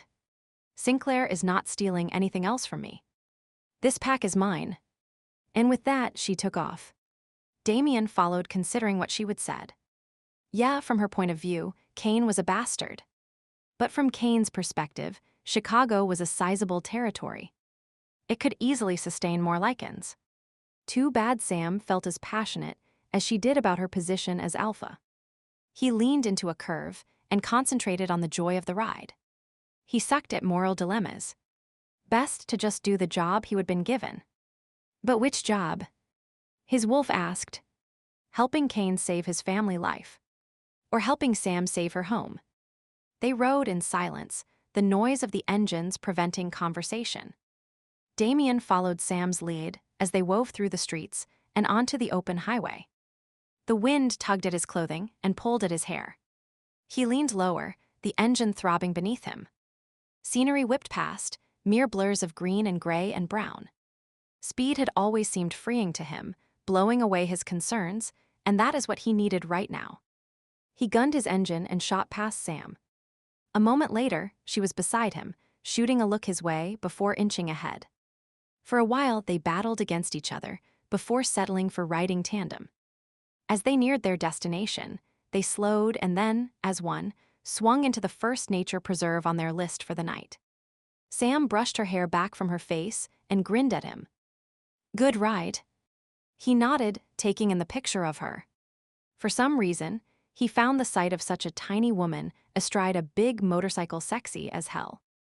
Her eyes sparkled, a light flush of excitement stained her cheeks. It was good to see her like this. Sam was usually all business, which was odd for someone so young. She needed more fun in her life, he decided, thinking of his own youth. Did she ever cut loose and do something crazy for the hell of it? She swung off her Harley and hung her helmet on the handles, her features assuming their usual all-business expression. You go left, I'll head right. Meet back here in an hour. Sounds like a plan. He watched her shift and disappear from sight among the trees. His own wolf urged him to follow her. She does not need our protection, boy. It was a hard fact to swallow. For most of his adult life, he would been in the role of protector, savior even. But Sam was more of an equal. He was not quite sure how he felt about that. Giving his head a shake, he changed forms and padded off into the wooded area. For all that the nature preserve was considered part of Chicago, it was easy to forget that a bustling city lay beyond its borders. The trees were thick, undergrowth abounded, and evidence of wildlife was everywhere. Squirrels chattered in annoyance at his appearance, and the faint rustling of grass let him know that rabbits had sensed his presence. Not many predators were in the area, though a fox had passed through recently. Most definitely no signs of a wolf, nor was the telltale scent of lilacs to be found either. No, Dante loved his creature comforts too much to spend his time holed up in a den. Of course, he could not tell Sam that. Instead, he spent his time exploring, allowing his wolf some freedom before eventually circling back to the appointed meeting spot. He arrived early and took out a water bottle, chugging the contents. The moon was rising, no longer full as it had been a week ago, but still large enough to illuminate the small clearing and reflect on the tiny lake they would parked beside. It was a hot evening, the air humid and sticky, and he eyed the water longingly. Deciding he had enough time, he stripped down. The dry fall grass pricked at his bare feet, only to be replaced by the damp soil of the shore as he made his way to the water's edge. Frogs and insects chirped from the reeds, while an owl hooted in a distant tree. He savored the moment, allowing it to seep into him and ease the tension from his body. Slowly, he waded in, the water lapping about his legs, cool and refreshing. Taking a deep breath, he sank beneath the surface.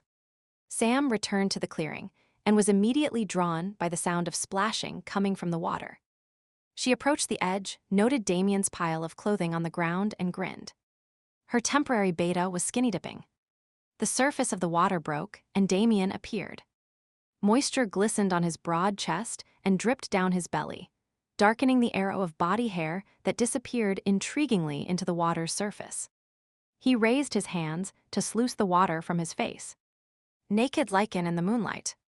She called out the words, and he turned to look at her. What? Naked lichen in the moonlight. That is what I'd call a picture of you right now. Are you insane? He brushed the hair from his eyes. No more than usual. Enjoying yourself? Yep. You should give it a try. He leaned back and floated in place, a glint in his eye. She cocked her head, considering his suggestion. They should continue on with the patrol, but the implicit dare he would issued stirred something within her. He's challenging our courage, her wolf declared, pacing back and forth as it eyed the male who stood a few feet away. Backing down is unacceptable. Sam grabbed the lower edge of her shirt and pulled it over her head. Next, she sat down and tugged off her high-heeled boots before standing to shimmy out of her jeans. Only when she moved her hands to the front fastening of her bra did she pause. It was black with a lace edge. She loved sexy underwear and wondered if it surprised him or not. A glance at his face showed his eyes were fixed on it. The fact that she had his attention pleased her. She bit back her smile and raised a brow instead. "You going to watch? You want me to?" Did she? Her inner wolf said yes. She shrugged and undid the front fastening, keeping her eyes locked on his face. As her breasts were revealed to him, his eyes appeared to darken, and she was sure the rise and fall of his chest quickened. She stepped close to the shore, all too aware of the gentle sway of her breasts, the way the humid night air caressed her naked skin. Knowing he was looking at her caused her own breathing to quicken, and her nipples pebbled with excitement. Without warning, Damien dove beneath the water. For a split second, she was startled by his move and then laughed. His dare had left her feeling uncharacteristically lighthearted. Skimming off her panties, she ran into the water and was decently covered by the time he resurfaced near her. "Did not think it'd do it." She taunted him while pushing her wet hair back from her face. "I guess I should have known better." "As high." His gaze swept over her, and she resisted the instinctive move to cover herself with her hands. She knew he could not see anything important. Without her boots, the difference in their heights was emphasized. While the water lapped at his ribcage, it covered all but the upper slopes of her chest. Still, it gave her a curious thrill to think they were both naked and mere feet away from each other. He cocked his head to the side. "Do you accept every challenge that comes your way?" "Most. Unless they are crackhead stupid. And stripping in front of me is not." "No. Not really." She looked away, took a deep breath, and then stared directly into his eyes. "I like you, Damien." The smile left his face, but she continued on. "You are a lot like me. You do not take crap. You are tough and a good fighter. I can match wits with you, make a wisecrack, and you have a comeback for it." Plus, she flicked a glance over his chest and gave a crooked smile. "You are hot." He huffed a laugh. "Thanks. Any time." She paused and wet her lips before broaching the next hurdle. "I know you were mated, and that she is dead. It must be difficult." "Yeah." He looked away. A closed look had come over his face, but she did not let that deter her. "But you have to move on. Life does not stop." She watched as his muscles tightened and his jaw jutted. "And what do you know about that?" Staring down at the water's surface, she moved her hand gently, causing a ripple to extend out in ever-growing rings. "My father never got along with my grandfather. They were two very different people. He left the pack as soon as he was old enough, moved west, and married my mother. When I was 4, we returned here." She made a wry face. "I was quite a shock to my grandfather. He did not know he had a grandchild." Damien glanced her way. "He knew about me. Just not about my background." She made another ripple and watched how it lapped and curved about Damien's lower ribcage. "What do you mean?" "My eyes. They are violet. And it's usually a sign of having fae or witch in your background." She sighed. "Somewhere in my mother's pedigree, there was the proverbial black sheep, and it showed up in me. My mate was part fae." "Really?" Sam looked at him with interest. "Cool. I do not have enough tainted blood in my system to qualify me for any extra abilities." "It's not tainted blood. Do not let anyone ever tell you that." Anger laced his voice, and he stepped closer, brushing his hand over her cheek in a comforting gesture, before resting it on her shoulder. "I know. It's just an expression I have heard. A filthy one." "Probably." She paused to gather her thoughts. Damien's thumb was stroking her shoulder ever so lightly, the heat from his palm emphasized by the coolness of the water lapping against her arm. She doubted he even realized what he was doing, but it felt good, so she made no comment on his actions in the hope he would continue. Clearing her throat, she spoke. "Soon after we got here, my father died. He slipped and fell in front of the train. I am sorry. She nodded and stared off into the distance. I was with him and saw the whole thing. 1 minute we were standing there, and the next someone brushed past us, and he fell into the path of the train just as it was arriving. There was no time for the engineer to stop. What about your mother? Was she there? No, but she moved away soon after. I do not think my grandfather made her feel very welcome, given that she would contaminated the bloodline. I visit her every few years, but we have not much in common. There is too much of my grandfather in me, I guess. She placed her hand on his chest. So you see. I know about loss and pain and moving on. Sam, it's okay.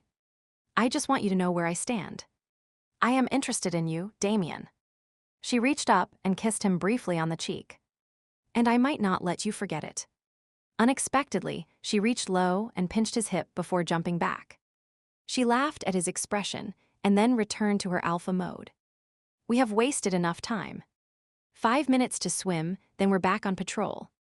Damien watched her turn and strike out along the shore. Their conversation had been unexpected to say the least, and had revealed a new side to Sam Harper.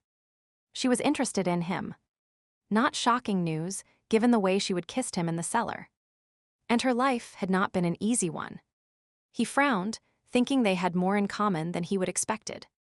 Chapter 13, Kane watched Jacob pedal around the patio on his tricycle, his little legs pumping as fast as they could go. There was such a look of determination on the boy's face that he could not help but smile with pride. He'll make a fine alpha one day.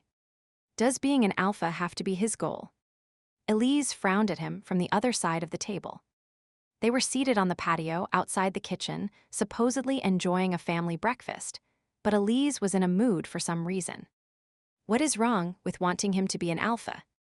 Well, he could be a doctor or an accountant. Something that would allow him some time with his family. That again. I am spending time with the family. We're eating together. Kane gestured at the table between them. It was laden with waffles, bacon, and orange juice. A pot of hot coffee was within arm's reach, and bowls of cereal for the children were ready. Right. You have had 2 phone calls and answered 4 text messages since we sat down. I tried to keep them brief. She ignored him and continued on with her theme. And last night, you promised me you would get up with Lee if she was teething. She did not cry once all night. He glanced at his daughter, who was seated in her high chair. Her cheeks were a telltale pink, and she drooled as she chewed on a hard biscuit, but he had not heard her once during the night. Reaching over, he tapped her nose, and she giggled, giving him a still toothless smile. Huh? That is because you did not come to bed until after 3 in the morning. She was screaming for hours before I finally got her settled. He winced. With the office door shut and a set of earbuds in, he had not heard a thing. Sorry. I got caught up researching legal precedents and did not realize how late it was. And they were more important than your promise to me and your daughter. He clamped his mouth shut and counted to 10. Elise, I said I was sorry. I know you're tired. His own eyes were gritty from lack of sleep, but he was not harping away. Damn darned right. Elise shot a glance at Jacob, who had an annoying habit of picking up every inappropriate word he heard. She continued in a low voice. She's been up almost every night since we got back from Stump River. I am exhausted, Kane. I am at work all day. The restaurant's a disaster with half of it under construction and plastered dust everywhere. Then, when I get home, the children want all my time, and why not ask Helen? It's not her responsibility to raise our children. Sure, she does not mind helping out, but she is getting older, you know. Plus, she takes care of the house and does the cooking. That is more than enough for someone her age. He sighed, knowing the conversation was going nowhere. They would rehash the problem too many times in the past. I am doing the best I can, Elise. I am trying to build a strong case against Chicago. Once that is done, and some of the pack moves there, my workload should lessen and I'll have more time for you and the children. Elise looked away, her jaw jutted. She was still angry, but there was nothing else he could do. He leaned back and drank his coffee, brooding over the fact that if they were not having sex, all they did was argue. It had not always been like this between them, but over the past year their relationship had slowly changed. There was not a specific event he could recall that had caused things to sour. Frowning, he wondered if this happened to every couple. Certainly, his own parents had not lived in harmony. The idea that he was following that same path was depressing, and he took another sip of coffee to muffle his sigh. Eventually, Elise must have calmed down, for when she spoke her voice sounded even, though she still did not look at him. "How is Damien doing?" As far as olive branches went, it was not much, but he accepted it anyway. "Fine. He's given me some good information. Most of the Lycans in the Chicago pack are older, working well past the age that they should. Old man Harper himself is basically crippled, and he has his granddaughter running the show. And the man is putting lineage over suitability when selecting the next alpha." Finally, she looked at him. "You mentioned that last night. I was wondering about Damien himself. He's fine, I guess. I think the girl, Sam, is giving him a run for his money. That is what he needs." Elise gave him a hint of a smile. She would always had a soft spot for Damien, and for a moment, the tension between them eased. She poured herself a cup of tea. Jacob climbed on his lap, demanding some bites of waffle, and Kane helped him spear a piece with his fork. Lee cooed and babbled at a butterfly, causing them both to laugh. He wondered why it could not always be like this. It was not as if he enjoyed working such long hours. It was what the job demanded. And now that High Council was considering adding younger alphas to the mix, he had to look sharp if he wanted to gain one of the coveted positions. He frowned, thinking of the extra travel the job would involve. It meant more time away, which was a negative, but the title was very prestigious. His phone rang, and he picked it up, leaning to the side to avoid a sticky bit of waffle that Jacob was now waving about. "Sinclair here, yes, I have it. It's in my office." Just a second he stood and tucked Jacob under his arm, but the boy began to whimper. "Daddy, no. Waffles. I want mo waffles." The sticky fork landed against his cheek. Kane tried to juggle the phone and his son, while keeping from having his eye poked out. His voice came out harsher than he would planned. "Jacob, be careful. Elise, take him before he blinds me." Elise stood up, a tight look about her mouth, and took the boy. "Go. Take care of your third phone call. I'll watch the children by myself." Again. He bit back a retort that it was not his choice and headed to the office. The position on High Council was looking more appealing by the minute. At least if he were away from home more, he would not be constantly criticized for doing his job. Elise fixed Jacob his own plate of food and then sat back down in her chair. She blinked back tears and took a sip of tea, trying to swallow past the lump in her throat. A simple family breakfast. Was that really too much to ask? She would planned it all last night, right down to Kane's favorite waffles, and he had not even mentioned them. He would been too busy checking his messages. "Mama mad?" Jacob was looking at her with a worried expression. She tried to school her features into some semblance of a smile. "No, I am not mad. You yelled." She tried to be honest with Jacob, but how to explain? "I was mad, but not anymore. And not at you. Do not worry." "Okay." Elise bit her lip. Yelling at Kane was not the solution. He had his work to do, and it was important. She was just overtired. Kane's gone already. Helen stepped onto the patio and looked at the still laden table. He had to take a phone call. She paused. "Are you okay?" Elise debated about giving the usual fine, but she was not fine, and she needed to know if she was being a shrew or not. "Helen, can I talk to you?" "Sure. I am good at talking and listening." "Which do you need?" The other woman sat down and poured herself a cup of coffee. "Both, I guess." Elise carefully lined up the cutlery as she spoke. "Kane is always working. He never has any time for me or the children. Even when we were in Stump River, supposedly on a vacation, he was taking calls and emails." She left off moving the spoons about and looked directly at Helen.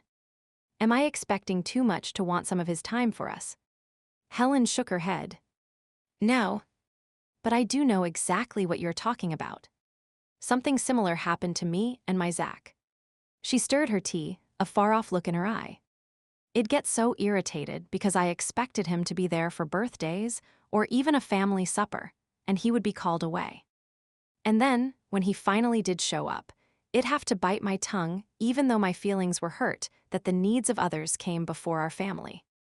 I'd feel I was being selfish, yet at the same time angry because he was not here building memories with the children. It was time we could never get back. That is it exactly. Elise wiped Jacob's face and sent him back to play on his tricycle. You must have come to terms with it, though. As a couple, we had to, or it would have torn us apart. Being an alpha is a demanding job. Lots of people are counting on you, all wanting a piece of your time. And being the mate of one is not a lifestyle everyone is cut out for. A cold knot twisted in Elise's stomach once more, and she stared at the table, unconsciously straightening the cutlery yet again. I am beginning to wonder if I am cut out for it. Elise. Helen slowly set down her cup and sat up straighter.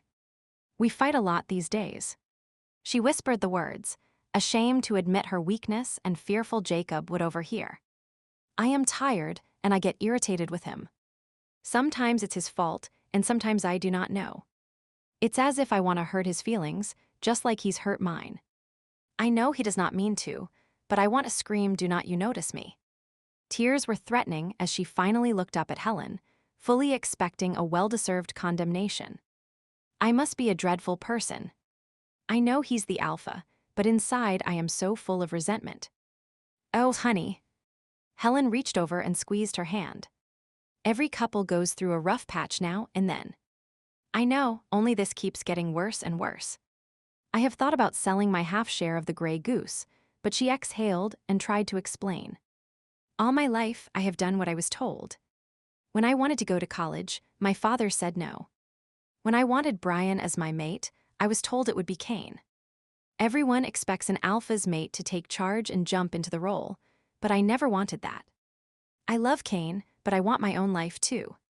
Even if it's only for a little while, her voice trailed off and she felt guilty, unable to believe what she would admitted. You know, not everyone is meant to stay at home, just like everyone is not meant to have a career. Personally, I love my life. Some of the younger ones might look at me and think I am a household drudge with no mind of my own or no ambition, but running a big house like this is hard work. Yet, I'd never wanted to do anything else. It's almost reverse discrimination that people devalue the work I do because it's confined to the home. Helen, I do not think I know. But just because I love my job within the pack does not mean it's for everyone. Maybe you are going to blaze a new trail for the role of the alpha's mate. Maybe she does not have to be defined by her mate's position. Me? A trailblazer? I do not think so. She shook her head and gave a rueful smile. Do not sell yourself short. You are one of the quiet ones, but that does not mean you are not effective. Some people are in your face and shoving their will down your throat. It can turn people off. Helen nodded as if she had personal experience with those personality types. But you come at it a different way. Soft like making suggestions, getting people to think, and before they know it, they are doing what you want and believing it was their own idea. You handle being the alpha female just fine. You have grown into the job, making it your own rather than a carbon copy of what all the other packs are doing. Maybe.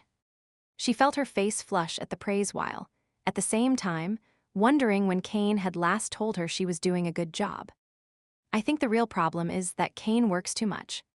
He hates to delegate, even though I am sure John could handle a lot more than he already does. Carrie has mentioned that John's been chomping at the bit lately. As beta, he has leadership quality and wants to use it. She nodded. I know. And now that High Council is looking at Kane, he's working even harder trying to be some super alpha. Kane's already an exemplary alpha. Try and tell him that. HMPH. I guess I do not have any words of wisdom for you. All I can say is talk to him. Each couple has to find the balance that works for them. I guess. She made a face, not holding out much hope that would work. Lee started to fuss, and Elise picked her up, joggling her on her knee. Jacob had abandoned his tricycle and was on all fours trying to stalk a squirrel as if he were a wolf. It was adorable, and she sighed, wishing Kane was there to share the moment. Damien realized he was being followed barely 2 blocks from the pack house. The sixth sense he would relied on so many times in the past had been working overtime lately. More than once this past week, he would been sure someone had him under surveillance, yet he would never been able to determine the source. It had to be Dante, but the bastard's use of the scent mask made it damned near impossible to locate him. Maybe today would be his lucky day. Using the side view mirrors of the parked cars, he managed to catch a glimpse of someone in a ball cap and jacket some distance behind him. Downwind. Clever but not good enough. On the off chance that it was simply a case of 2 people traveling in the same direction, he slowed his speed. The other person did the same. Yep, he was being followed, but without tipping off the tail by staring, he was not sure who it might be. His gut told him it was a Lycan, not Dante as he would first suspected. Too short for that. Sam. The size was about right. He growled in frustration. Yesterday, she had not questioned him about his trips out by himself, and he would hope their heart-to-heart in the pond had driven the topic from her mind. Yeah, right. Somehow he knew Sam had the tenacity of duct tape. It was more likely she would decided he would not talk and was trying to ferret out his secrets on her own. He had been searching for Dante these past 3 days, and this morning had received a mocking text from the man as well as a demand to meet at the local pool hall. How Dante had managed to discover his number, he did not know. The man had sources everywhere. Well, Sam could not see him with the bastard again. She would start asking questions he was not prepared to answer. He would have to shake her off his tail, and fast if he was to get to the meet on time. But would she give up that easily? Not likely. It was more probable that she would keep looking and stumble upon him, just as he had Dante by the throat. On to plan B. Confrontation followed by redirection. Damien turned the corner, ducked in a doorway, and when Sam appeared, stepped out in front of her and grabbed her arm. Except it was not Sam. Chris. He released the firm grip he had on the boy's arm. Why are you following me? Oh. Hi, Damien. Chris quickly transformed his shocked expression into a cocky grin. Damien did not return the greeting. Instead, he folded his arms and widened his stance. The smile faded from Chris' face. Am I not following you? Really? Just going the same way. Damien raised one brow and waited for the boy to incriminate himself even further. The boy shuffled his feet and looked at the ground. Okay. I was following you. Did Sam put you up to this? He could not believe she would use the boy that way, but with so few pack members, she might have felt pushed into doing so. No. She never gives me any fun assignments to do. Chris shook his head. I was only practicing. I heard Sam talking to my folks about me maybe going to the academy in a few years, and I thought I'd start to get ready. Hi. Damien considered the boy's story and relaxed his pose. Okay, I believe you. But you made some pretty basic mistakes. You were downwind, which was good, but way too close. Really? Chris' shoulders slumped. I have never tried to follow anyone before. I guess it's harder than it looks. Yeah. It is. Damien turned back towards the pack house, and Chris fell in beside him. I can give you some pointers, if you would like. That would be great. What about right now? The boy grinned and began to walk with a bit of a swagger. No, not today. I have to meet someone. They turned the corner. The pack house was right ahead. He would ditch Chris and might still have enough time to get to the pool hall before Dante. No more following me. If you ever did manage to catch me, unaware, I could hurt you before I realized who you were. Chris' step faltered, and he rubbed the spot on his arm where Damien had grabbed him. My dad said you are a rogue and rogues can be really dangerous. He's right. Damien slid a sideways look at Chris, wondering how he felt about that fact. From the look on the boy's face, it was not a negative in his young mind. That must be way cool. Everyone would be intimidated by you. You can roam all over the country doing whatever you want. There was a definite look of hero worship in his eyes. Having no family, no friends, no pack, never knowing where you will sleep or get your next meal. People always suspicious of your motives. Struggling to keep control of the animal inside you. Damien tried to counter the picture the boy was painting, but doubted it worked. They stopped in front of the pack house, and Damien checked his watch. Damn. It was later than he would thought. He reiterated his warning. Chris, I meant what I said. Do not follow me. Sure, Damien. As long as you give me those lessons you promised. Chris gave him a cheeky grin before heading inside. Damien waited until the front door closed behind the boy and then walked quickly towards his meet with Dante. He would intended to be there before the man, but that was not going to be possible now. Chris, come in here. Sam called out to the young Lycan as he entered the pack house. Through her office window, she would seen him talking to Damien. No problem with that except she glanced at the clock. The boy should have still been in school. Hey, Sam.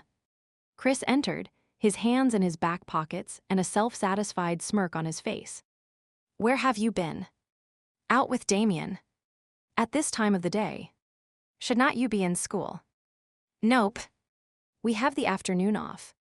The teachers have a workshop or something. Sam tapped a few keys on her computer and pulled up the school calendar. Okay, the kid was telling the truth. So what were you and Damien doing? I was practicing following him, but he caught me. Sam raised her brows. Following Damien. And how did he feel about that? Chris shrugged. I do not know. He said I was pretty lousy at it, but he would teach me some tricks. Not today, though. I think he was in a hurry to meet someone. I see. She drummed her fingers on her desk, then nodded. Okay.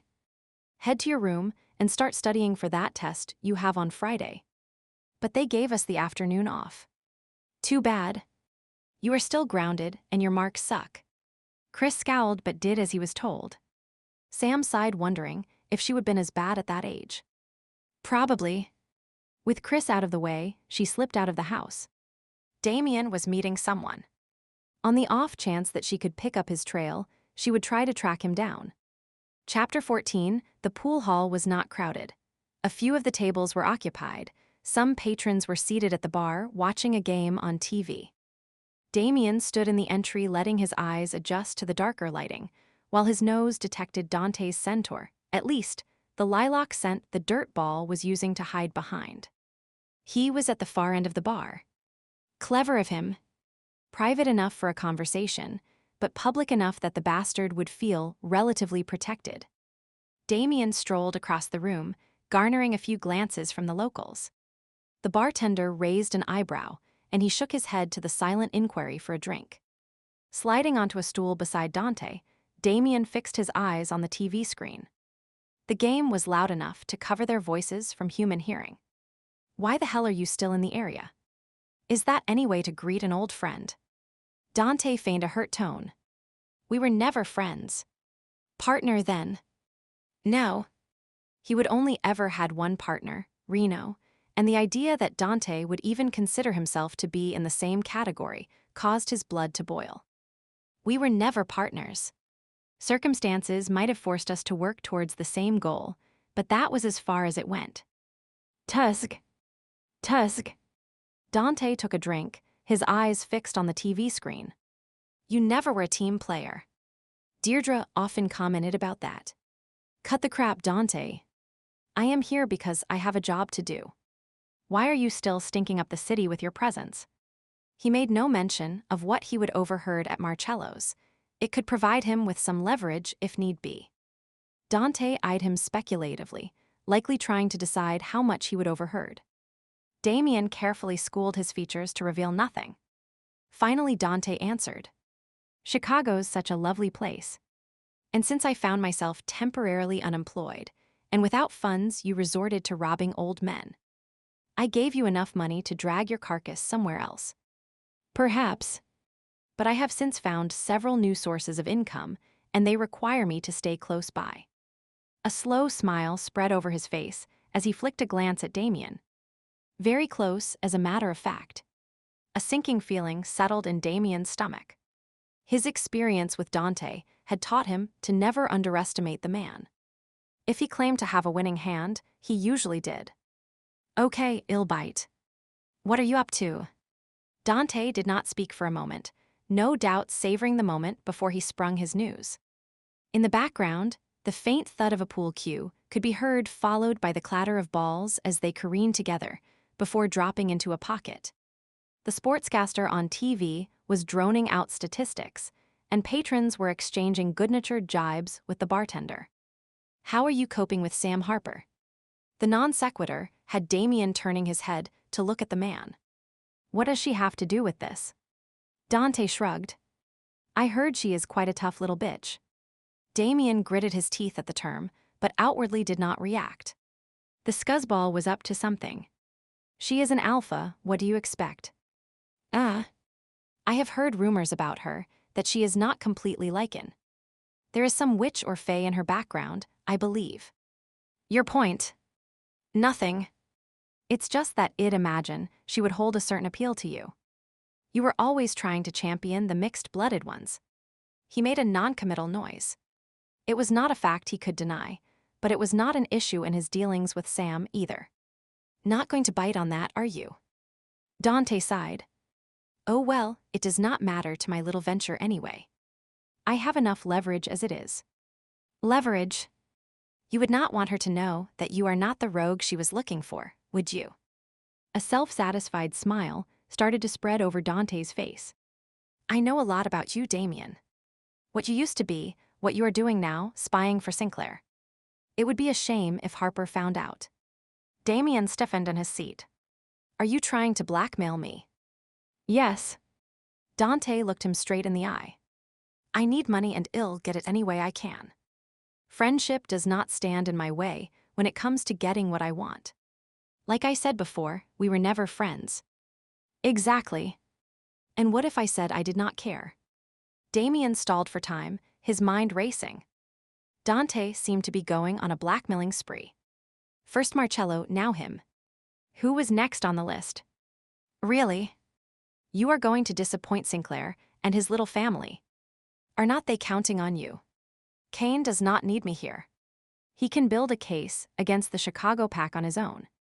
But if Lycan Link were to find out that he would sent you in as a spy, they would not look kindly on him. And he was harboring you before the pardon went through. I do not know how that would affect his chances for a seat on High Council. Lycan Link can be so stuffy about things like that. Dante made a moue and shook his head. Such a shame. He was a promising candidate, too. Damien clamped his mouth shut, trying to control the anger building inside him. He could not be the because of Kane's downfall. Kane had been trying to help him, to give him a sense of purpose, when he would send him here.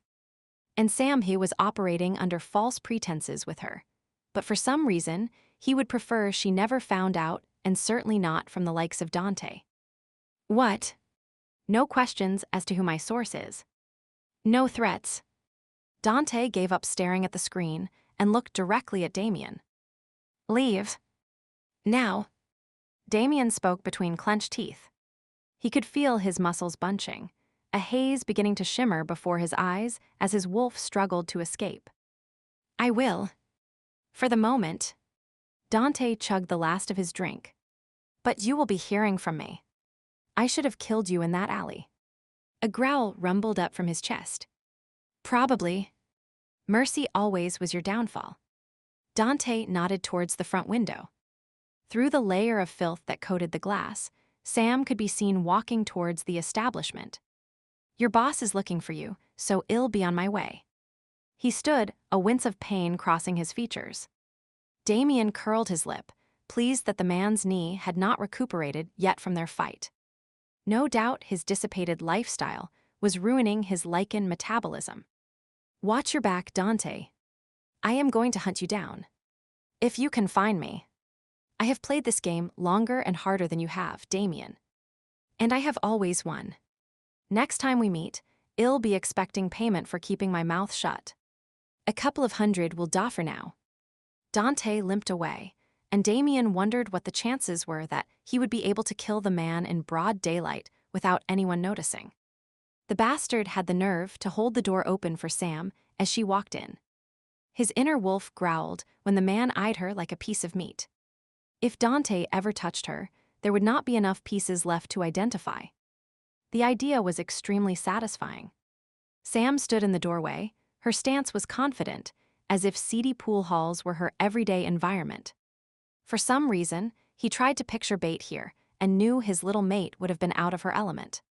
She would have looked about with wide-eyed fascination and stuck to his side in case trouble should break out. Bait was not a fighter.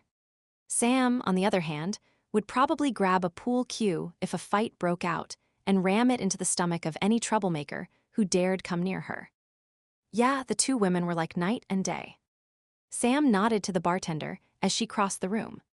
He immediately poured her a drink and was sliding it down the bar by the time she reached the far side of the room. Sitting in the seat Dante had vacated, she flicked a glance at the empty space on the counter in front of him and then at the TV screen. No drink, so you are not here to tie one on. Must be that you had a burning need to watch the game, right? She blinked at him innocently and gave him a sweet smile before belting back her whiskey. It was so incongruous that he laughed. As high. That is it. He twined two fingers together and held them up for her to see. Me and baseball are like this. Do not try to keep us apart. She snorted. Yeah, right. And I like to make tea cozies in my spare time. Really? He tried to keep a straight face, but failed miserably. The corners of Sam's mouth twitched despite the fact she was glaring at him. So what is the real story? You have been sneaking off on your own every day now. No, I have not. He countered.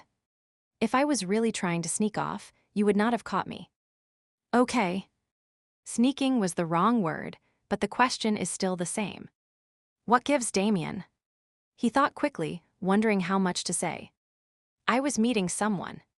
He had information to give me. Lilac man. She sniffed the air and made a face.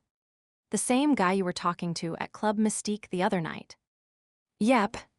She made no mention of the supposed robbery at Marcello's, and Damien gave a silent sigh of relief. She still had not realized Dante, and the thief were one and the same. When he offered no more, she huffed and prompted further. Does this information have to do with your current job? With me and my pack? Damien hesitated. Yes, but I need to verify a few facts. Lilac man is not always reliable. And that is all you have to say. Actually, no. He winked at her. Want to play some pool? Sam hit him in the arm. Hard. What was that for? He rubbed his bicep. You are trying to distract me from asking more about Lilac man. Yep, that is my plan, but I really do not know much about shooting pool and thought you could give me some pointers while we talk. How do you even know I play? The bartender knows you. Maybe I just come here to drink. Do you? No. There you go. He stood up and tugged her towards an open table. Sam gave a sigh and followed. Okay. But if I win, you have to share the information Lilac man was giving you. Fair enough. He would played enough games with Reno that he felt confident he could win. And if he did not, he would come up with some tidbit of information to attribute to Dante. You agreed too quickly. She narrowed her eyes.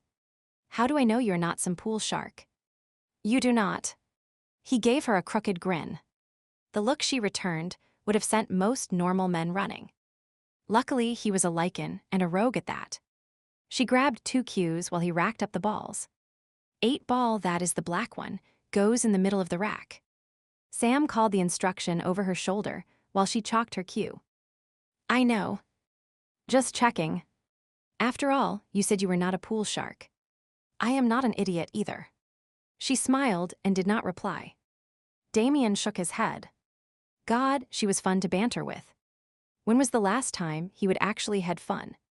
When Bait was alive. Most likely. She would love to tease him as well. A warm feeling of familiarity filled him as he realized the similarity between the two women. Heads or tails? Sam had taken out a quarter and was about to toss it.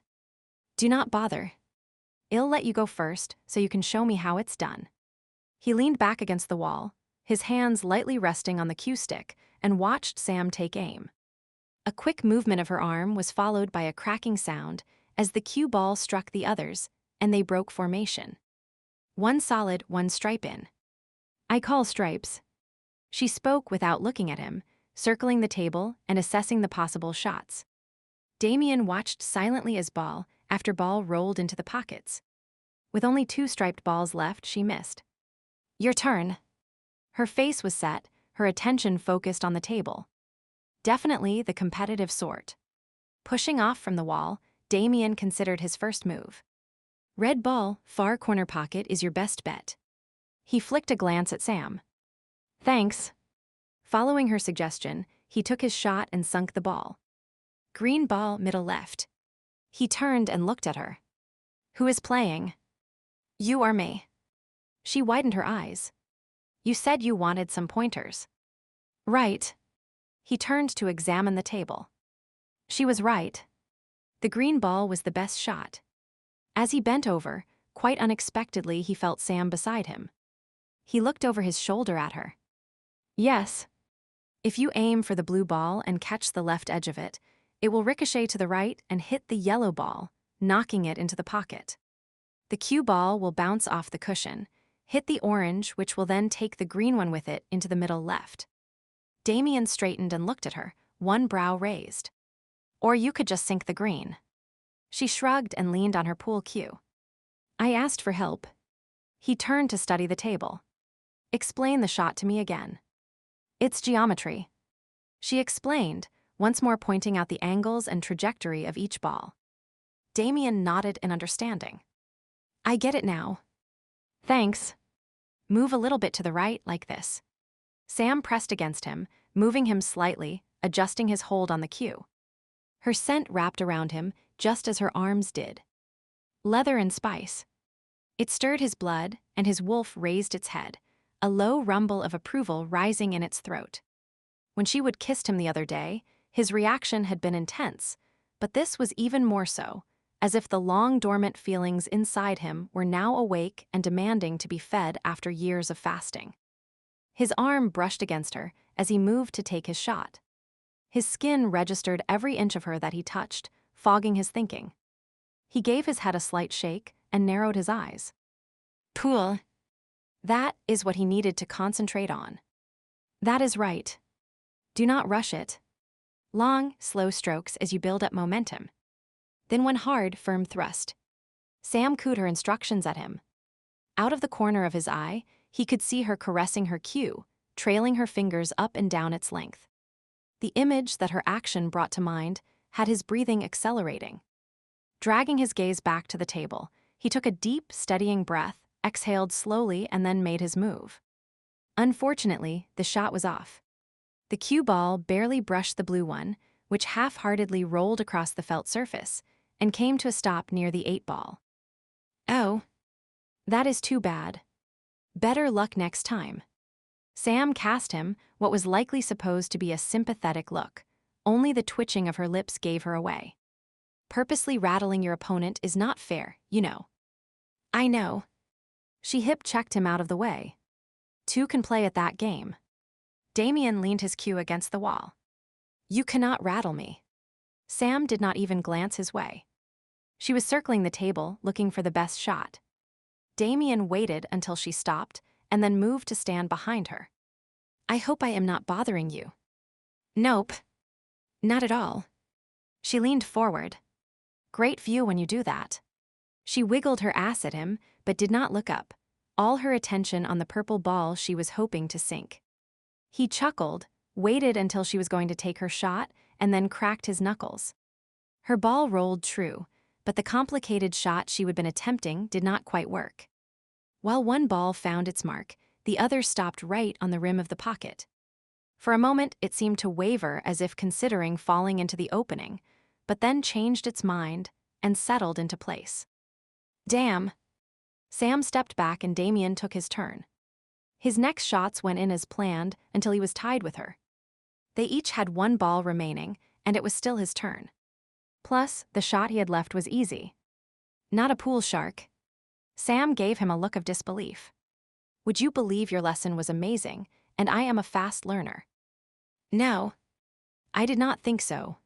He waggled his brows and gave her his best leer. What will you give me when I win?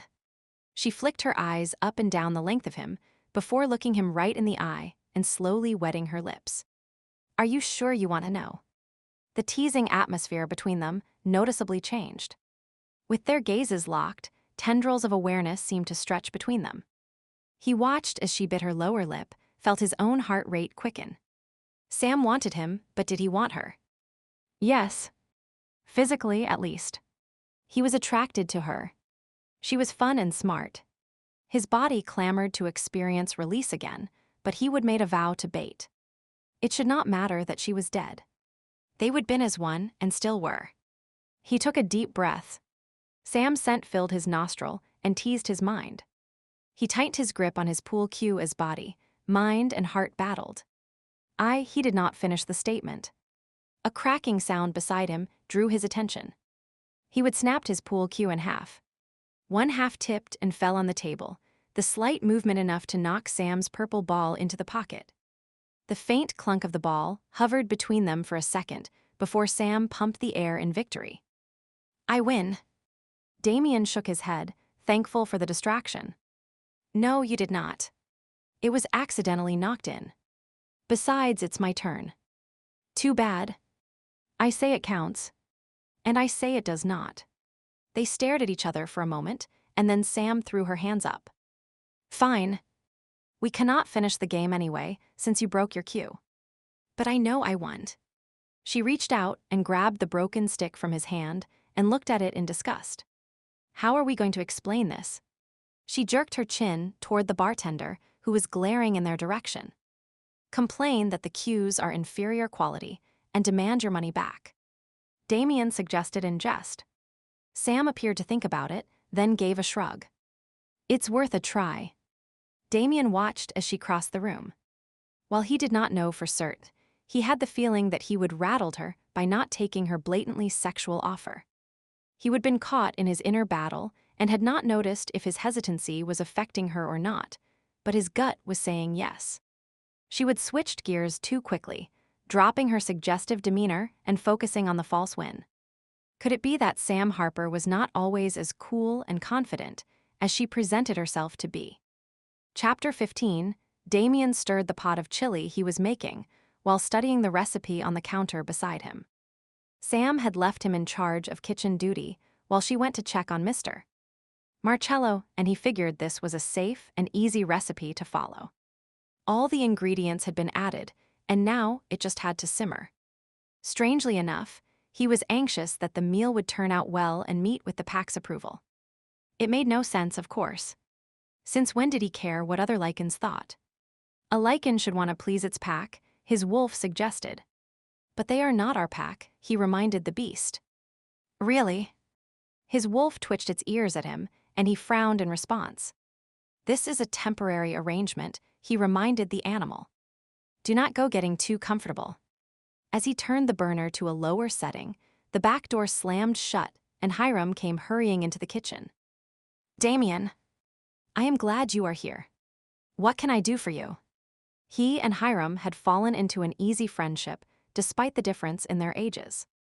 Most days, the older man sought him out mid-morning with a cup of coffee in hand, and then proceeded to talk his ear off as he helped with the various repairs Damien was undertaking.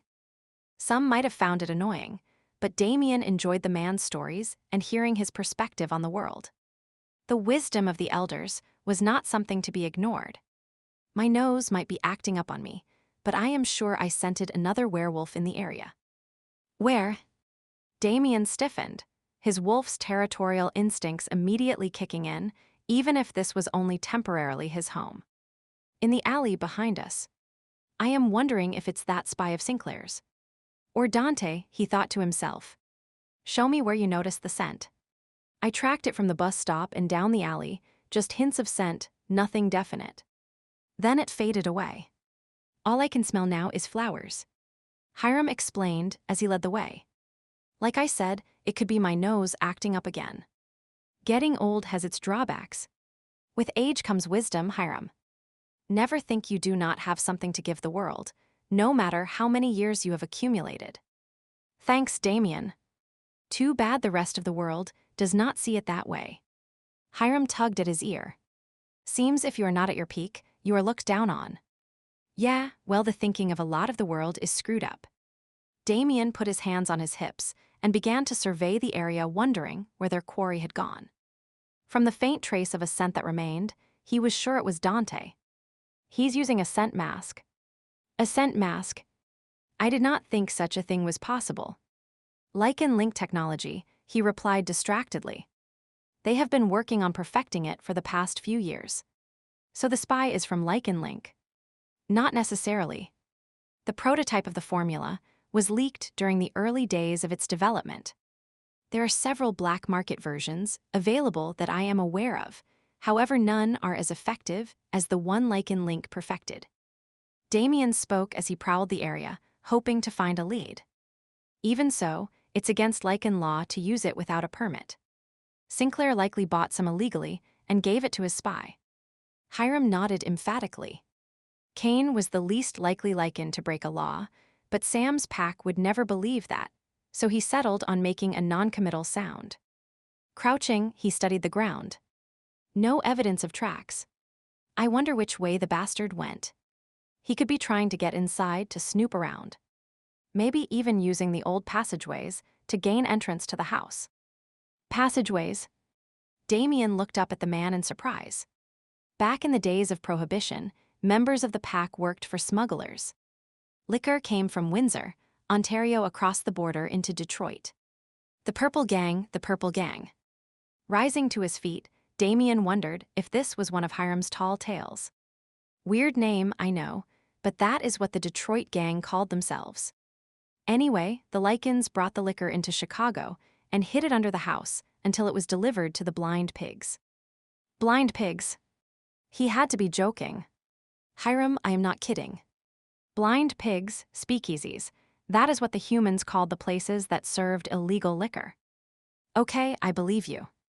Thanks for the history lesson, but what does this has to do with the spy? There is a passageway from the cellar, the workout room Sam fixed up, that leads into the house. It's narrow, barely 2 feet wide, and runs between the walls. Hiram paused in his explanation and frowned. I have never checked it out myself, mind you. Alpha's privilege, and I doubt it's been used in ages. Or maybe I am letting my imagination get carried away again. If the passageway existed, Damien had no doubt that Dante could have found out about it somehow. Had the man been sneaking around the house right under their noses? It'd better look, just to be sure. Any idea where the door to this passageway might be? Not really. I do not recall Sam mentioning it when she renovated the cellar. It could even be sealed up, I suppose. Damien could not imagine Sam not being aware of a secret entrance, but she might have kept the information to herself like the proverbial ace up her sleeve. You know, you did well to pick up that trace of a scent, Hiram. It could be that you actually scared him off. You think so? Hiram stood a bit straighter. Yep. He glanced around the area once more. Listen, your shift is over. Go take a break and I'll check the cellar, then report what I find to Sam when she gets back. Well, if you are sure. Damien clapped him on the back. I am. Hiram nodded and went on his way, much to Damien's relief. While it was doubtful Dante was still around, he did not want to chance his confrontation with the man being observed. He entered the cellar, all senses on alert. The room appeared normal, no hint of lilacs, no prickling of that mysterious sixth sense he would come to rely on over the years. Relaxing, he began to patrol the perimeter, looking for evidence of the secret passageway Hiram had spoken of. Eyeing the walls, he looked for obvious cracks in the stonework and minute gaps in the wooden framing. Nothing was immediately evident, but he would have expected nothing less of Sam. If the pack house had a hidden entrance, she would have kept it under wraps, and Alpha's privileged information. The mirrored walls, however, presented a distinct possibility, and he soon found what he was looking for. One was hinged, and when it swung outward, it became evident there was a false wall along that end of the cellar. A small knothole proved to be a makeshift door handle, and he soon found himself in a narrow room. Conveniently, a small flashlight hung on a nail near the entrance, giving evidence that someone used the space on a regular basis. He shone the light around the cramped space. Old, dusty crates were stacked at one end, as well as a few empty liquor bottles, remnants of the illegal alcohol Hiram had spoken about. Childish scrawl on the wall, boldly signed with a flourished S, hinted at the fact that Sam likely had discovered the room years ago. He imagined her as a child, playing imaginative games in the small room, perhaps hiding from her grandfather when she was in trouble, or keeping a secret stash of candy for emergencies. A smile curved his lips at the mental image of wide violet eyes in a small face, perhaps her dark hair held back in pigtails. Would her pups share her unique eye color?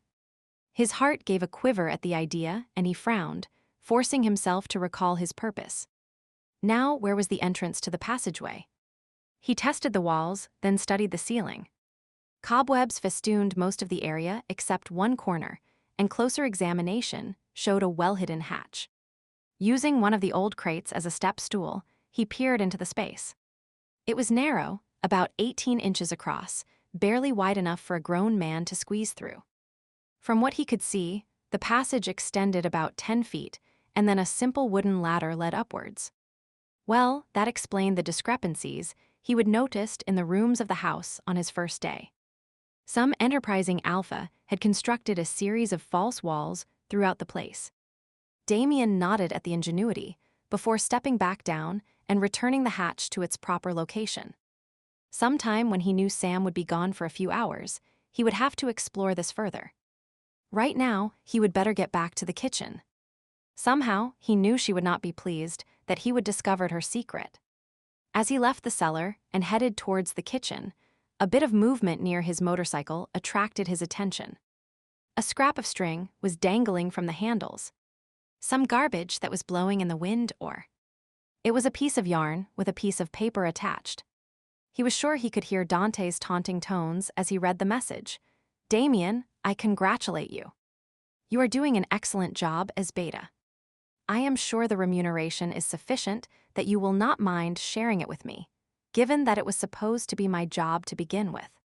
Unless you want me to have a chat with Sam Harper, that is. I'll be expecting payment tonight." Damien crushed the paper in his hand and did a slow turn, looking for any signs of the man. The bastard had been here, right under his nose, damn it, and he would missed him. Was he still in the area, watching and even now laughing? Glancing at the paper once again, he noted the location and time. Crap. Sam would be expecting him to be on patrol with her. A frustrated growl escaped him. He would have to think of an excuse and fast. Sam was approaching the pack house when she noticed someone exiting the driveway. Nothing unusual, really. People did stop by from time to time. However, something about how this individual was moving caught her attention. There was a furtiveness in the way they looked around and then quickly walked away. The size and build were correct for it to be Damien's friend, Lilac Man. If it was, it would be like pulling teeth trying to get information out of Damien. Deciding she would find out for herself, she began following him. After turning the corner, the man visibly relaxed. Sam sneered at his self-assurance. His pace was moderate, giving no indication he would notice she was following him. As they wove in and out of the other pedestrians, she sniffed the air, trying to pick up his scent, but it was indiscernible from that of the other humans around them. The lilac smell she would come to associate with him was there, though it seemed to dissipate at a strangely fast rate. The pedestrian traffic thinned, and she had to slow down, increasing the space between them in order to avoid being noticed. The neighborhood changed from residential to business and eventually to warehouses. It was an older area. A number of the buildings were empty and sprayed with graffiti. Most people would hesitate to walk by themselves through this part of town, but Lilac Man did not slow his pace. She was trying to speculate where he might be heading when he suddenly turned down a side street. Giving a curse, she hurried to catch up, anxious to keep him in sight. There were plenty of places for someone to disappear into if they did not want to be found. Rounding the corner, she looked for the man, but just as she would feared, he was nowhere to be seen. Hell! She cursed, but was not ready to admit defeat quite yet. Cocking her head to the side, she moved forward, listening carefully, scanning the area for movement. Bits of garbage slowly scuttled down the street in the gentle breeze. Sun glinted off broken shards of glass. Behind her, she could hear the distant sounds of traffic, but this particular street was devoid of vehicles of any kind. A noise to her right had her turning sharply. It sounded like someone kicking a tin can. Had Lilac Man forgotten to watch his footing? Sam licked her lips and glanced around her. It could be a setup. Some gang luring her behind a building, only to jump her once she left the supposed safety of the street. Or it could actually be her quarry. Well, faint hearts never won and all that other crap, she muttered to herself, deciding to follow the source of the noise. Her wolf nodded in agreement, on its feet and ready to react if called upon. Step by step, she approached the rear of the building. Another sound had her tensing her muscles, prepared to react. Then the scent of several humans began to tickle her nose. No hint of Lilacs, but that did not mean he was not in the area. Voices became audible next, and as she rounded the corner, she shook her head and relaxed. "Hey, Wheeze." She called out the name of a local thug. Small time, no threat to her or her family. She would kicked his butt more than once for messing with people in the neighborhood, though. "Sam." He nodded, looking less than pleased to see her. The kid beside him, he was all of 18 from the look of him, was not someone she knew, but the tough guy stance he took made her want to laugh. "I have not seen you around for a while." She hooked one thumb in a belt loop and casually rested her weight on one leg. "Guess we do not move in the same social circles." Wheeze replied mockingly. "True." She did not rise to his bait. "I am looking for a friend. I thought I saw him head this way." "No one here but us." "HM She nodded, then flicked a glance to the male who was slowly inching his way towards her. "Wheeze, tell your friend to back off, or he'll be very sorry." Her tone was conversational, matter of fact. She could handle the situation, she would just prefer not to. "Back off, Mick." "She yours?" Mick looked between the two of them. Sam gave an inelegant snort, and we scowled at her. "Nah. She is an ice queen, do not bother. Your dick would freeze." Mick shrugged and stepped away. Sam did not react to his comment. He was not worth it. Instead, she gestured towards the purse Wheeze was holding. Making a fashion statement or stealing from little old ladies again. We shifted uneasily, likely recalling how she would broken his nose last time she would caught him picking on the seniors in the neighborhood. What humans did to each other was not her concern, but sometimes she felt the need to step in when the battle was decidedly unbalanced. "No." Mick found it. Somebody lost it, and we were looking to see who owned it. "Right." She did not bother to hide her disbelief. "Hand it over and make sure it gets back to its owner." Wheeze hesitated, rubbed his crooked nose, and then tossed the purse on the ground at her feet. "Hey," Mick started to protest, but a look from Wheeze had him closing his mouth. "Believe me, Mick, it are not worth it. Best leave before she goes psycho bitch on you." Mick gave her a disbelieving look, but another warning glare from Wheeze had him giving a shrug and walking away. "Your protege is a real tough guy." Sam mocked. Wheeze's face flushed. "Do not mess with me, Sam. I am moving up in the world. Been hired by some guy with international connections. I am so impressed." She rolled her eyes. Wheeze glared at her. "You should be. He's got a big score going down tonight, and I am helping him." "Is it as big as your mouth is?" What kind of idiot bragged about an illegal job? It was a miracle Wheeze was not already in jail. One of these days, she raised a brow, and he immediately shut up.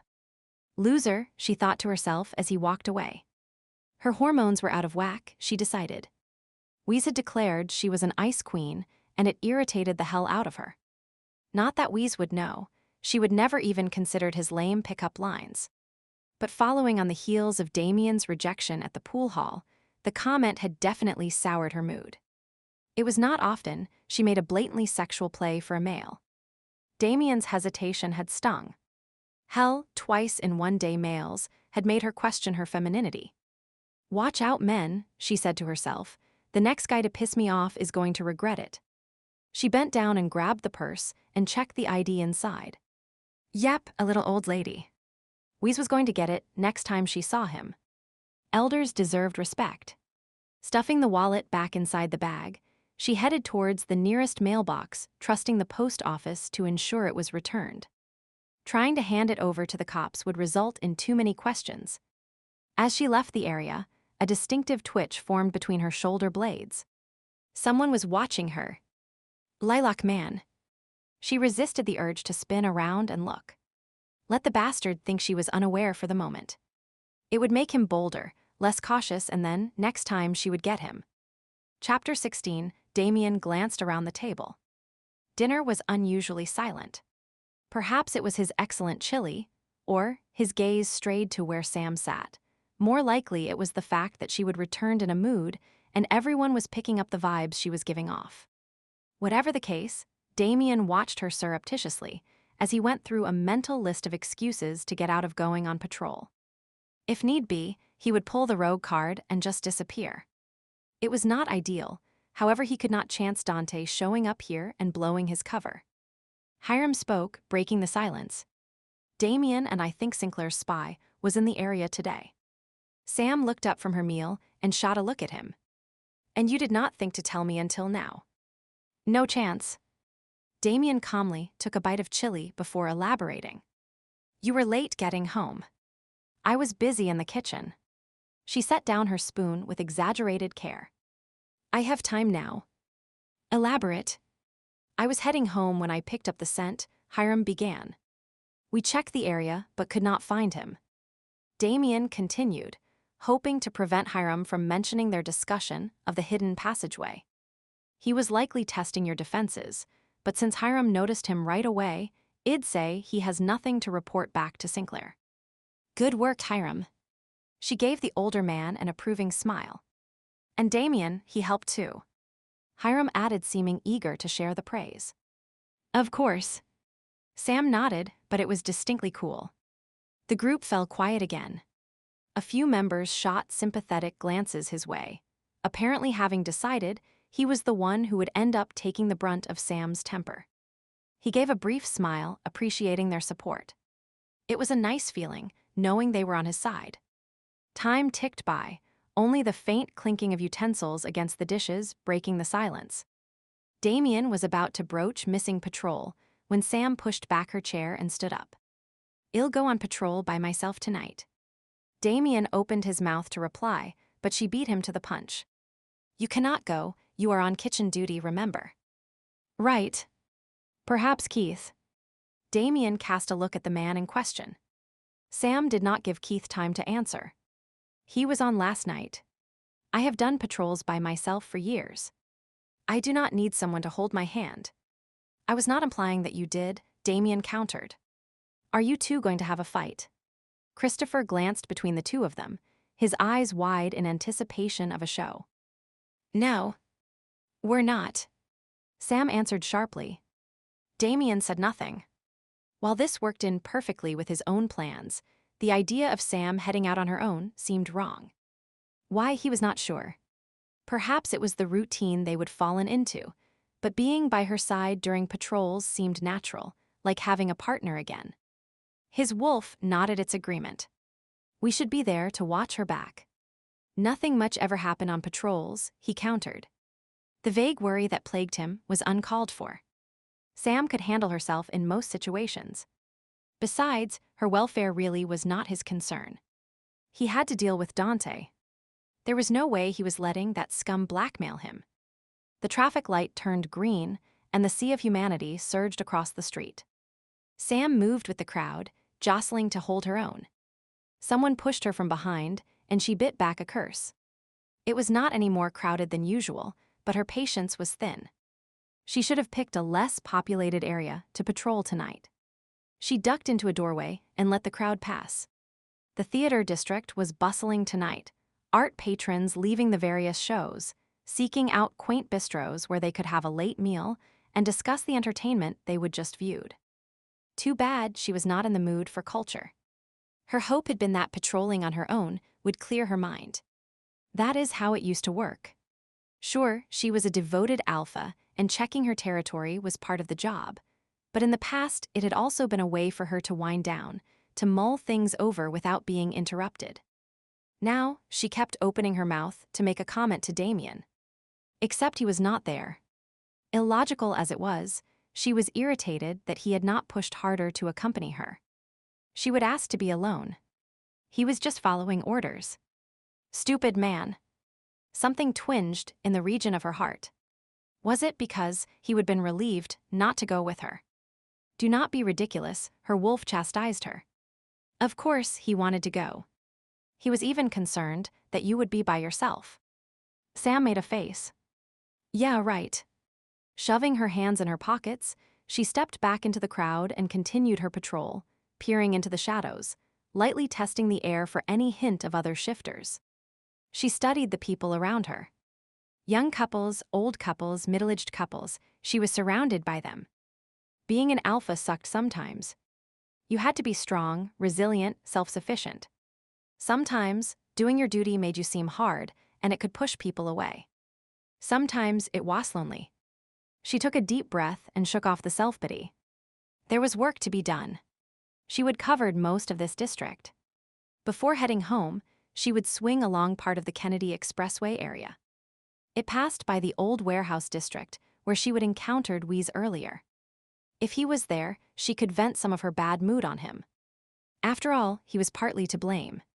The rusted metal door screeched as Damien pulled it open, acting as an alarm and announcing his presence.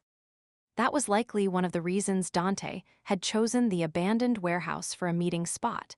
He did not like being taken by surprise. Damien paused inside, head cocked to the side as he listened for any hint of the other Lycans' whereabouts.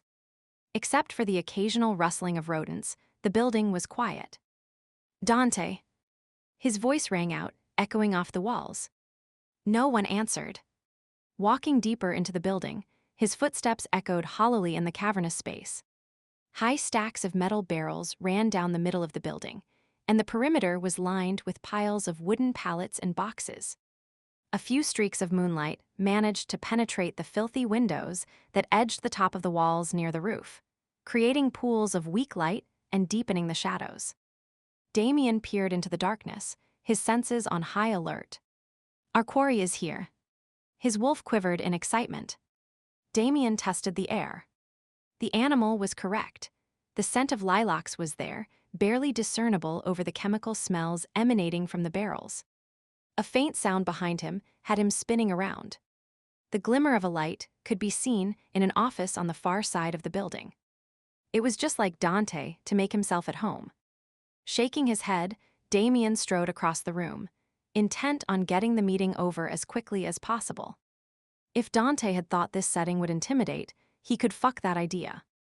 It was actually a perfect location. He could grab Dante's scrawny neck and shake him like the rat he was. The barest of whistling noises was the only warning he had before he caught a glimpse of a 2x4 being swung at his head. Hey! He fell to his knees, his head throbbing, his vision blurred. Someone kicked him in the back, and his face smashed into the concrete floor. The taste of his own blood filled his mouth, and the world began to grow dark. Not so tough, after all. A voice, one he could not place, came from somewhere above. A foot was pressed firmly between his shoulder blades. Damien managed to lift his head, blinking, trying to clear his vision. Stupid rookie mistake on his part. Who are you, and what do you want? I am the welcome wagon. Your friend Dante hired me to greet you. A string of expletives escaped him. Typical. Dante always did like to get others to do his dirty work for him. When Damien would have risen to his feet, the man behind him pressed down harder on his back. Not so fast. Dante is not ready for you yet. His arm was grabbed roughly, and cold metal was clamped around one wrist. A growl rumbled in his chest. There was no effing way he was going to let this human cuff him. He gathered his strength, preparing to surge upwards and deal with the annoying twit, when a loud metallic screech filled the room, followed by a reverberating bang as steel hit steel. Someone had entered the warehouse, making no attempt to conceal their presence. At it again, wheeze. The sound of Sam's voice had both men freezing in place. Shit. The man wheezed, cursed. For a split second, Damien wondered what the hell Sam was doing here, then used the distraction she would provided to twist over and grab the douchebag's leg. Wheeze gave a yelp of surprise, and then a grunt of pain as he landed on the cement floor. Damien scrambled to his feet, the world spinning wildly as his head protested the movement. He swayed and braced himself with his hand on a barrel. Damien! Sam called his name as she crossed the floor. There was no doubt that she had not expected to find him there. He flicked a glance her way, blinking rapidly to clear his vision, then swung his attention towards the back of the building, wondering whether or not Dante was still in the building or if the sound of Sam's voice had scared him off. His stomach lurched, apparently in cahoots with his head about the inadvisability of moving too quickly. He took a deep breath, willing the contents of his stomach to stay in place. Damien. Sam said his name again. What is going on here? At the same time, somewhere near his feet, he could hear Wheeze cursing, scrambling to get to his feet. Hell, there was no time to explain. He was sure he would caught sight of a wolf skulking in the shadows. Watch the dickwad. I'll be back in a minute. Dante was not getting away from him this time. Damien approached the piles of pallets and boxes with caution. They formed a maze of short corridors, and Dante could be hiding in any one of them. He sniffed the air, but there was no scent of wolf, not even lilacs. Damn, the hit to his head had really messed him up. His vision was clearing, but now his nose was not working. Behind him, he could hear Sam chewing out his attacker, Wheeze. A glance over his shoulder showed them facing off, but it was not anything Sam could not handle. Wheeze was a skinny little runt, and from the look on her face, Sam had a bone to pick with the man. Now where was Dante hiding? A grunt, a scuffling sound, then a crash sounded behind him. He turned to see what Sam was doing, and a wave of icy fear washed over him. Sam and Wheeze had careened into the barrels, which were now teetering precariously over the grappling couple. Sam! Even as he shouted out the warning, the topmost containers began to give way to gravity. Without thinking, he raced towards her, envisioning her being crushed under the heavy weight. Everything seemed to happen at half speed. Each step he took was impossibly slow. He stretched out his arms to grab her. The first barrel came closer and closer to where she stood, her eyes widening in shock as she looked up and realized the danger she was in, and then time returned to normal. Grabbing her by the waist, he jumped to the side, wrapping his arms around her in an attempt to shelter her. His momentum had them hitting the ground and sliding along the concrete floor. The metal containers crashed to the ground, the cacophony of sound drowning out all else. Damien winced as a barrel bounced off his shoulder, then another landed inches from his head. He could feel Sam clutching his leather jacket, her face buried in his chest. Ducking his head, he pressed his face to hers, the scent of her calming him despite the hell that seemed to be breaking loose all around them. It was likely only seconds, but seemed longer before the cascade of barrels finally stopped, and the warehouse grew quiet except for the pounding of his heart.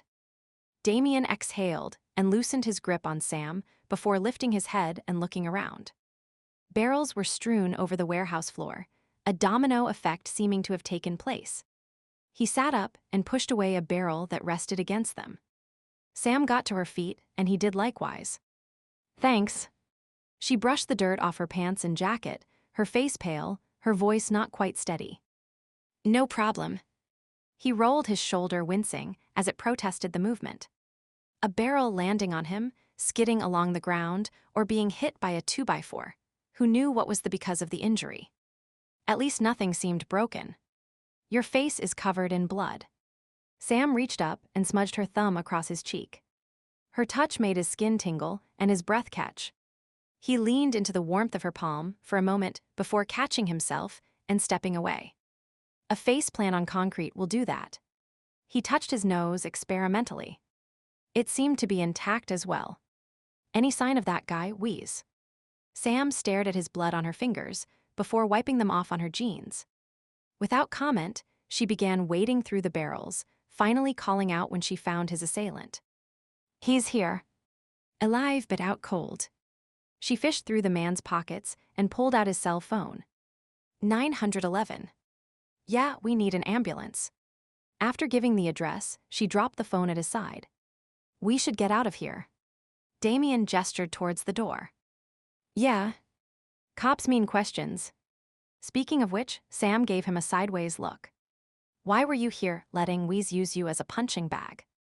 He thought quickly. "I was trying to track down Sinclair's spy. I thought this might be a good place for him to hide. And you were so busy, you let a two-bit thug jump you. I thought I saw someone near the back of the building." He shrugged. "Everyone makes mistakes. Likely you saw one of Wee's flunkies rather than Sinclair's spy."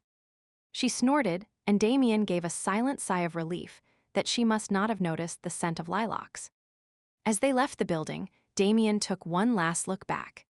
His sixth sense was telling him someone was still there. That being watched feeling was back again. It had been too much to hope that the bastard had been crushed by one of the falling barrels. "You into kinky games?" Her non sequitur had him turning to her in surprise. "What?" "The cuffs." She gestured towards his arm. "You and we's role-playing or something." He glanced at the handcuff that was still attached to one of his wrists, then gave her a filthy look. "Not even remotely funny, Harper. Sorry, nearly being crushed by a gazillion barrels messes with my sense of humor." Giving the cuff an experimental tug, he scowled. "I need to go back and see if Weeze has the key on him." Sam shook her head and urged him to keep walking. "Too late, I can hear the sirens already." "I hope I can pick this with my left hand then," he muttered, studying the mechanism. "Do not worry." She gave him a friendly shoulder nudge. "I have picked my share of locks. Why does not that surprise me?" He grinned at her, liking how she was bouncing back from her near-death experience so quickly. No crying or going into shock for Sam Harper. He gave her a ride back to the pack house. She sat behind him, lightly holding his waist. The feel of her body, so close to his, played havoc with his concentration. When he took a corner too sharply, she asked if he was concussed. "No, my head's harder than that." He did not add that the problem was his pants were too tight. Their brush with danger had excited him, a natural response, or so he tried to convince himself. As Sam prepared for bed that night, she paused in front of the mirror and experimentally prodded the bruises that adorned her body. None were serious and would likely fade by morning, but they were still tender to the touch. She could have been hurt a lot worse if Damien had not pulled her out of the way of the greatest danger. She relived how it had felt to be held tightly in his arms, her head pressed to his chest. Being protected, sheltered, was an unusual experience for her. It had felt good. Not that she wanted to be treated with kid gloves, she assured herself, but once in a while, with the right person, it was a nice change. Unbidden, an image of Damien appeared. She envisioned him standing behind her, his hands lightly holding her shoulders as he pressed tender kisses to her bruised flesh. What would it be like to feel his hands stroking her body? She narrowed her eyes and tried to imagine him removing her hot pink bra, replacing the cups with his palms. His hands would be rough and manly, and he would demand a response from her. The idea made her shiver in anticipation. The right person. Was it Damien? Her wolf seemed to think so. And the pack liked him. He was good with the older members and patient with Chris. He would risk himself to save her tonight, and she would actually miss him while on patrol. A smile widened her mouth and stayed there as she climbed into bed and shut off the light. Chapter 17, We Have to What? Damien looked at Sam, sure he would misheard. "Pick apples. Jonah is going to make us apple pie for dessert tonight." "That is what I thought you said." He looked back at the newel post he was tightening. The banister for the staircase to the second floor was too loose for safety, so he would toe-nailed a few screws into it. "Why cannot you buy them from the store?" "I could, but we have that old apple tree in the backyard, and it's loaded with fruit. Plus they are free. And it's fun." Fun. Damien was not in the mood for fun. Dante had eluded him last night, and, as a result, he would spend much of today waiting and watching for the bastard to appear. He gave the post a final tug before turning to give Sam his full attention. That she was obviously anticipating the chore with glee surprised him. Apple picking did not fall under any alpha duties that he was aware of, yet her eyes were definitely sparkling, the unusual violet shade seeming lighter than normal. Of course, picking apples is fun. She gave him a look as if he would said he did not know Harleys were the best ride. Picking apples is a fall tradition.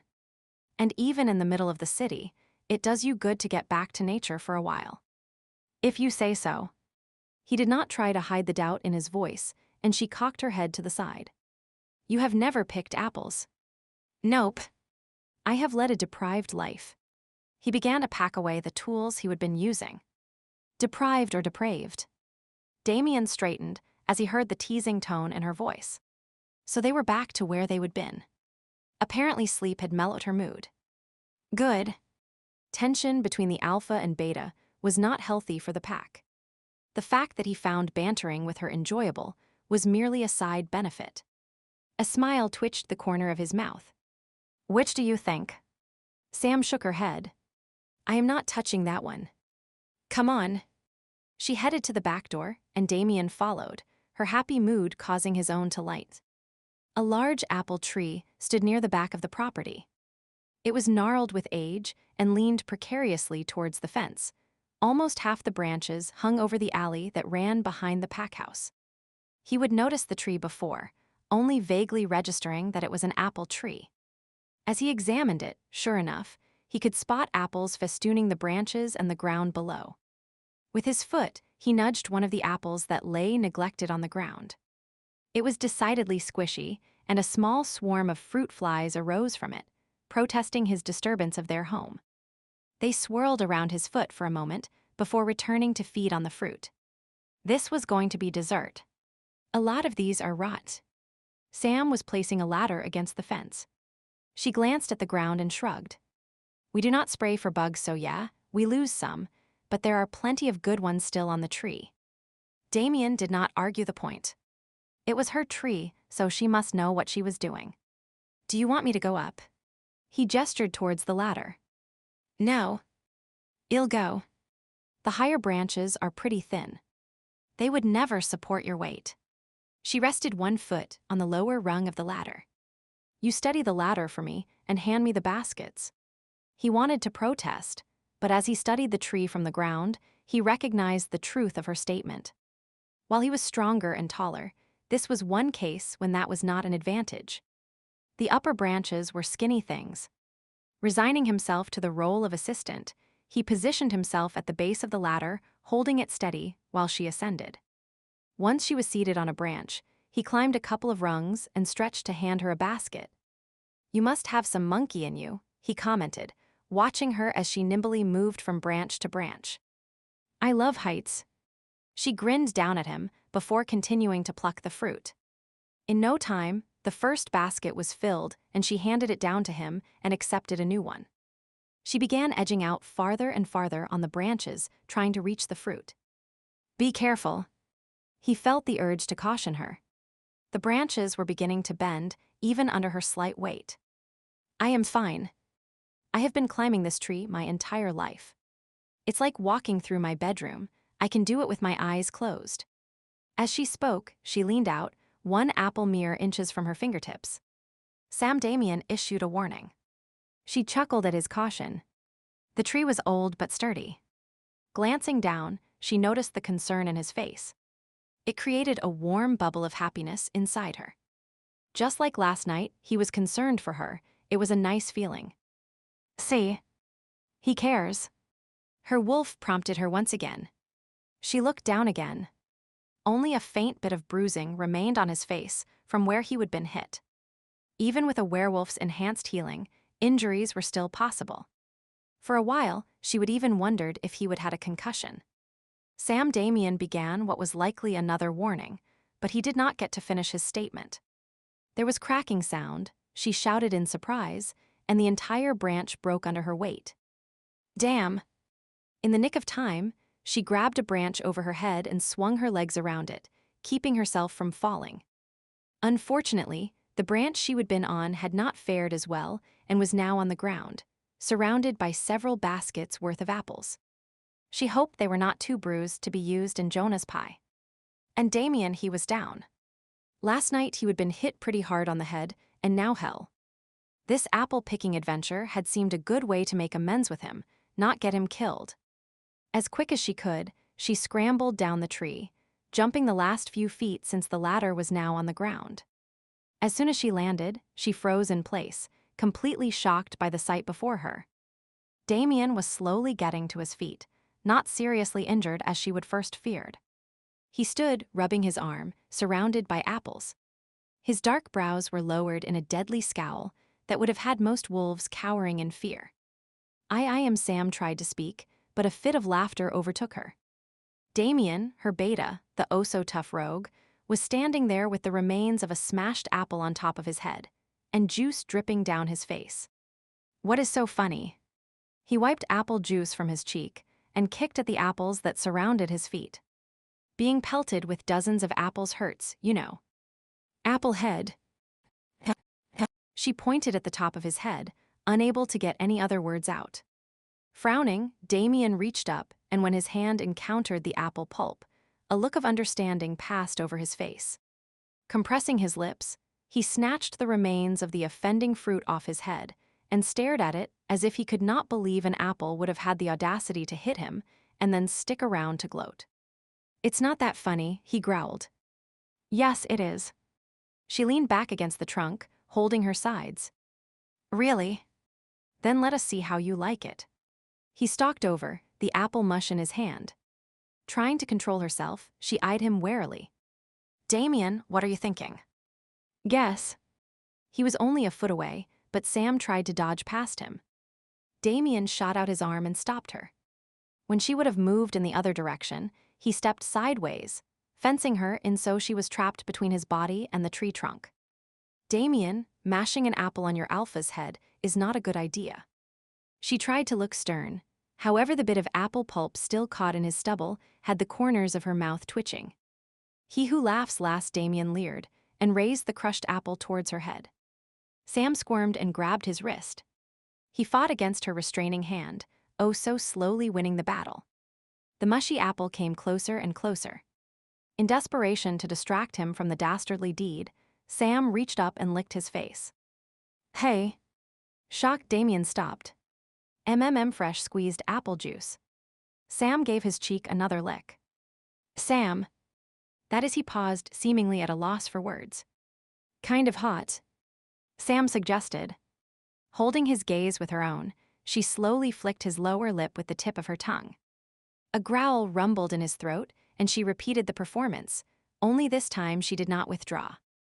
Grabbing the front of his shirt in her hands to steady herself, she teased his mouth, placing her teeth over his lower lip and tugging gently before replacing her teeth with her lips. Sam, he groaned, shutting his eyes. A battle seemed to wage within him until desire finally won. Gathering her close, he settled his mouth on hers, brushing back and forth slowly until her lips were so sensitive even the whisper of his breath over them sent shivers through her. Then he leaned in, kissing her fully, the tip of his tongue teasing hers before sliding into her wet, welcoming warmth. The taste of him, the heat of him at some point, he would started to lean against her, and she was now pressed between him and the tree. Sam was lost in the moment, wrapping her arms around him, caressing his back. She rubbed her body against his, urging him on as shivers of delight swept over her. Her wolf hummed with approval, and when Damien dragged his mouth along her jaw, she arched her neck to give him better access. His teeth raked her flesh, and she gave a whimper of need. Damien, please, he jerked away at the sound of her voice, panting, the all-too-familiar look of guilt dawning on his face. Sam, I can't need drove her onward. She grabbed his face, forcing him to look her in the eye. Yes, you can. There is no reason I am mated. She is dead and has been for 3 years. You said so yourself. No. I mean yes. I mean. He pulled away and dragged his hand through his hair. I made a vow to her, Sam. I cannot forget her. But that does not mean you cannot still live. You are not dead, Damien. You do not understand. Her last words to me were he paused and almost choked as he tried to speak. She said never forget, love. It was her dying wish, Sam. He shook his head. I cannot turn my back on that. And you will not forget her. She will live on here in your heart. Stepping closer, she pressed her hand to his chest. And here in your memories. She brushed her hand over his temple, her fingers lingering over the feel of his silky hair. But you need to live in the present. You deserve to be happy. His mouth twisted, a haunted look passing over his face. I do not deserve anything. I think you do. No. He reached out and brushed his thumb over her lips. Nice of you to say so, but no. Everyone has skeletons in their closet. She pulled back from his touch.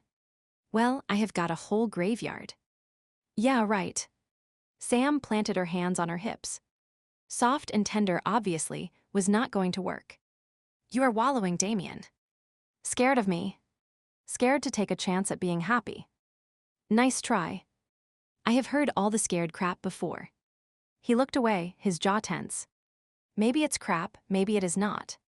Maybe your mate really was so selfish that her last wish was for you to spend your life alone with only a ghost to keep you company. Or maybe you are thinking is just so fucked up that it is not worth my time trying to make you see reason. Sam pushed him out of the way and stormed across the yard. Damn the man, why did she keep coming back to him time and time again? He would kicked her in the teeth more than once, throwing her advances back in her face. You would think she would have gotten the message. It was not as if she was a slow learner. Stomping up the steps of the house, she slammed the back door behind her. Hey, Sam. Jonah called out from the kitchen. Do you have those apples for me? She did not pause, merely calling over her shoulder. They are in the backyard. Get Damien to bring them in. Unless he would too afraid to commit to them, too.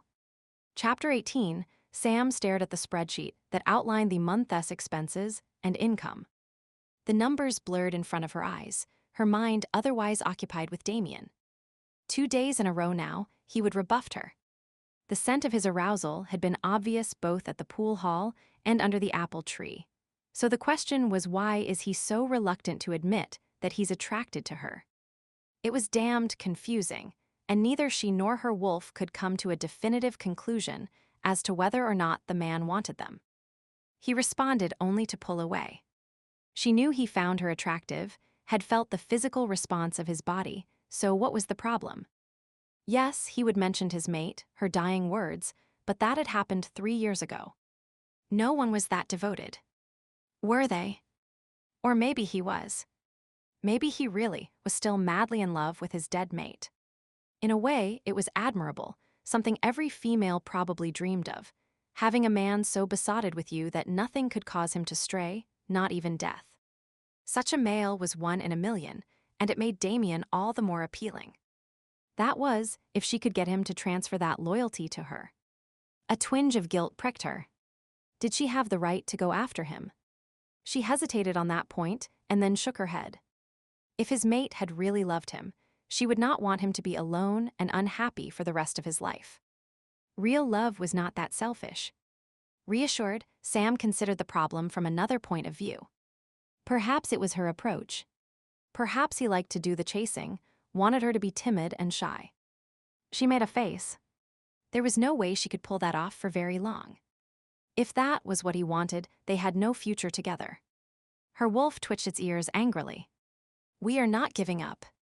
I did not say we were. You were thinking it. The creature pointed out. But that is not the answer. I can sense both him and his wolf. They are confused but interested, so we must continue the pursuit. It's not like we're chasing him through the wilderness, you know. Of course not. We'll chase him through the back alleys. Her wolf looked smug as it settled down, for the moment content to dream of pursuing Damien through the city before cornering him in a dead-end alley. The ensuing fight would be exhilarating, and of course, could only end one way. Sam had serious doubts about the plan, even if the mental image appealed. Giving her head a shake, she once again tried to concentrate on more pressing matters, such as the pack's finances. She was just settling into the task when a knock on the door interrupted her train of thought. Biting back a sigh of frustration, she gave permission to enter. "How are the books looking this month?" Jonah wandered in and sat down opposite her. It was not a secret from any of the members that they were in financial straits. Everyone pooled their resources from their human jobs, and she felt it only fair to let them know the state of things. "We're in the black barely. The bookcase I sold allowed me to pay our bills. Have you mentioned the sale to your grandfather yet? You would have heard him yelling if I had." She leaned back in her chair and folded her hands behind her head. "He has not been out of his room in ages, and with how I have rearranged the furniture, I do not think he would notice even if he did come out, or at least, not right away. And with any luck, I'd have time to take cover. Would he really be that upset?" Jonah mimicked her pose.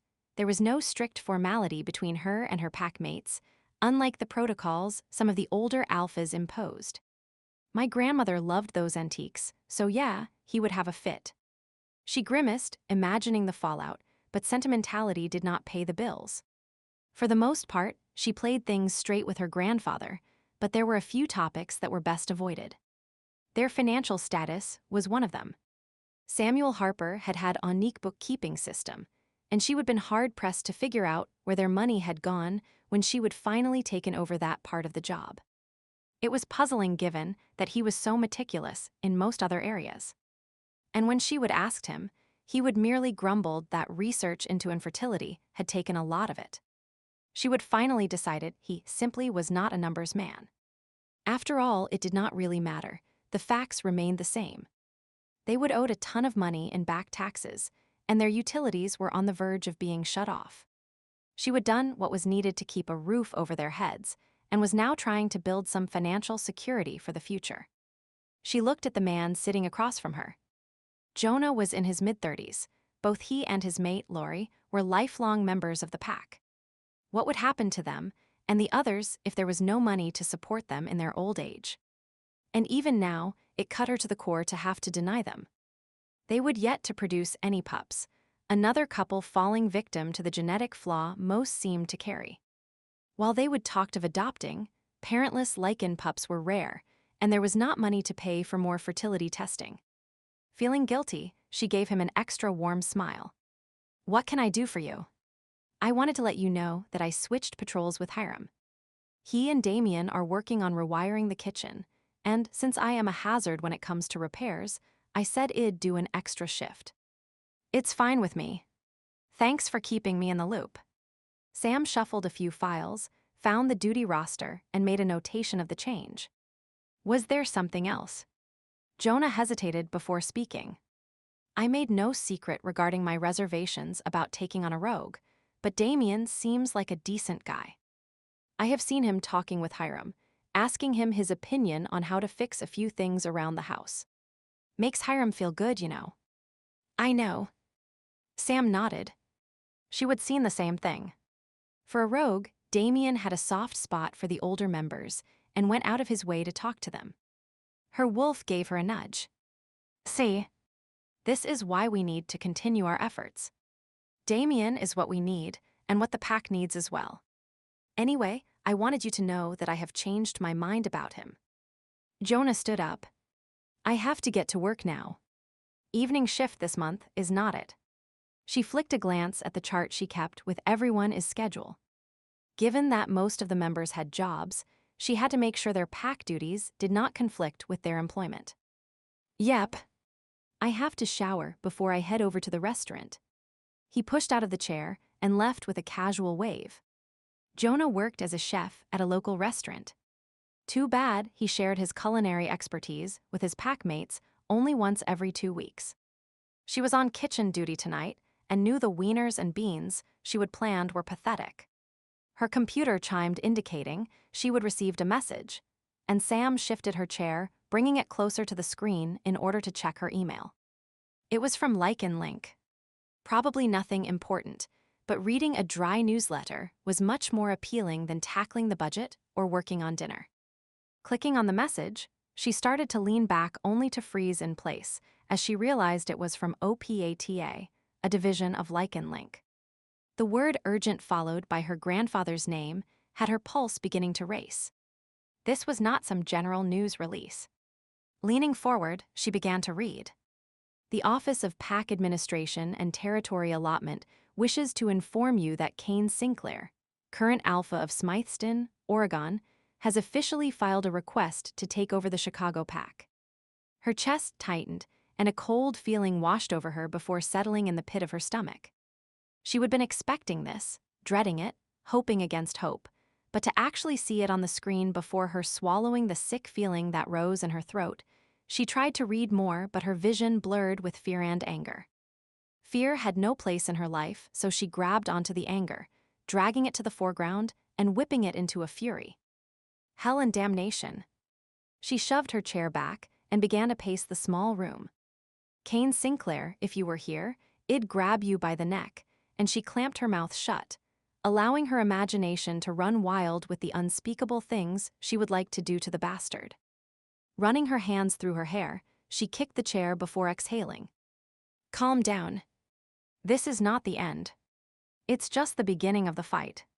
She had a few tricks up her sleeve, and the Harpers were not going down without one hell of a fight. What she needed to do was to see what he was building his case on. Returning to her desk, she read the remainder of the message. Sinclair claimed there were too few members to carry out the required duties for a territory of this size. Patrols, safety, resource management, economic development was the man crazy. Chicago was a city, not some backwoods territory that needed economic development. There was a tap on the door, and she glanced up to see Damien there, a look of concern on his face. "Can I come in?" He had heard her cursing, louder than usual, that is, and both he and his wolf had felt the need to seek her out. He had been reluctant to give in to the instinctive pull. It smacked too much of having an emotional connection to her, and that was not possible. His heart and soul already belonged to someone else. Had not he reminded her, and himself, of that yesterday? Yet at the same time, the antsy feeling had demanded action, and now, almost against his will, he found himself outside her office door. She waved him in distractedly, no hint that she was still upset with him. That was one good thing about Sam Harper. She blew up, but then it was over. No holding a grudge. Something wrong. It could not be young Chris. The kid was not even home from school yet. Emma. Yeah.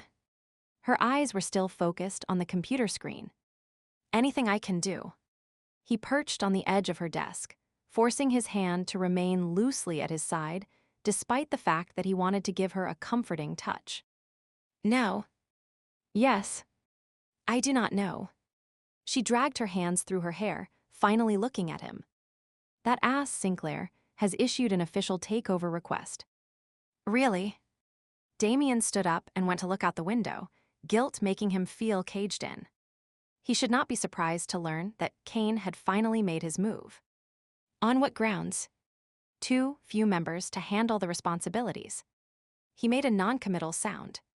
It was a legitimate point, one he would confirmed for Kane. It's complete crap, of course. My pack and I take excellent care of the area. We never slack off on patrols. We keep an eye on any shifters in the area, and Damien interrupted. He knew how hard she worked and did not need her to point it out to him. So, what are you going to do? Turning to face her, he kept his expression bland as she sifted through the papers on her desk before pulling out a page. It was a copy of the month's duty roster. Prove he has no grounds for his claim. She tapped some keys on her computer, and files appeared on the screen. I have it all here and just have to update this past week. A list of duties, the pack members who carried them out, dates crap. What is wrong? He stepped closer and peered over her shoulder. You are not listed as an official pack member. That is the sort of thing Sinclair will pounce on. He silently agreed. Kane was an expert at finding minute inconsistencies in reports. It was how the man had managed to get the Black Devils out of trouble on several occasions, when youthful antics had put them at odds with the Academy's version of campus police. At least it's an easy fix. I can edit this report, add your name to the membership. She paused and glanced his way. When I hired you, you were Dante Esparza, but now. Damien Masterson will do. There would have been no point in making up a new identity for such a short period of time. Kane would take over the pack in a matter of weeks, and he would be on his way. She typed in his name, then scrunched her face. Masterson. That suddenly sounds familiar. Like I have seen it come across my desk before. He shrugged. No doubt his name had passed over her screen in one of Lycan Link's newsletters. There would not have been a lot of information, though. Rogue enforcers tended to be kept hush-hush, so the general Lycan population did not panic. Details would only have been given out on a need-to-know basis. And if Dante had been telling the truth, he would have been pardoned, so the record would have been purged. Just a name I pulled out of a hat. Thankfully, she seemed more concerned about her report than double-checking his story. She continued to enter data into her computer and then leaned back, a satisfied smile on her face. There. We're now up one member. It will even give the impression that the pack is growing. Why is not it? Growing, that is. I told you. Infertility. Sam did not even look his way, tapping a pen on her chin as she studied her duty roster. I know, but what about recruiting new members? It seems to me that would be an easy fix to the number problem. And new members would add to your gene pool, which would dilute the genetic flaw. Sam stilled the pen tapping before beginning again. Something about that small pause had him narrowing his eyes and trying to read her body language. She was hesitating, seeming to choose her words carefully. Grandfather is very selective in who he wants joining the pack. Selective? How so? She shrugged. You have met my grandfather. Not many measure up to his standards. He's very demanding and set in his ways. It does not make attracting new members easy. Grimacing, she stood up. I have to tell him about the message from OPATA. Wish me luck. Kane climbed the stairs to his bedroom suite, humming under his breath. He would finally made his move against Chicago. It could have happened sooner, but he would wanted to make sure he had a sound case. Now that he would played his cards, all he had to do was wait and see what response Sam Harper, senior or junior, came up with. It would not be much. They did not have a leg to stand on, and he had plenty of ammunition to back his initial offensive, thanks to his own research and the additional information Damien had given him. Speaking of which, he had not heard from Damien in a few days, though his silence was not a huge concern. The Chicago job was a safe assignment compared to some of the others the man had taken on over the years. Maybe he was actually relaxing a bit, or more likely, bickering with Sam Harper's granddaughter. He chuckled, picturing the two together. It would be good for Damien to have someone challenge him. Elise. He called out his mate's name as he entered the bedroom, eager to share his news with her.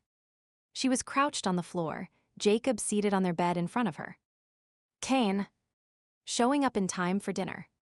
I thought you would be holed up in your office for at least another 3 or 4 hours. Her smile was tight, and there was an edge to her voice. His step faltered. I said I was sorry for missing dinner last night. And the night before. Yes, that too. It was Helen's birthday, you know. I realized that later on, and I apologized to her. Can you give it a rest? He took a deep breath and then moved to stand behind her. Hey there, buddy, what are you doing? Reaching out over top of Elise's head, he ruffled Jacob's hair.